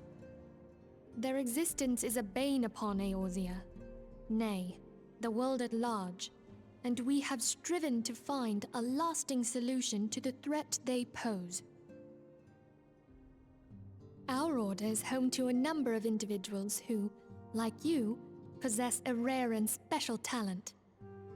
This talent takes various forms, but one holds particular interest for us.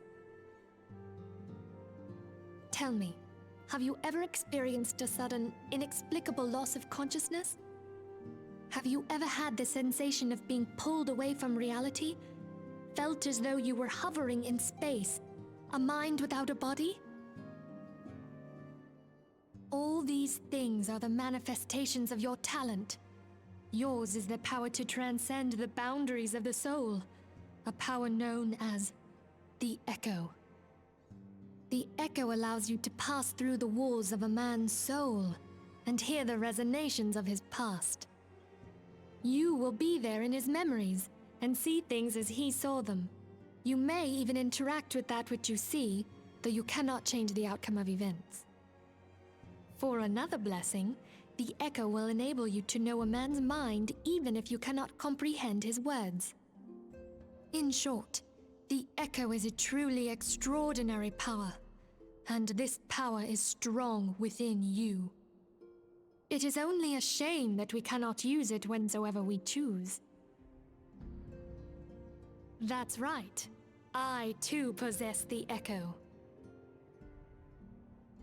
With that established, let us return to the subject of the Primals. So long as they exist, the realm cannot take so much as a single step towards true peace. Measures must be taken. Measures which transcend boundaries, be they of faction, race, language, or creed. And to do so, the Scions require the aid of those with our talent. Make no mistake, the Echo will be instrumental in dealing with the primal threat. Without it, we cannot hope to save the realm. I know not what it is you desire for yourself, nor what it was that first brought you to Eorzea. But I firmly believe that the power we possess was given to us for a purpose. Why else would the gods entrust man with a gift so extraordinary, if not to have him use it? And so I implore you, lend us your power.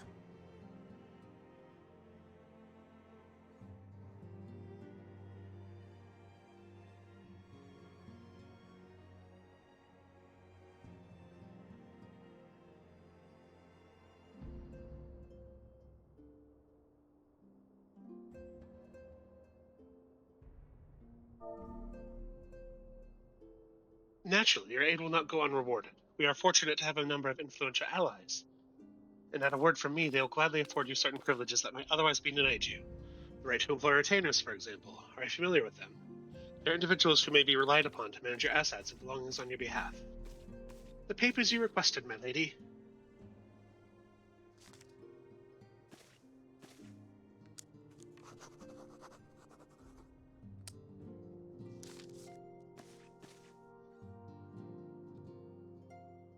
Thank you, Tataru.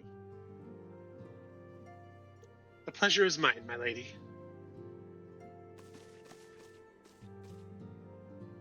By way of a welcoming gift, I have taken the liberty of adding your name to the Retainer's registry. As of now, you are entitled to employ the services of a retainer. You will need to consult a retainer vocate regarding the particulars of this arrangement, but believe me when I say that retainers will prove invaluable to you in your adventuring endeavors. Let this gesture serve as evidence of our commitment to do all in our power to facilitate your personal objectives.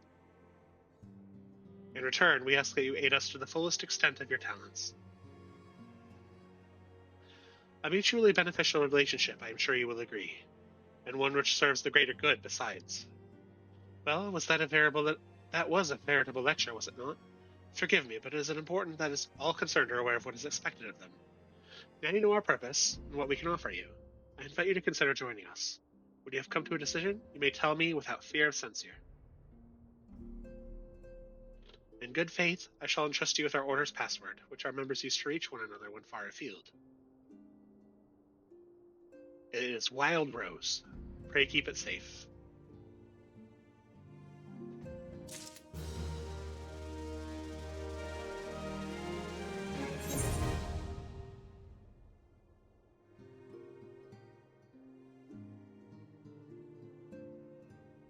And I have purchased several retainer slots, so we should be able to hire 7 per character.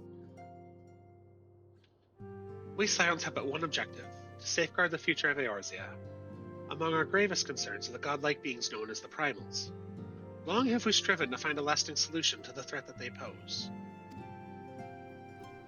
I know not what it is you desire for yourself, nor what it was that first brought you to Eorzea, but I firmly believe that the power we possess was given to us for a purpose. Pray consider this when you give me your answer, Walter.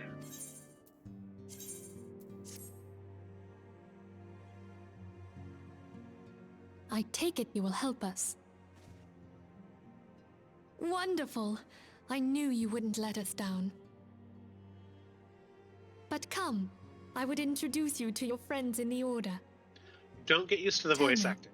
Does the name Sharlayan ring any bells? It used to be one of Eorzea's 6 city-states, and was situated in the northwest of Aldenard. The voiced scenes are very few and far Sharlayans were the between. keepers of wisdom both old and new. Their mastery over magic and ether was unsurpassed, and even the Garleans knew to fear them. Among their number, there were a noble few who devoted their lives to safeguarding the future of Eorzea. When the realm began its descent into chaos, and their countrymen fled for the motherland, they alone chose to remain here. These noble men and women were called the Archons. Those same brave souls stand before you now. The masked woman is Ida, and beside her is Popalimo. The two are charged with surveying the Twelveswood. Hello there. Welcome. Okay, my turn to introduce someone. That there is Thancred. He is our man here in Ul'dah, Jewel of the Desert. Welcome to the team. If I may, the lovely maiden beside me is named Y'shtola. Limsa Lominsa has the pleasure of being under her care. Greetings. I have been expecting you. Last but not least is Urianger, who presides over all affairs within these halls. Pray seek him out whenever you have questions. Dawn may banish even the darkest night. The words of a dear friend. I am glad of our meeting.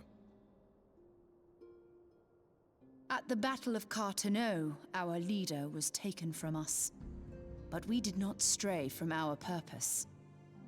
We sought out Minfilia and others with her talent, and together established the Scions of the Seventh Dawn. Along with the Archons, those blessed with the Echo play a pivotal role in our endeavor to forge a brighter tomorrow for the realm.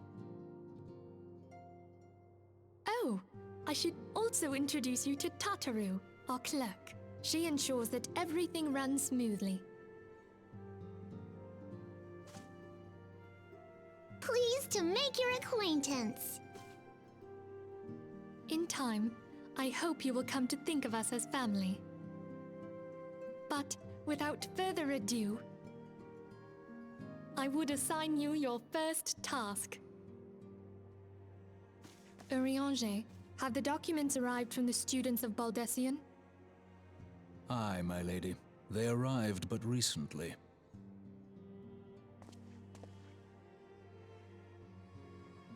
We have received a request for aid from the Immortal Flames. Thancred, would you do the honors? It would be my pleasure. Some days ago, a crystal caravan registered to Amagina and Sons mineral concern was waylaid and divested of its cargo. But there is more. Within a bell of the robbery, several people were reported missing from the shantytown outside the city. At a glance, one would assume the involvement of bandits, kidnappers, and coincidence. Such crimes are hardly uncommon, and the Immortal Flames deal with their like almost every day. However, this time we have reason to believe that a primal is involved. Aye, the evidence left behind implicates the Emoja, who are known worshippers of Ifrit. If we then consider the objects that were taken, there is no room left for doubt. The crimes were committed in the name of a primal. That you may better understand the nature of our struggle with the primals, I would have you play the leading role in this investigation. You have my thanks. If there is aught you wish to know, I recommend you speak with Thancred. He is well versed in the affairs of Ulda. Ever at your service, dear fellow.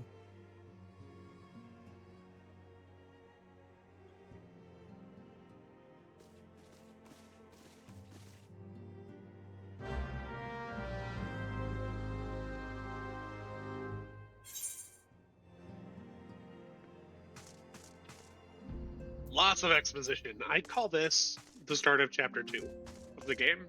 We had our prologue, which was taking care of things in Limsa. We had Chapter 1, which is 3 dungeons, and then we have this, which is Chapter 2. Ready to begin, are we? That's the spirit. So then, your mission is to investigate a crystal robbery and a spate of abductions.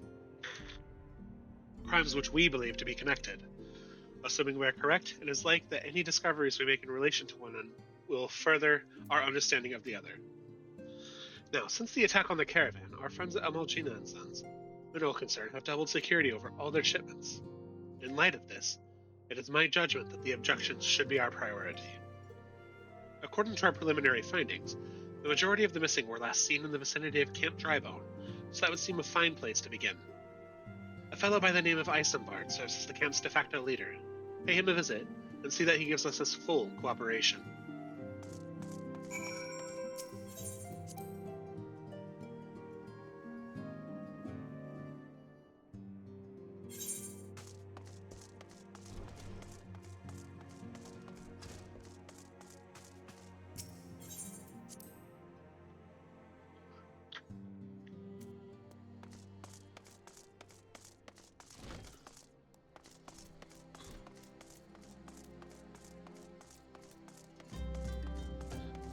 So. Yep. This is on our way back.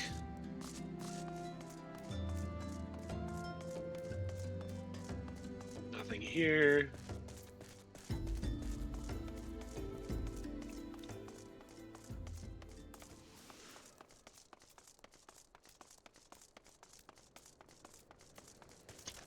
We're just zipping right along through the story, and I do appreciate that, believe me.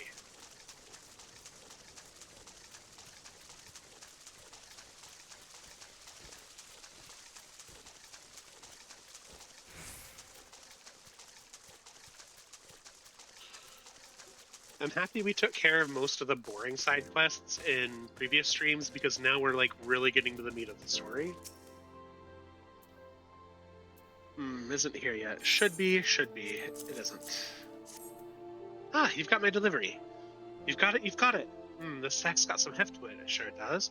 It should too, being full of soil. What will I do with the soil? Put it on the ground, that's what. The litter bag you gave me is filled with seeds. Time for some farming. Calamity's done made the fish stay away from these waters, so if we don't farm, we don't eat. But there I go, running my mouth and near forgetting the business. Got the gill for Tatafu right here. Tell her I am much obliged.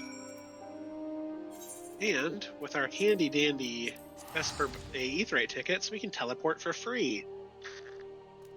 Back to this area.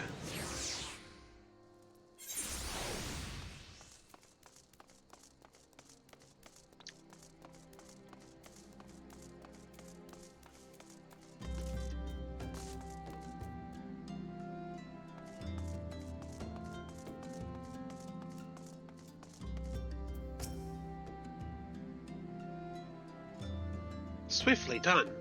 Was the fisher satisfied with bits of land?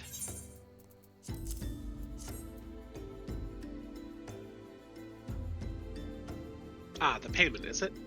I guess he was satisfied. Thank you. Let's see here. Yan, tan, tether, that's everything. Can't rightly say I feel easy in my mind about this. Fishers have little enough gill as it is without squandering it on Noscean dirt. Though, what do I know, eh? The farmer in Noscea got it from someone who will give the cove's thin soil the boost it needs. So hey, maybe they'll at least have a fighting chance. Gotta have hope, right? Here's, that's some leftover seeds for you. If you come into a bit of land in one of those adventurer districts, go on and set up a vegetable patch or two.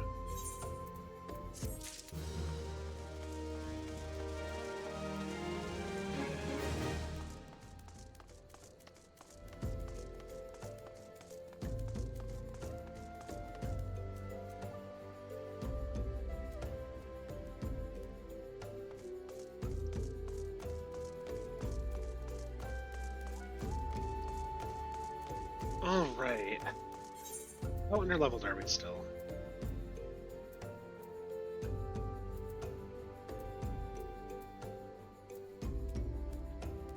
I'd say we're good enough to take on the next level of guild tests.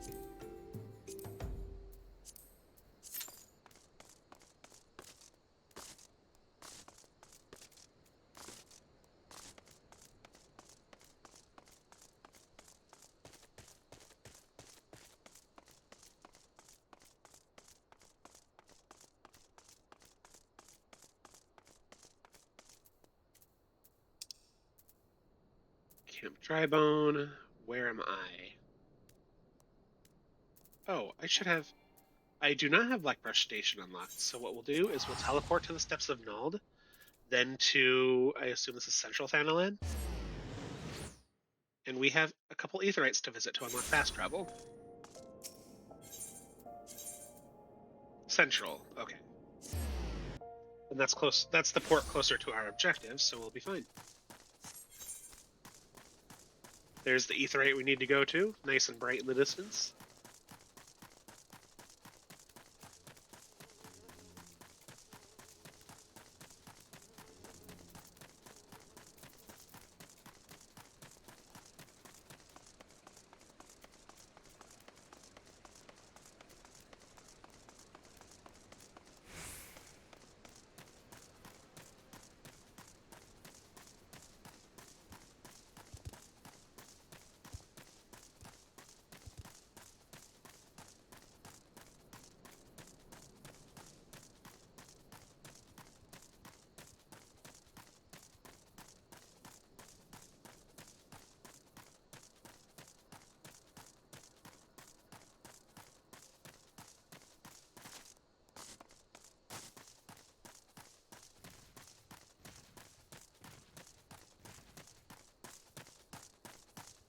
Beautiful, beautiful sky.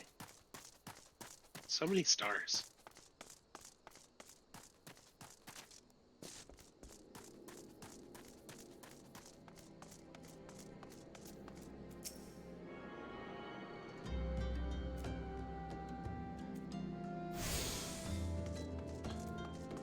right?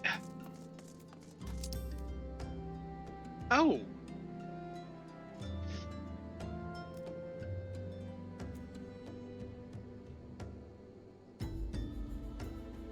Barely got into the mute button in time, I did. Wow, that was a big sneeze. Oh, that was quick. But yeah, we can learn about materia.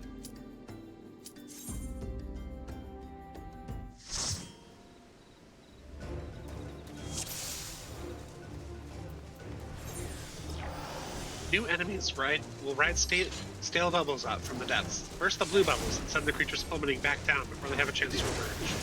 Purple acid bubbles will release corrosive toxins into the air when burst. Take care to avoid disturbing these at any cost.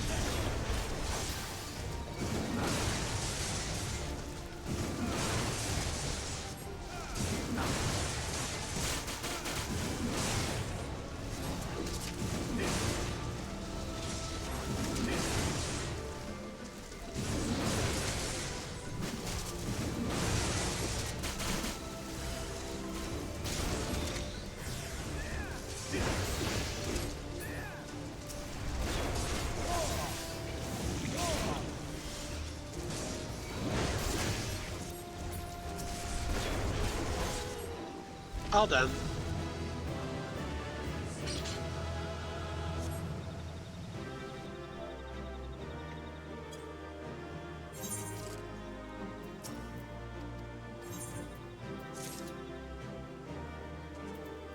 Player combination to one of the DPS. That was a damage-focused one.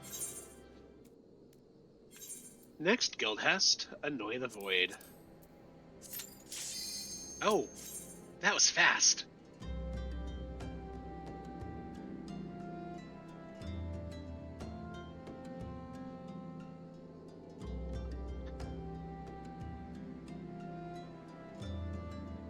That's one reason I chose tank for this playthrough, because it will allow for faster queue times, so I'm not sitting waiting 20 minutes for a story beat. Uso is strengthened by the eerie blue flames found scattered about the area. The fewer flames burning, the more vulnerable the fiend will be to attacks. Yet beware his Voidhound minions, for when slain, new flames will rise from their carcasses. Each time a flame is extinguished, Uso will unleash a powerful attack and avoid extinguishing flames when the fiend is near party members.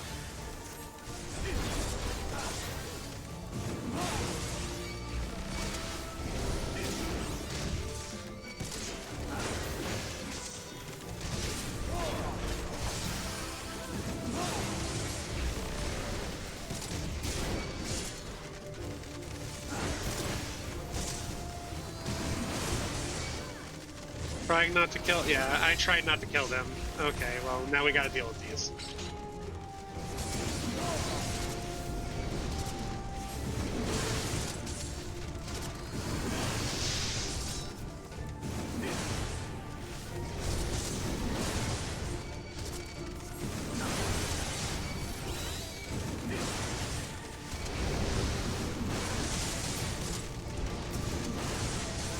Uso's dead, now we just have to take care of his, all the dogs he brought forward.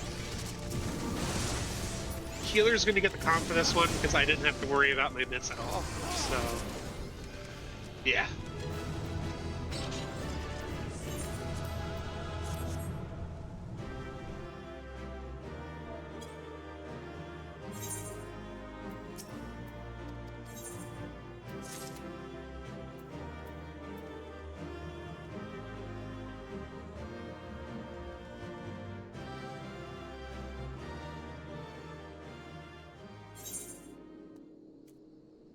And then the next guild hest will be available at level 35.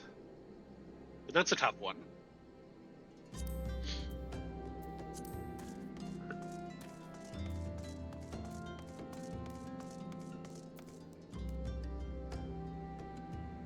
Did I?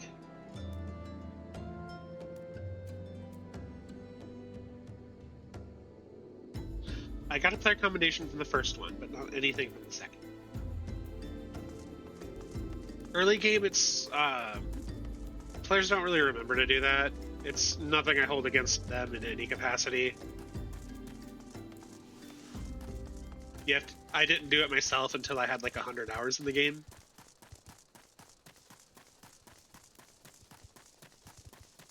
And I didn't do it consistently until I hit like 500, so I don't hold it against them in the slightest. Plus, the only thing that commendations really unlock is the ability to be a mentor, which is just an experienced player taking new people through content for them for the first time.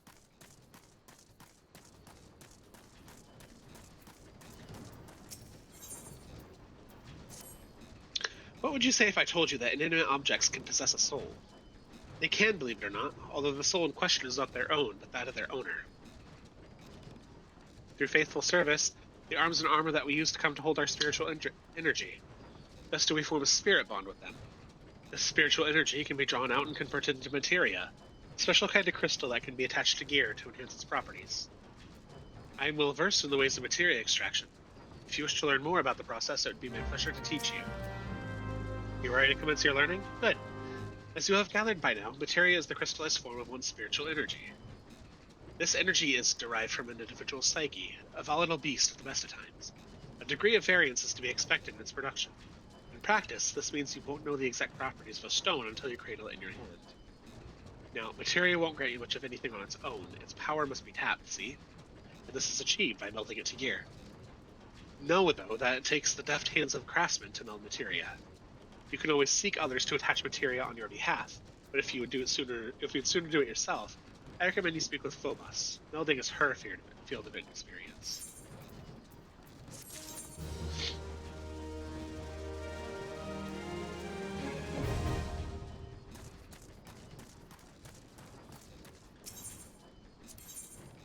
Yeah, I have to be level 19 in a crafter class. But I can now extract materia, which means this white gear I have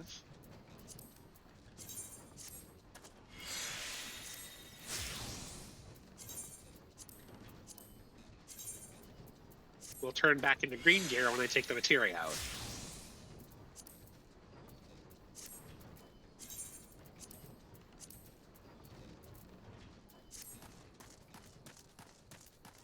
Oh wait, I have something I can use.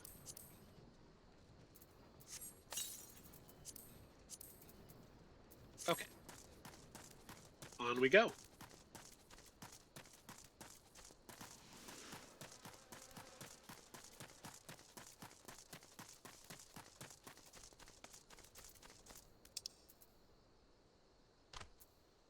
Eastern Thanalan, which is, yeah, I'm going the right way.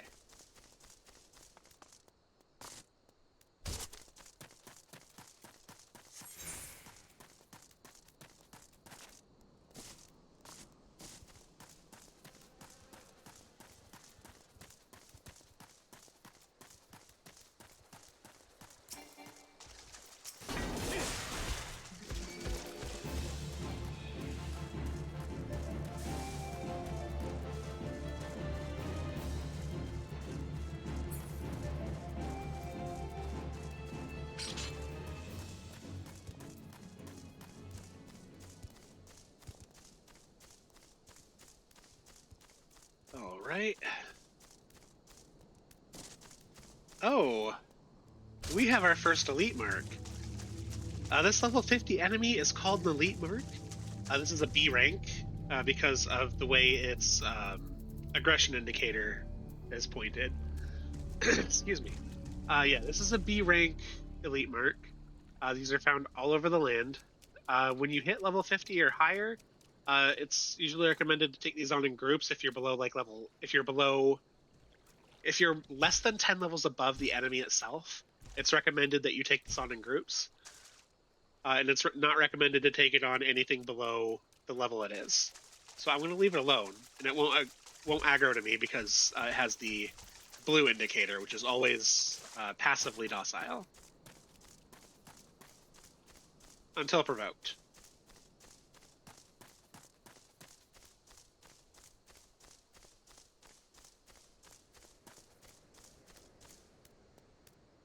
Off to Eastern Thanalan we go.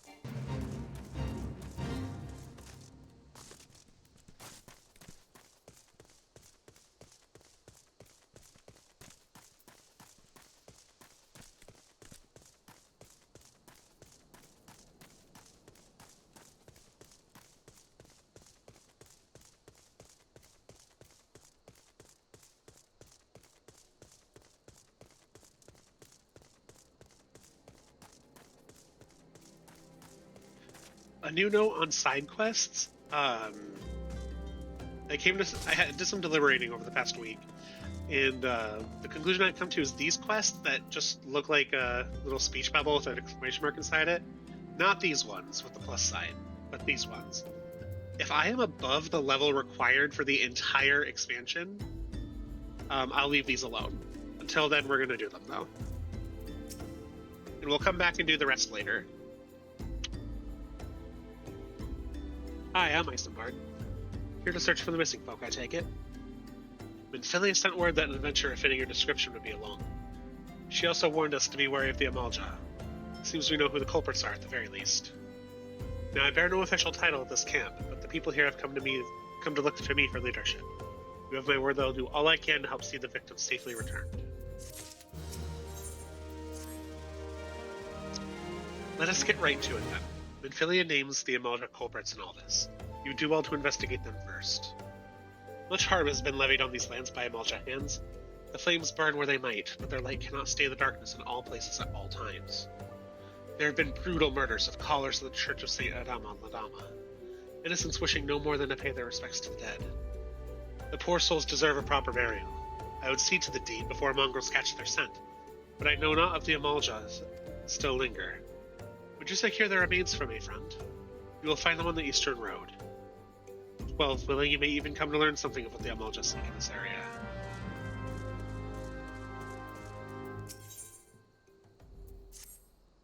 Looking for a bit of work, are we?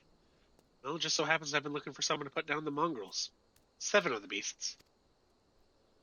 The bloody things have nearly overrun the area to the southeast of here. They attack the locals, the livestock, aught that moves. You needn't show the foul things any mercy. Are you come to grieve, sir? Have you lost someone dear? I see. Simply another fair adventurer come to our outpost. Well, in that case, I have an adventure for you. What say you make for the plains to the east and carve me up 5 cuts of sirloin from the Myatregus nannies? We're tending a wounded man at the end who is close to death. We'd like nothing more than to give him a feast of nice, juicy Myatregus sirloins for what might be his last meal. Once you have the sirloins, take them directly to Sisters Azoru at the inn.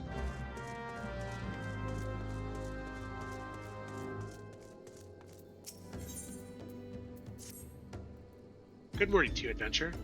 I am Popanagan, representative of the Adventurers Guild. I have a number of fine guild leaves in my possession, which I will gladly allow you to undertake, if you prove yourself sufficiently capable, that is. You see, protocol dictates that I administer a trial guild leave. Until you complete it, I grant you no more. How about this task? Review the details, tell me if you are up for the challenge. Despite the fact Sultanate law clearly forbids any and all business dealings with these tribes deemed to be hostile, a goblin merchant has chosen to ignore the law and peddle his wares to the Amalja. The Brass Blades cannot allow this, and seek adventurers to locate the merchant and bid him cease.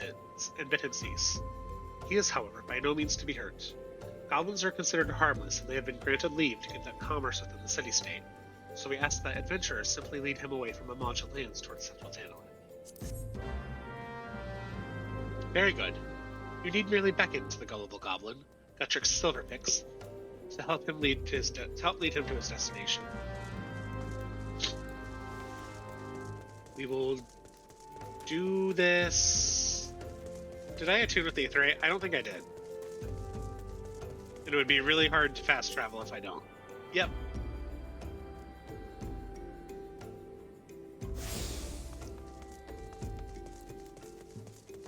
All right, that's taken care of.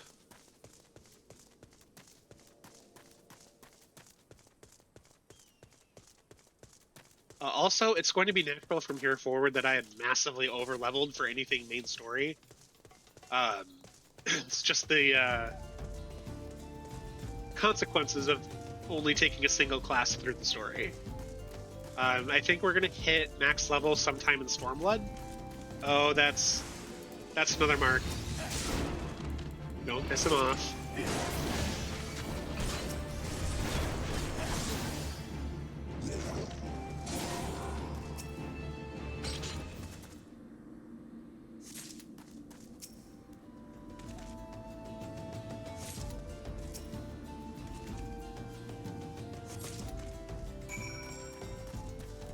If I piss him off, he will one-shot me.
There's the rest of what I need.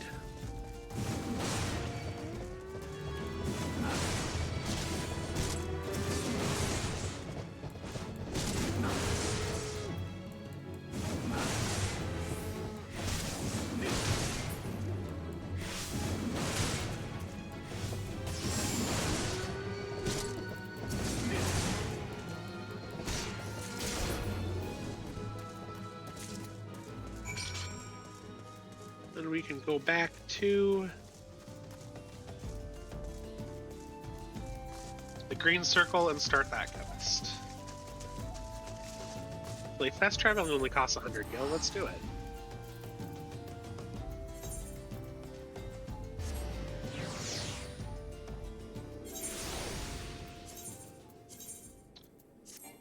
I recommended level +4 because, oh boy, we are over leveled as it is.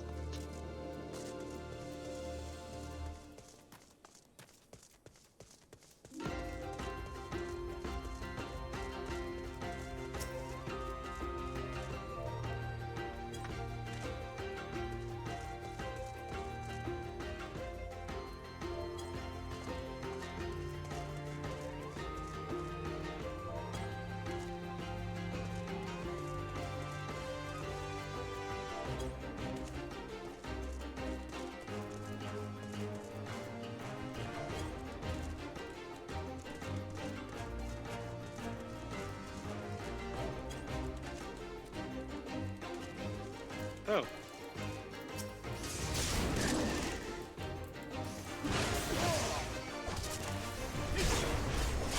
I didn't even see you.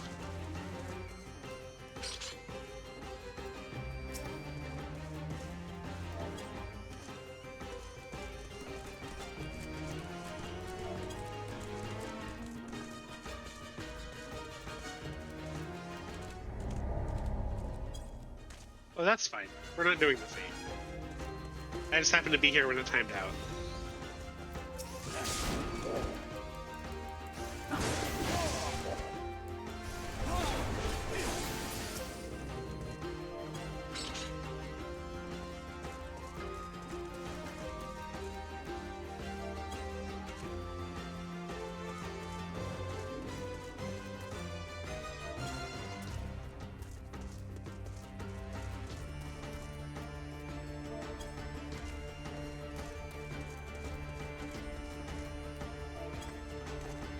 That should be the last one.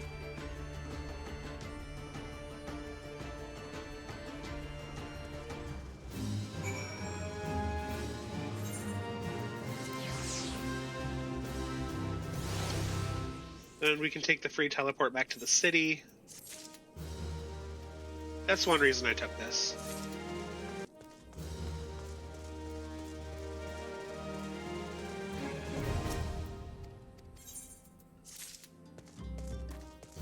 Oh, so Fenderland is plagued by 7 fewer mongrels, is it? Excellent. I lost my love to a pack of mongrels 3 years past. We were to be wed. They tore them apart. When they finally chased them off, my love was in 7 pieces. Since then, I've asked every adventurer I see to pass through here to release 7 of the pieces. My vengeance is unceasing, but if I can spare just one other bride to be, the suffering I have known, then it will all have been worth it. It's good to see you returned. Were you able to take care of the remains of our fallen?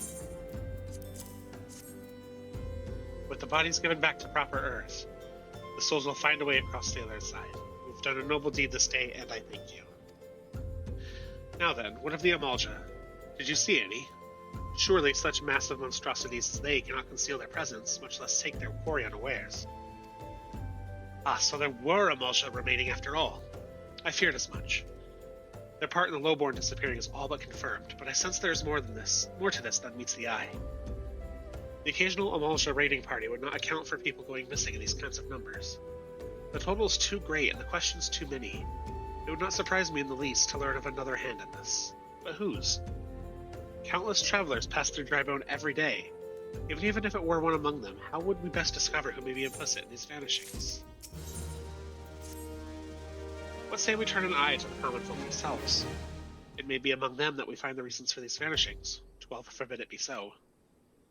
There is a merchant by the name of Ungust who was born here in Drybone and grew up in the Golden Bazaar. A rough character, but he knows the people here better than anyone else. I'd wager that he's at the inn, quaffing away the day's earnings. They'll write a note for you to show him, else he's not like to speak to you.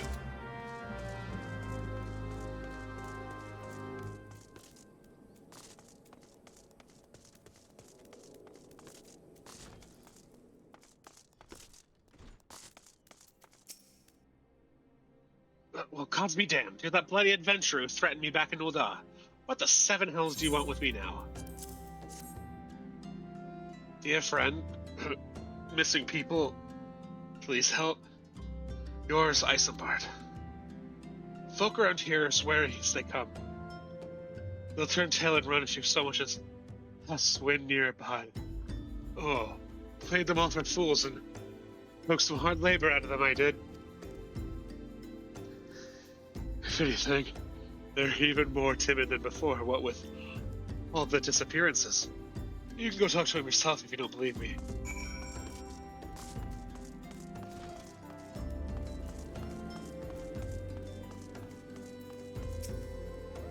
Please, sir, just leave me be.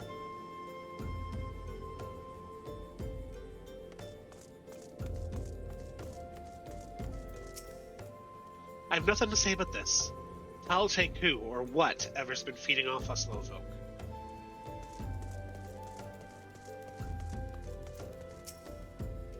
What do you want from me? I don't know anything, I swear. Please don't kill me.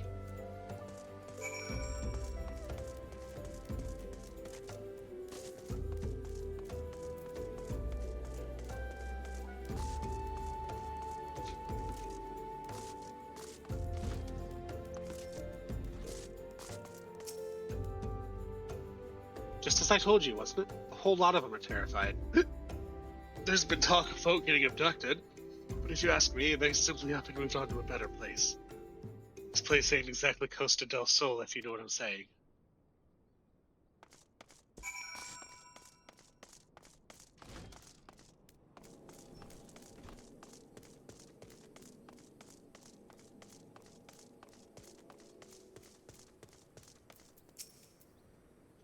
Welcome back, Walter. Have you learned a lot of import? I see. I suppose I should have expected as much from Ungust. Well, another thought occurred to me in your absence. The common folk are nothing if not fervent in their religious beliefs. Perhaps if they speak freely to their gods, the clergy may know something of use.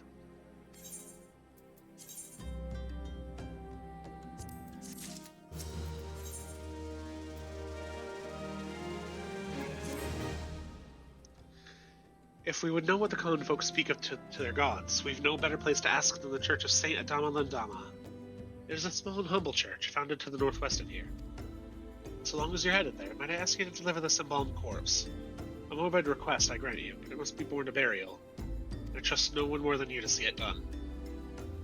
Seek out a man named Marquez. He tends to the graves of the church. He will tell you where the body is to be interred.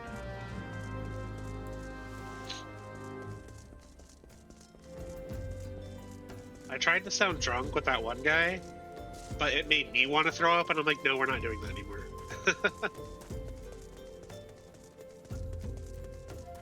Oh, you're in a building. That makes sense.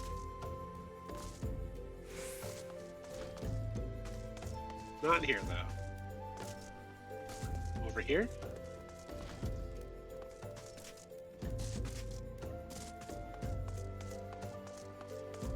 Yes.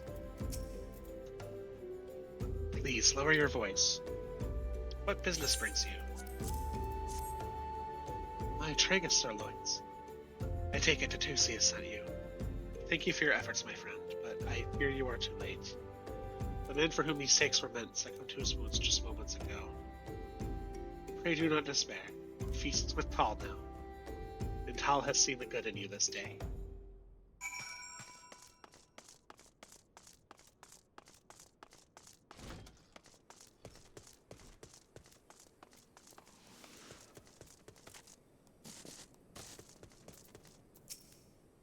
Dead, is he? You did a good thing, friend. No use fretting over the order in which things pass. What matters is that they do pass, and nothing that passes goes unseen by the gods. There's a graveyard just near Drybone. A lot of folk bring their dead and dying this far. Many just dump them here to spare themselves the trouble and cost of a burial. This poor soul, at least, had family that rushed to his side. Count him lucky for that. 'Twas just his time to heed Tall's call. Best to let it go and move on. There's business what needs doing. Plots, graves, embalming, tombstones. Nothing in life is free, not even death. Back for more, are you? Good. Now riddle me this. In a camp such as ours, so close to a graveyard, what do you think sells faster than we can stock? Aye, flowers.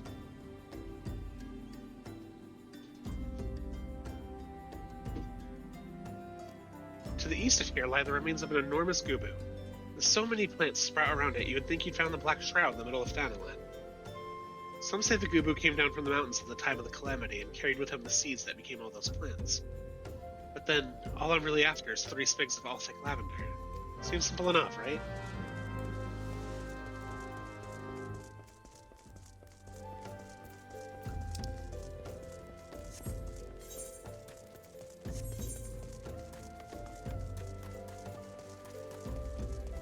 That looks to be out of my way for now. We're gonna go up here.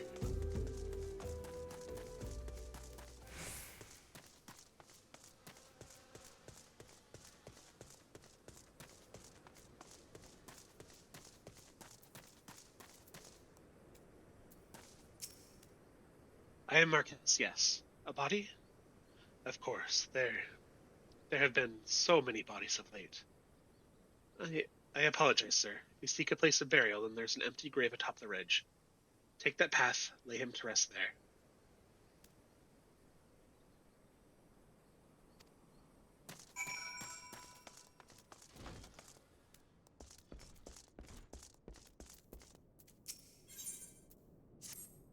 You have troubled yourself to come all this way. I wonder if I might not trouble you a bit further.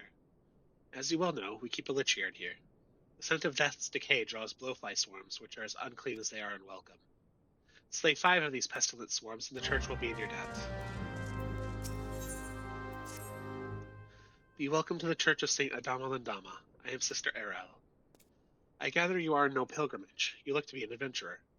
If so, might I impose on you to help tend the lich yard while you are here with us? The graves here far outnumber we who keep them. Alone we cannot possibly do all that needs to be done. Would you see to gathering up old offerings currently lying about outside? I made a note of at least 6 during my last rounds within the yard.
No old offerings over here, at least.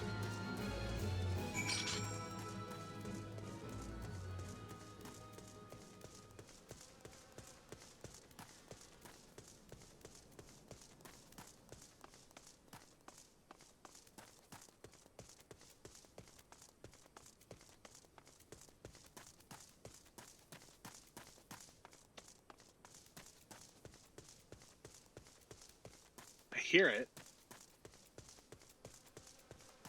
That little, like, crystal jingle chimey thing.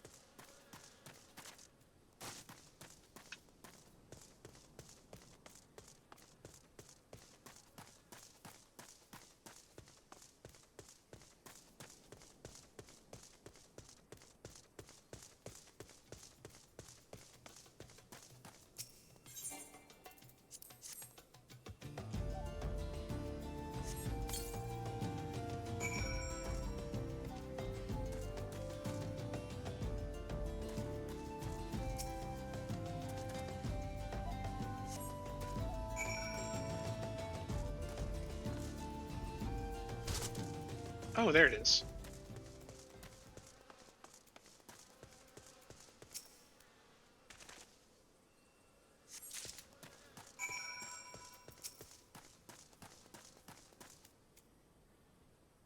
May they all walk in Tal's realm. What, missing people? I'm afraid I cannot help you. But maybe Sister Orison can. She has been kind to me. Everyone. Everyone has been so kind. I don't know why, though. Pardon me. You will find Sister Orison within the church walls.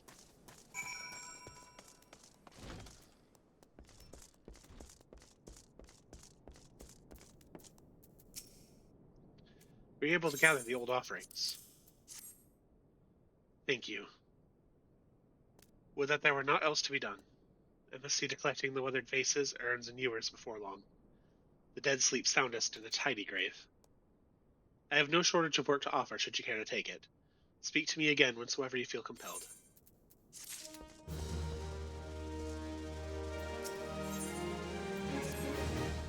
So you wish to honor the dead once more. Excellent. Make offerings of these Mimea lilies at some of the simpler graves on the lich yard. The poor souls died alone, you see, with no one left to grieve for them.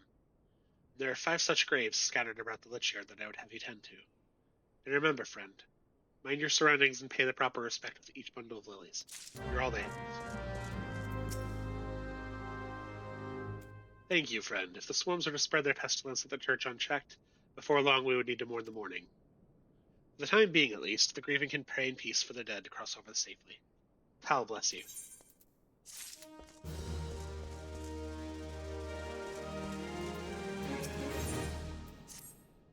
You're one of them venturer folk, ain't ye? I'd be much obliged for a little help.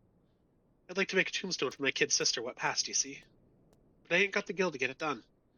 I hear there's nice rocks for the taking a ways from here, but I ain't old enough to fend off no wild beasts or such. I was hoping for a bit of cloud marble. She really would have liked that. Crops right up out of the ground east of here, they say.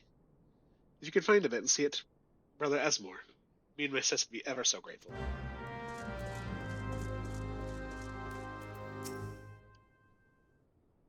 I hear you have done us the service of burying a fallen soul. Please accept our gratitude and extend it to Isambard when you next see him. Huh? You seek knowledge of missing Drybone inhabitants? It is true I am closer to the people than any other of the order. I can find them, and they in me. When they wish to speak to their keeper, Tal, I am the medium through which they do. Should I learn anything pertinent, I will be sure to share the information with you. I only wish Marquess would be more helpful in the matter. I pray he did nothing to offend. He saw terrible things during the calamity. His scars run deep. Indeed, he seems to now prefer the company of the dead over the living. While tragic, I fear such behavior ill befits the church. I received word not long ago that one of our recent visitors, a man called Thancred, I believe, took offense at his conduct. I must have words with Marquess soon.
Once more you have my thanks. No doubt the souls departed can take some small comfort in the care you have shown their graves.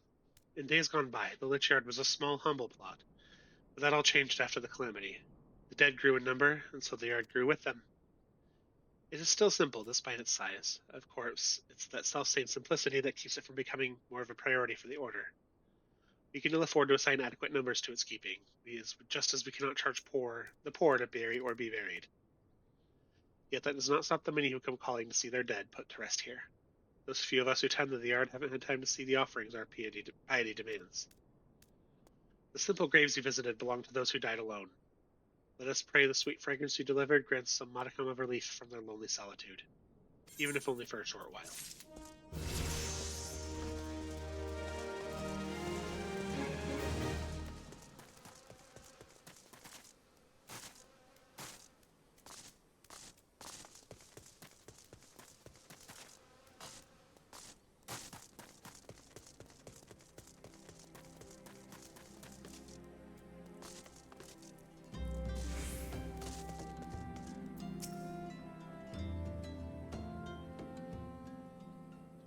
Thank you, Walter. A burial is no easy thing, even when the departed is a stranger. Were you able to learn aught of the missing common folk?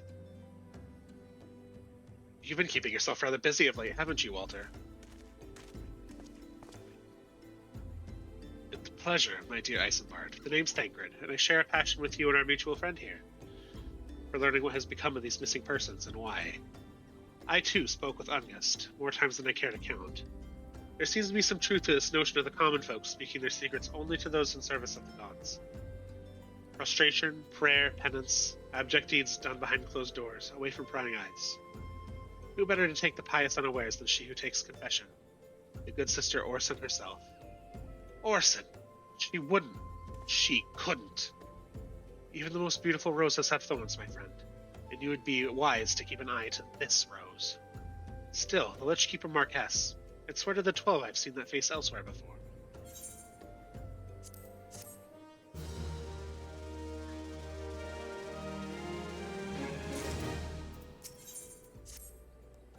Sister Arson, it cannot be. Though she is wont to travel the Golden Bazaar on her own, it is not uncommon to see her speaking to the children, but no, it could not be she, could it? I grow weary of these suspicions. I know there is one child in particular that she is fond of. Pray seek out the boy, Walter, and see if you cannot glean something from him about Orson's activities.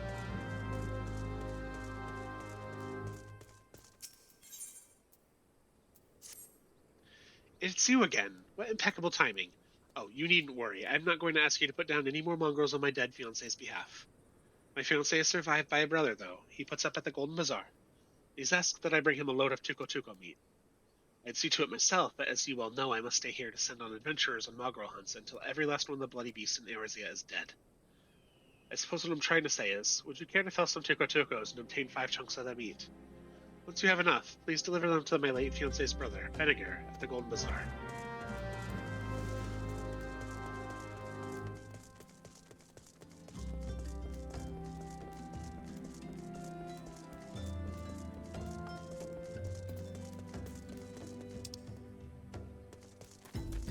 Oh, so I gotta go way up behind there. Okay. Yeah, we're getting there. And our quest will take us past a couple side quest objectives, so that'll be good too.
Where's that damn Tuko meat I asked Caitlin to bring? It'll be long before my patrons arrive. Caitlin has sent you? Excellent. This is more than enough Tuko meat. Some miners have come to stay at the bazaar while they prospect the area for mithril deposits. They value quantity over quality, so I'll be serving them a feast of this piss-poor meat. By the by, please don't tell me Caitlin is still standing at that same spot in Drybone, sending adventurers out to slay mongrels. I have told her no number of mongrel pelts or heads will bring my brother back to us. I have moved on with my life. The past time she did the same.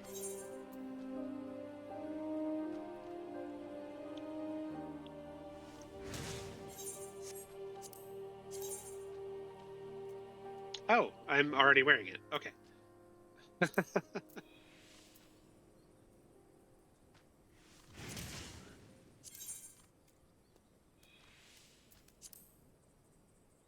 Yeah. Money.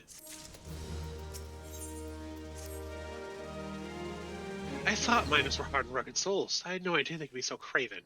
You look like someone who can handle himself. Care to kill some pests for a Lalafelian lady? I'm supposed to be heading a dig among the ruins east of here for mithril deposits. But once the miners I hired saw the vandalous imps in the area, they all turned tail and fled. Slay some of the bloody buggers for me, would you? 4 dead imps should keep the others away and put the mines at ease. How in the hells can you be wondering about what I ought to do? There's opportunity here at the Golden Bazaar, as there hadn't been in years. I speak of the massive mithril deposit, of course. The miners I fed before are only the beginning. More and more of them will flock here in the coming week, mark my words. Until now, we've been nothing more than a small settlement. But now the sky's the limit. An inn for the mithril miners to come to would be worth a fortune, mark my words. And I mean that for that fortune be mine. The problem is that I need bodies to help me build the inn. But I can't seem to find any who are willing. I've drawn up these hiring notices, hoping that they might help. Would you mind helping me get started by posting 5 of them up in prime locations?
We will do that fate here in a moment.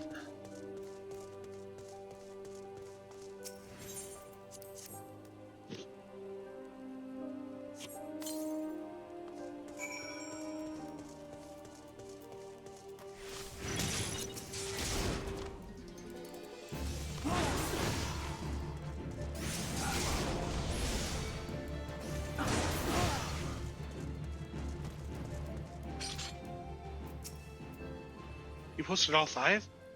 You're 12 cent, but I truly don't want to let this chance pass by. Here, take 5 more and see them straight to the hands of whatever folk you see loitering about.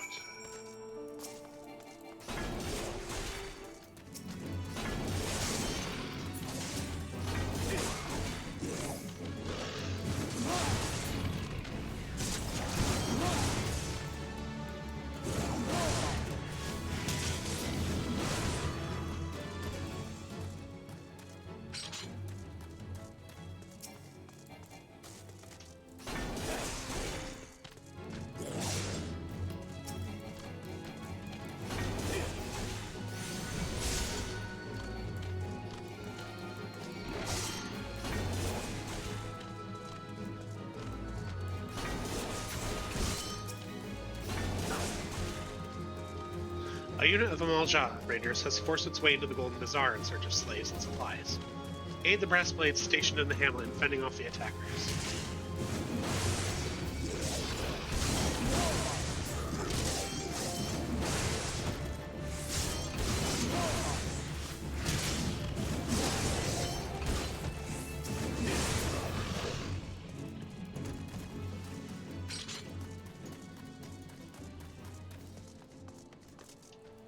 Should just be this guy, and I'm done.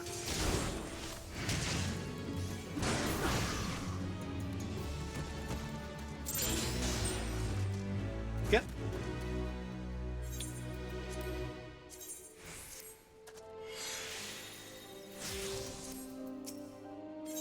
You have work? Carpenters? Thank the gods! I was afraid there'd be not but mining jobs here. It's my vocation to be sure, but a man needs some variety now and then. I'll go have myself a word with this Venator fellow.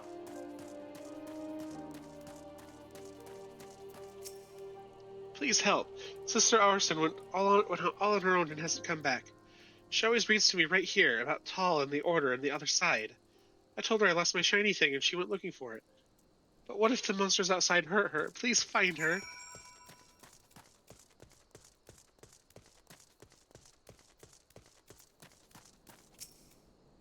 Ugh, I'm bored out of my gourd.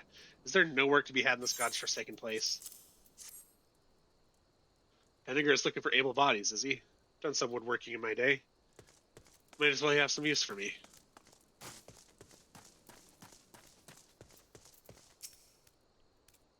No, I don't have a moment to talk about wait, what's this then?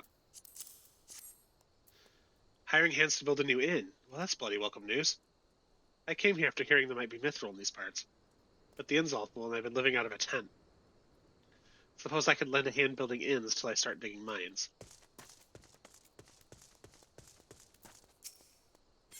What is this? Can't you see I'm busy? Edgar needs work done, does he? Seen more miners in Bazaar of late. I reckon that's got something to do with it. Rumor has it there's mithril in the ground around here. Wonder if there's any truth to it.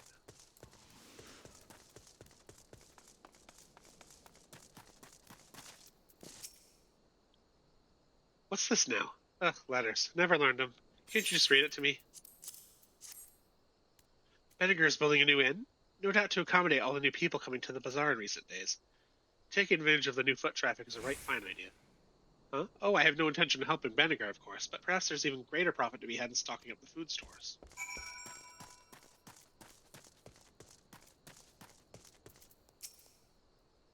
Well done, Walter. Thanks to you, I have a feeling the hands I'll need to see my inn built. I was in a dark place after my brother died, but now I'm going to breathe life back into this bazaar.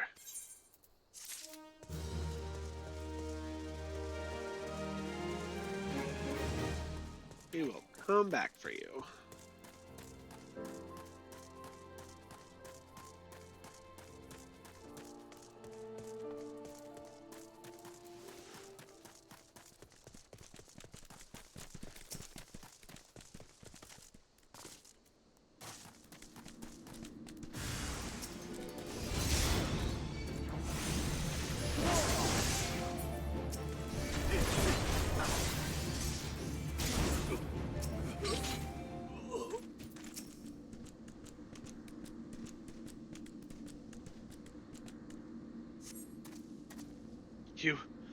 You're the one from the church.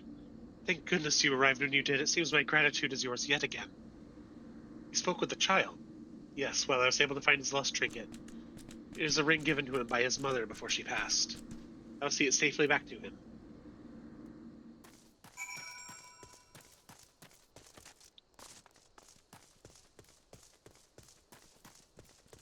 Uh-oh. Oh, side quest. Got it.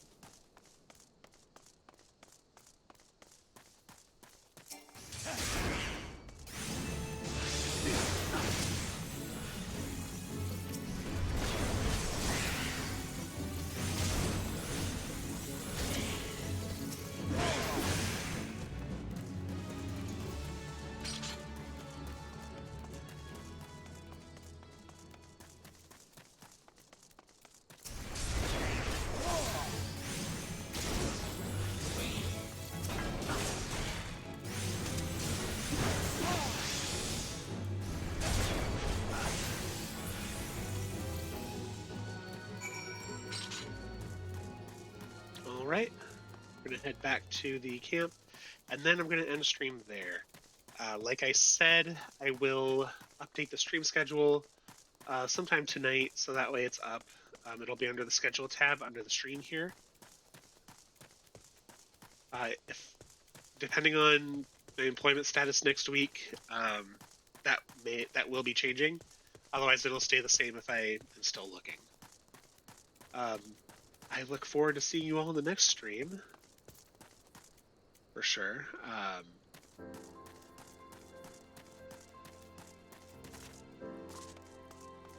Let's see. Schedule down below. What else was I going to say? You adventurers never cease to prove your worth.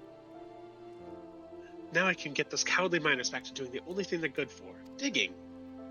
The mithril veins are still no more than rumors, but if every miner flees at the slightest sign of danger, we'll never know for sure. I'm meaning to hire you on regular basis to call those bloody imps. I'm sure it'll be quite a while yet before any proper mining can be done. But yeah, we'll pick these two up next stream.